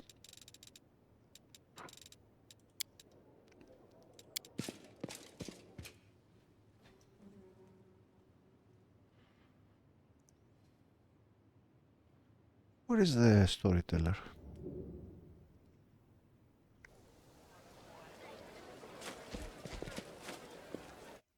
Hornatom Haze. Oh! A tall, pale-skinned elf. Yes, I remember you. Even though the miscreant I came to Mendev to find is dead, I've decided to stay here a while longer. There is enough evil roaming these lands, and not all of it comes openly to the battlefield. Many criminals are hiding in the shadows, and I will be tracking them down, granting them peace as best as I can. Have you decided to become a crusader? He shakes his head politely and gives you a sad smile. I'm afraid it would be difficult for me to submit to those whose time in this world is 10 times shorter than mine. You may simply consider me your ally. Okay. If you say so. I have had enough of people. They try my patience. I know, Sarivok, I know. Same here, bro. Same here, brother. People test my patience all the time. Unfortunately, I can't become a lich in real life.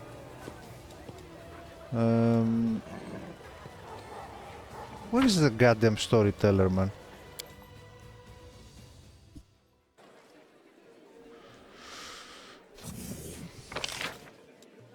Greybor Tavern.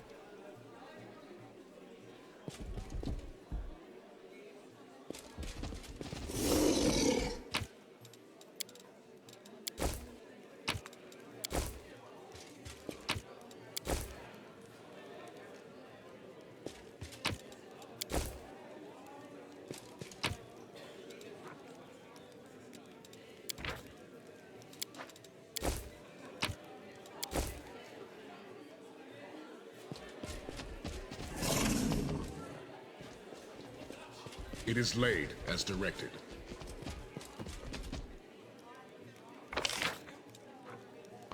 What is it? Ah. Fi, the tavern keeper. The boy sitting on the counter looks about 18. He's like the same age as the writers of this game. He salutes you with dignity, though his eyes scarcely rise from the tavern's ledger. The Knight Commander at my establishment. What an honor. My name is Fai Kito. I'm the owner of the Half-Measure. How should I address you? I ask because some don't like undue familiarity, while others scoff at the tediousness of ceremony and titles.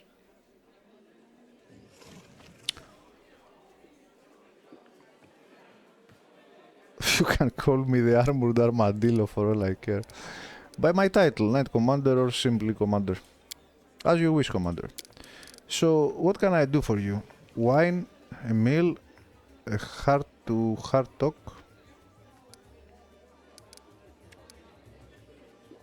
How is it that such a young lad owns a tavern? Before the siege of Dresden, the Half-Measure belonged to a distant relative. Now I will tell you the story of my life, since you asked. I won't bore you with the details of how his family died. Just 3 words: demon worshippers and sacrifice should be enough.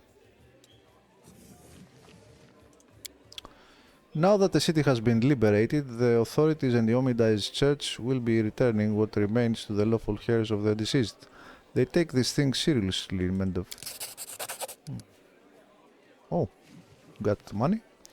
Fai suddenly slaps himself on the forehead. We started talking about the inn and I remembered. I wanted to thank you for personally defeating the demon in this very tavern when the city was liberated. Without you, who knows how many glasses he would have smashed before the Crusaders got to him. So please accept my thanks from the bottom of my heart. There is a grateful person. There is a grateful person. The Half-Measure is a strange name for a tavern. Oh, that's a family story. It's not for the faint-hearted, but you are not one of those, are you? One day before the Wardstones were erected, a peasant family got lost on the way to the fair and ended up near the borders of the Whirlwind. They stumbled upon a bored demon who killed the father right away. He then asked the mother if she would prefer him to take all her children or only half of them. The sobbing woman looked at her 3 darlings and said, "Half." The demon promptly cut the arms and legs of all the 3 children. I guess that's even. And disappeared. LOL. That was quite demonic, to be honest. People across Dresden heard the story after the family found shelter at the local temple of Iomidai. For many years they saved up for a regeneration spell so the children could be made whole again. They eventually scrapped together enough for just 1 scroll and decided to give the youngest child a second chance at life. He soon became the tavern's first owner and called it the Half-Measure in memory of his family and the terrible incident with the demon. He had a good life for a time, got himself married and always planned to help his brother and sister, though he never got a proper chance. When the demons had Dresden surrounded, the poor cripples tried to run for their lives, but they died on the spot. The brother and his wife died a little later, at the hands of deserters. There were rumors that the same demon that butchered the family came to Dresden and made the den of the Half-Measure. If that's true, I guess he got what he deserved when you freed the city. That's a story. Nice story. That was a nice story, actually. That little story I enjoyed. I liked it. Why do you like sitting on the counter?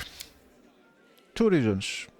Dresden isn't the biggest city, but it still has a few tavern and pubs. To compete with the others, I need people to remember my establishment, and myself. That's the first reason. A tavern keeper who sits on the counter definitely sticks out from the others who prefer to stand behind their bars, all dignified. Believe me, you are not the first to ask. This is all bullshit. The second reason is the place atmosphere. People should feel. Okay. What's the feeling here in the city? I can only tell you about my customers. They're mostly working folks, the ones who are rebuilding what's been destroyed, along with soldiers and some merchants. Overall, spirits are high, as high as they can be in Mendev, nation of rattling sabers and fluttering banners. Everyone loves it when the demons get their horns, tails, and other parts handed to them. They've already forgotten that we nearly lost Canabres. War is like that. People live for one day and the day tomorrow. And that day is tomorrow, not yesterday. You've been a source of joy and inspiration for everyone as well. Just a simple guy, an ordinary human, not an elf with the wisdom of the ages, not an Asimar blessed by heaven, and yet you defeated the demons and thumped your nose at the Queen's Knights. That's the kind of story people love.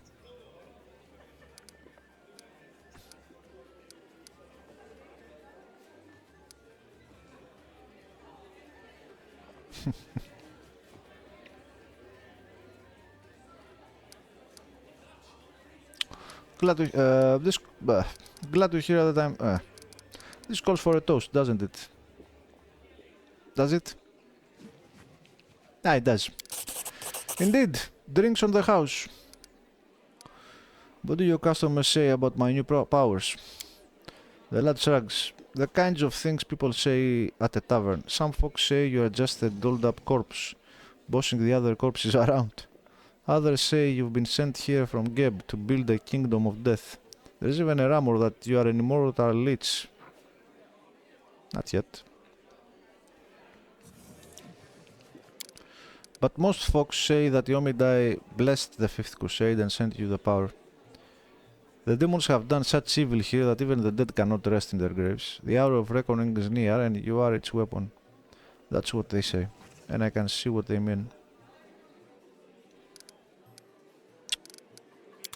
Fair enough.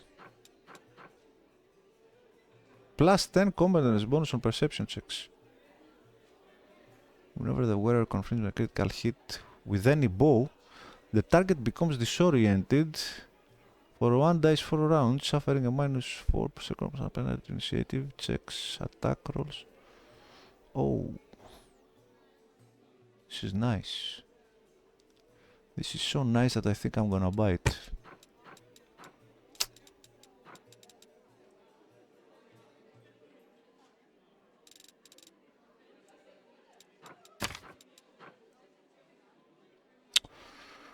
Yep.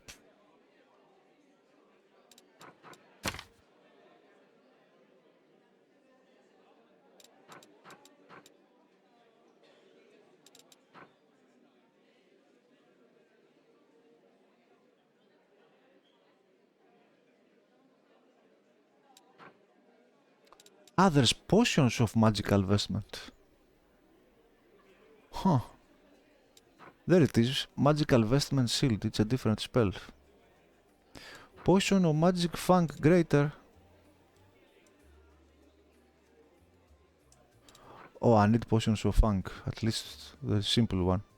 +1 enhancement bonus on attack and damage rolls per 4 caster levels. Huh.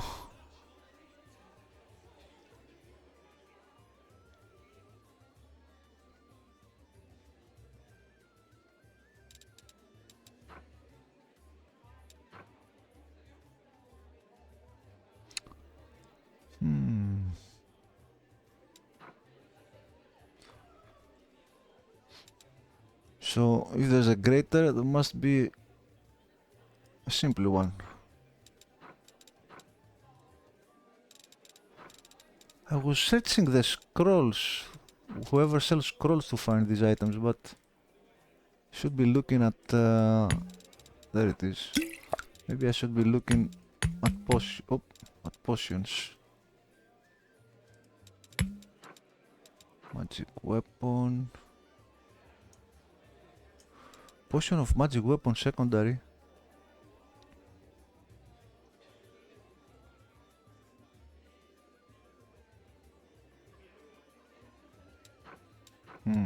For dual wielding, huh? Interesting. Potion of displacement.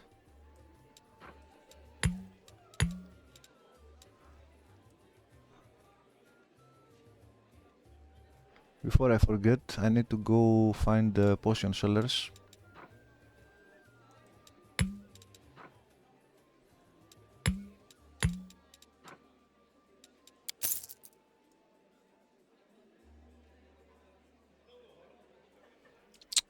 I won't buy this now, but I will definitely buy them at some point.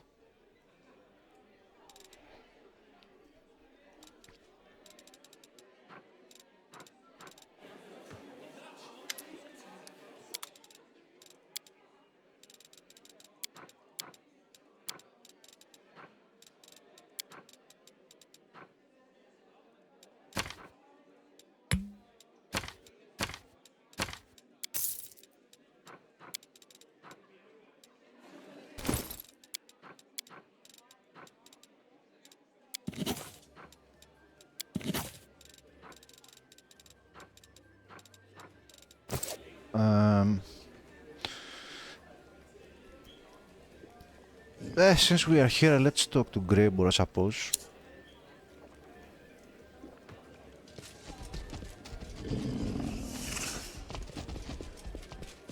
This is how it was meant to be. Let no one bar our path. How can I help you? Before you stand the dwarf. He has stern, rugged features and look to be well armed. He fills his pipe with tobacco. Okay. We already met in Canabras, didn't we?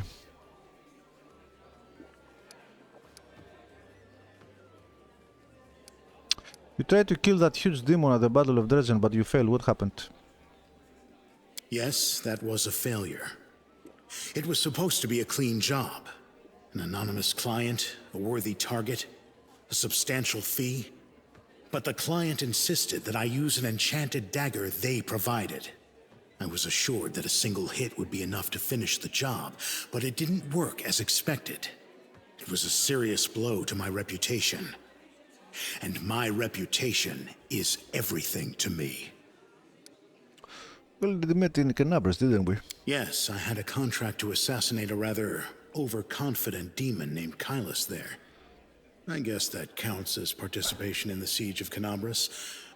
Not that my employer had any interest in the actual outcome of the battle. Come to think of it, the information my client provided me with was almost suspiciously accurate. They seemed to be aware both of the impending attack on Canabras and of the fact that Kylus was going to be there.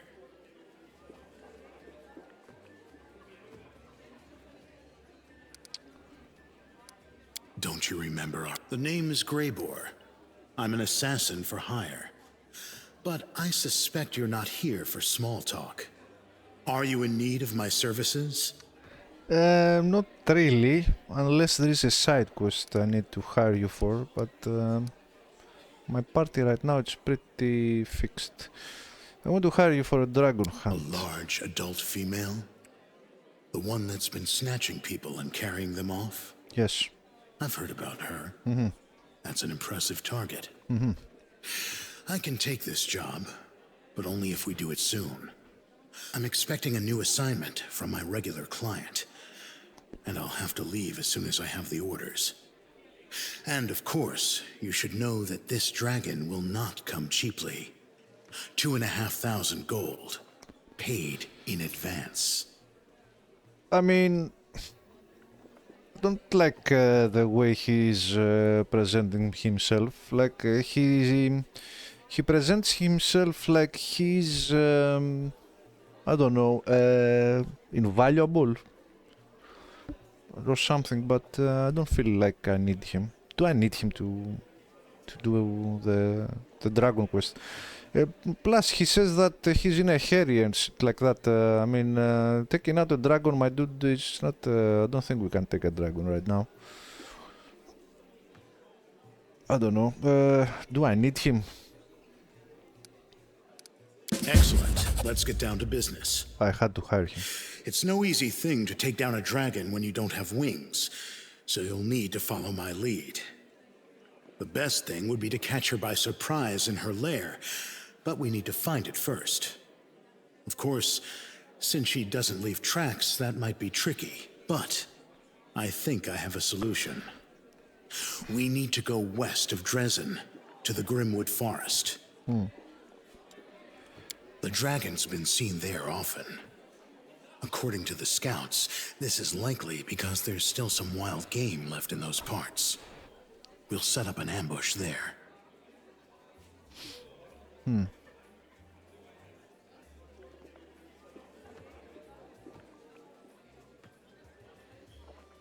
Okay.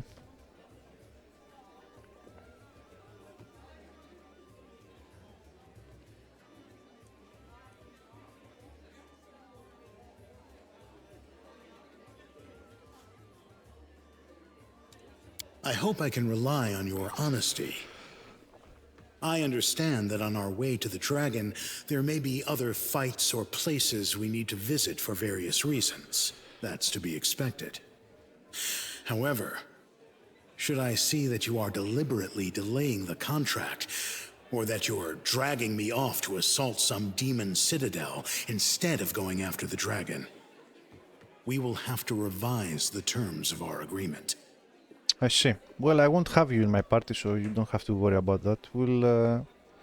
I'll take you with me when I find the dragon.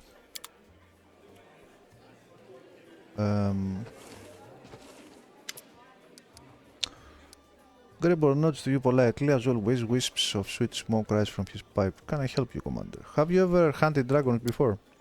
A couple of times. They were younger and smaller than this one, but I do have some experience. The important thing is to force the dragon to fight on our terms. Our best options would be to catch her by surprise in her own lair, but we need to track her down first. Okay. We'll wait for her to go out hunting and then we'll track her down. This dragon has often been spotted in the skies above Grimwood. The territory has multiple sources of fresh water and even some wild game, although it's scarce. We'll go there and set up an ambush for the dragon. We'll try to wound her, and then using the trail of blood, I'll track the dragon to her lair where he will finish her off. But it's important that we act quickly. We'll need to get this done before my regular... Okay. I want to know more about... Do I? Tell me about your craft. Professionals don't reveal their secrets, okay? I'm ending your contract. Know more about you. The Darth Thrones. I'm afraid we don't know each other well enough for me to answer this question. Good. Personally, I'm not one for talking. I like that, to be honest. Just remember you hired me exclusively to hunt this dragon. If you are planning on going further west into demon-occupied territory, that will not be covered under our contract. Of course. Of course.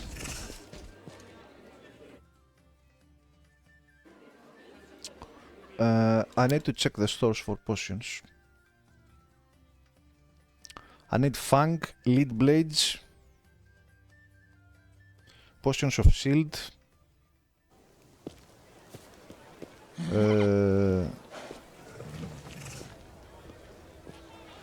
let's... Okay, I think I've talked to everyone here and everything.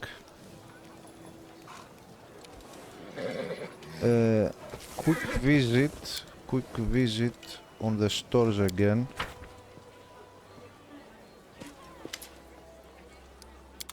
For potions.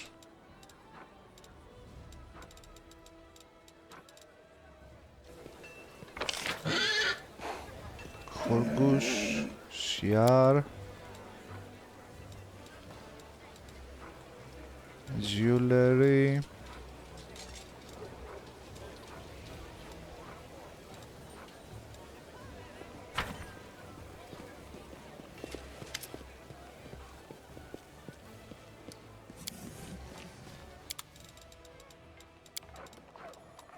Although, I think I've already done this.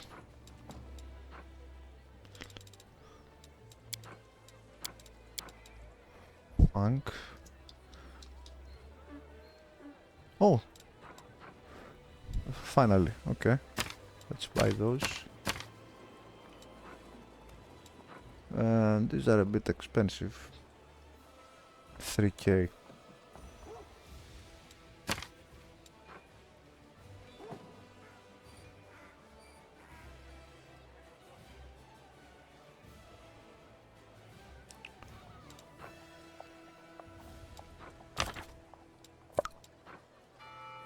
DC-23.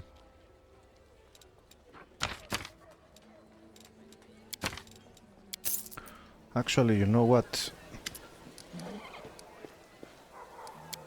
Never mind.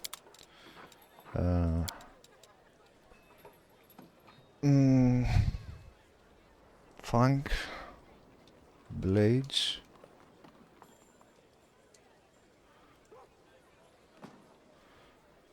Hurricane bow, but it's personal.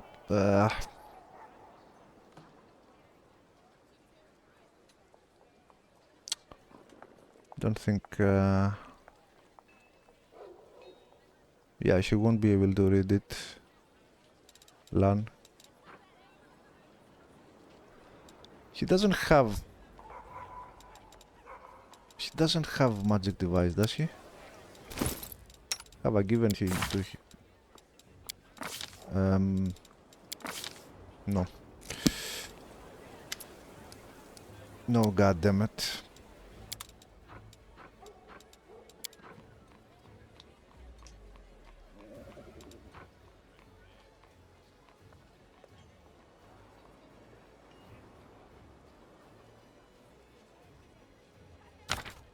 Nevertheless, buy some.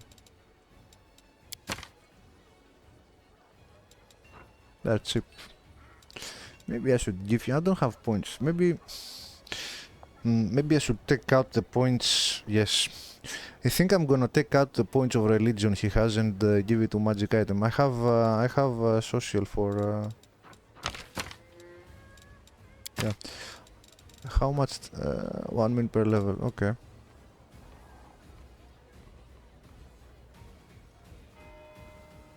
I have social for religion. What is this used for? Oh.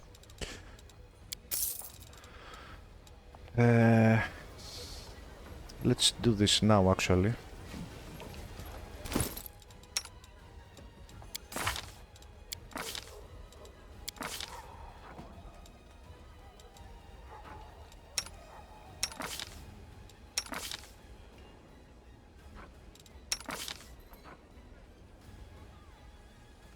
Nine ranks.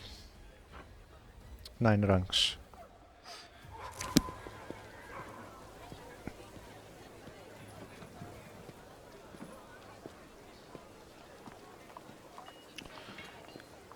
Yo, Lan!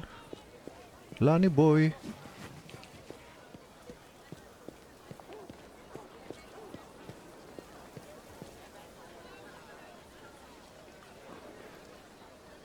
So...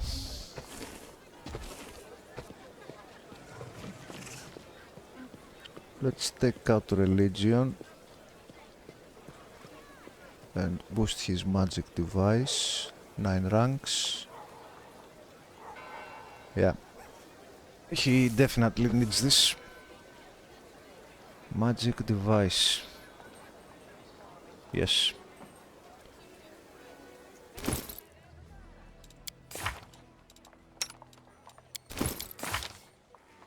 Right, better than nothing.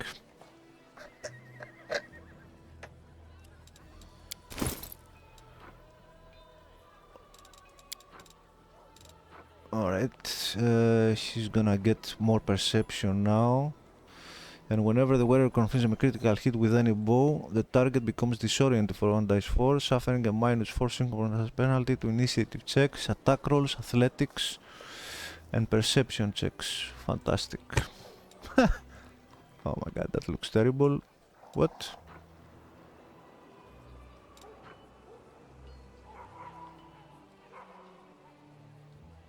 Ah, this is conflict, but he still gets the bonus to trickery, so it's all good. It's all good. And these glasses look ridiculous, so let's have them off. Good. What else do we need?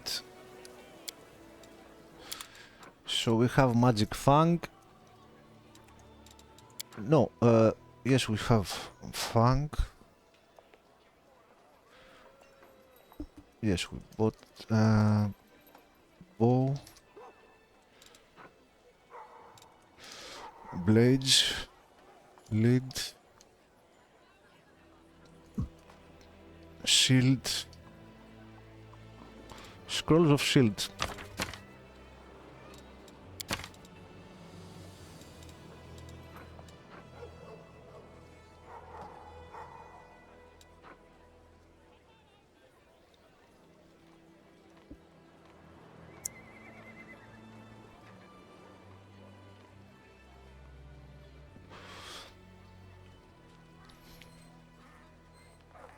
Mm.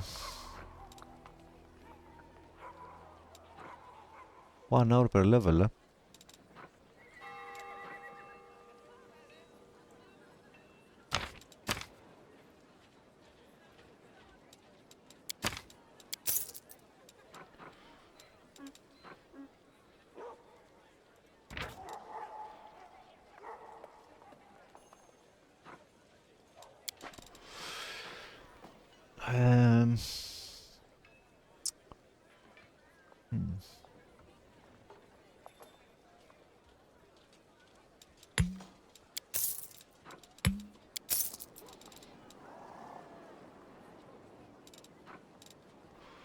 What else do I want? Shield.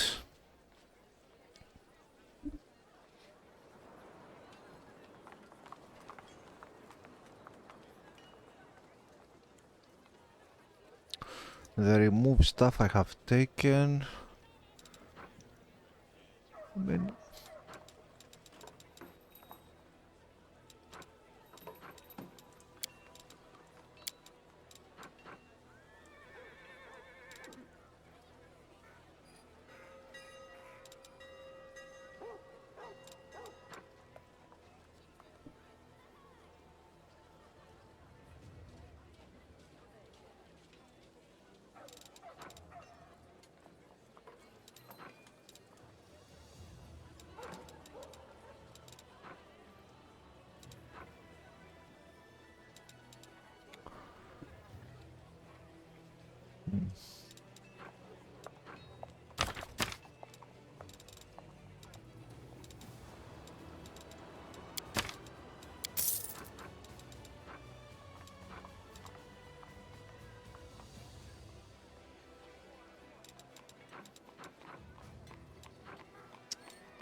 what else do I need?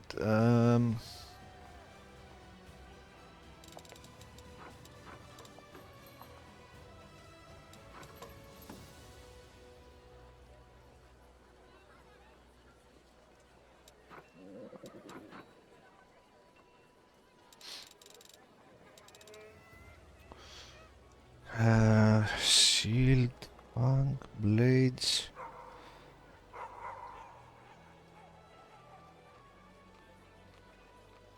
Armor we don't need. Mage armor.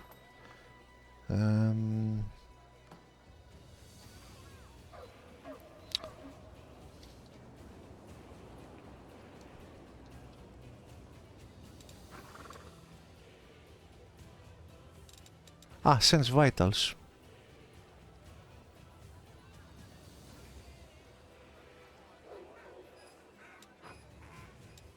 And true strike.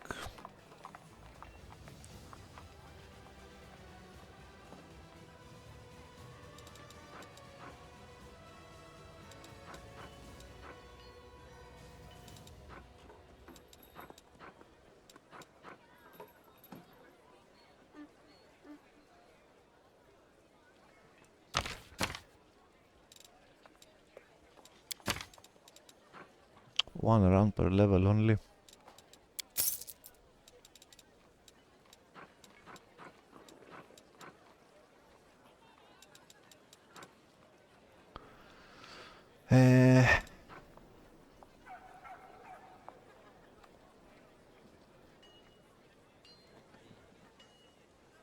This is pretty expensive.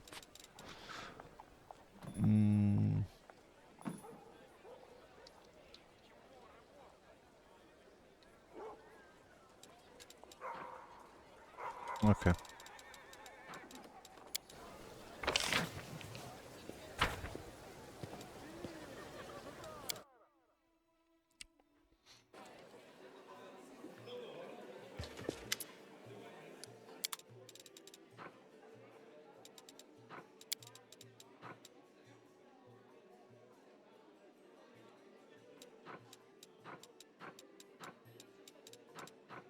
Bless weapon.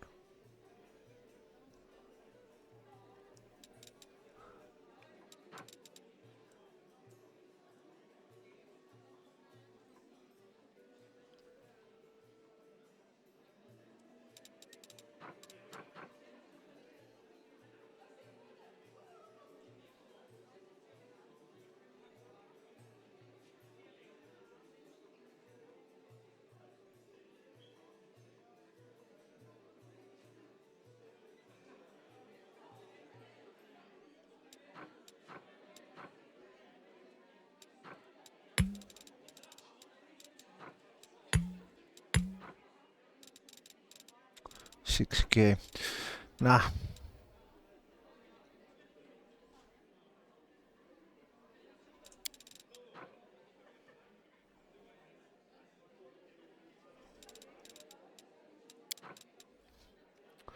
These are personal spells, or can it be cast?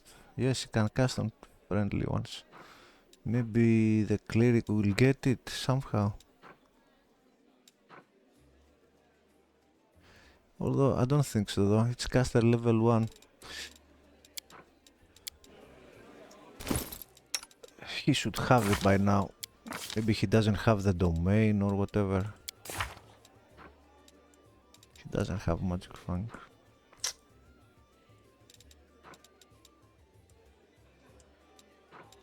Unfortunately.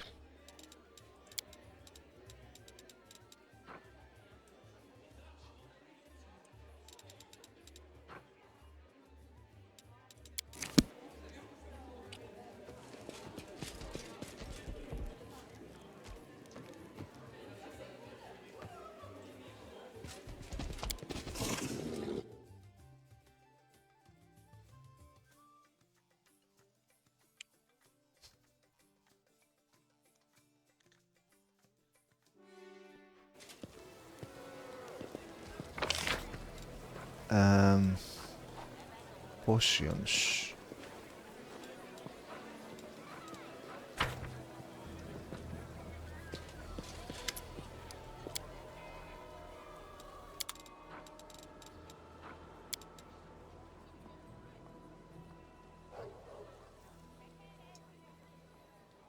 Wait, he doesn't have scrolls, does he?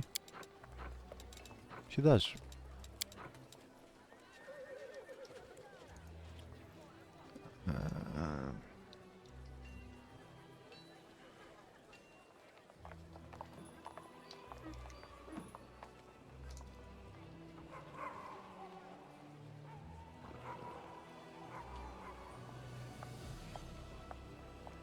No.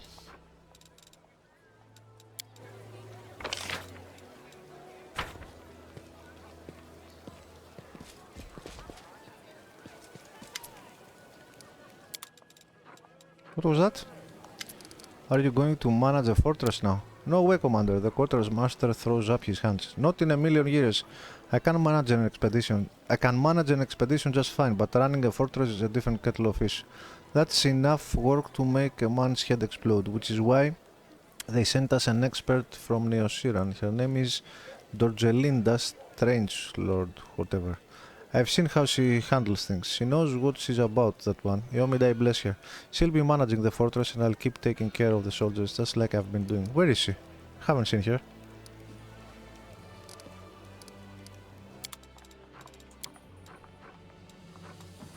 Oh, he doesn't have potions.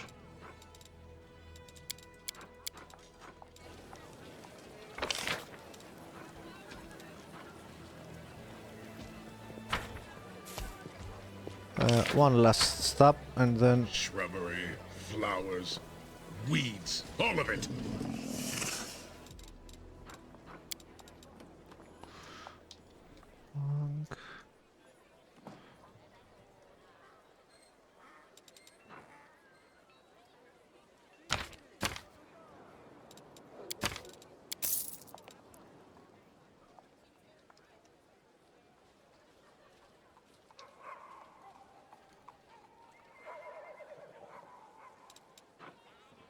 Shadow Shield.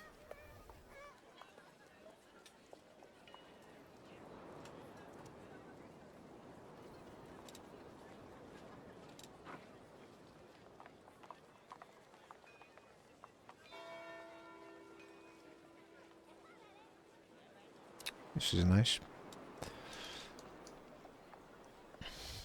Barkskin, I forgot about Barkskin.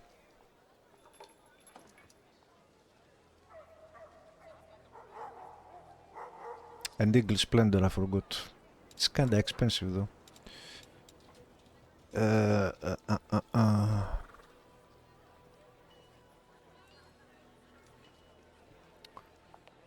Funk? No. Shield we checked.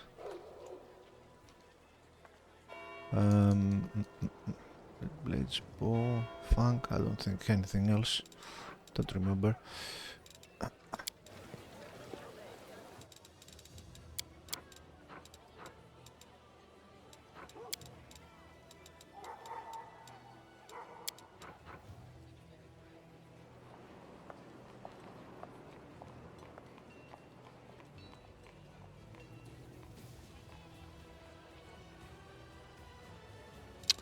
Forgot about Blur.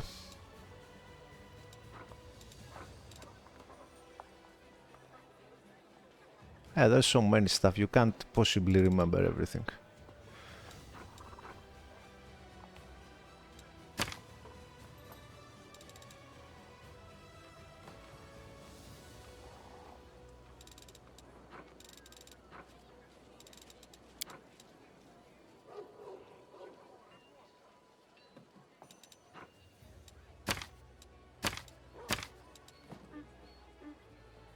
Blur. Haste.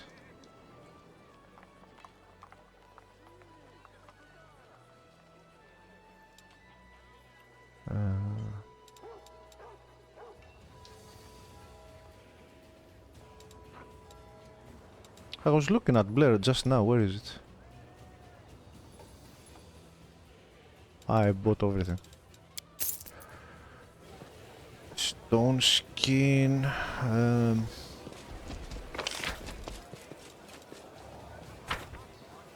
Oh shit.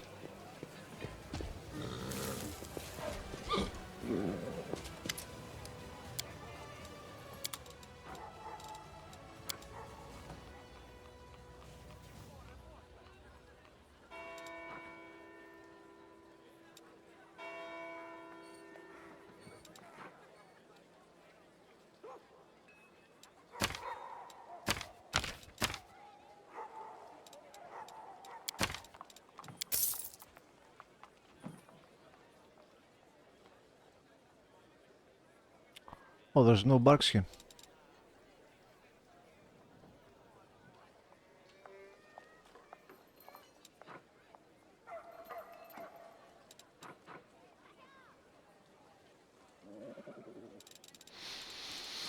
No bark skin. Ah, freedom of movement is another one I wanted.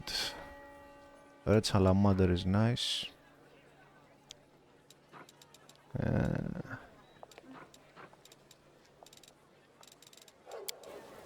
I think that's enough tinkering around.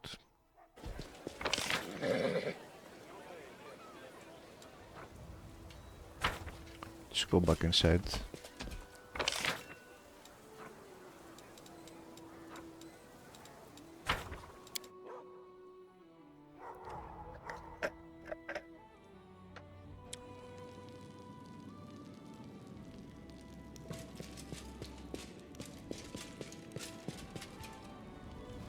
I shall carve a path if need be.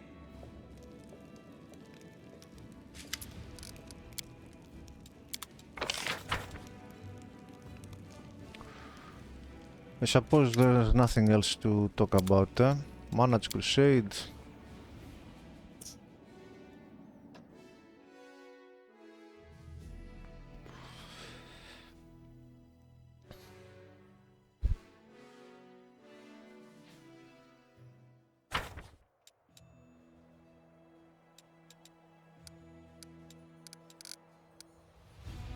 We should probably move armies and stuff,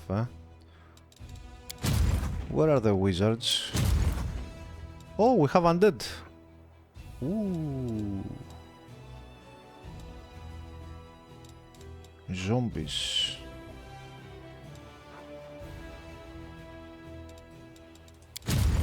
Oh, there's the wizards.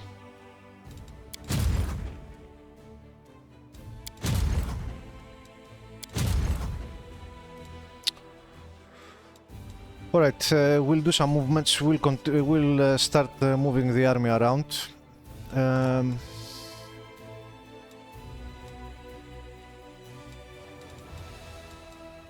We'll continue next time.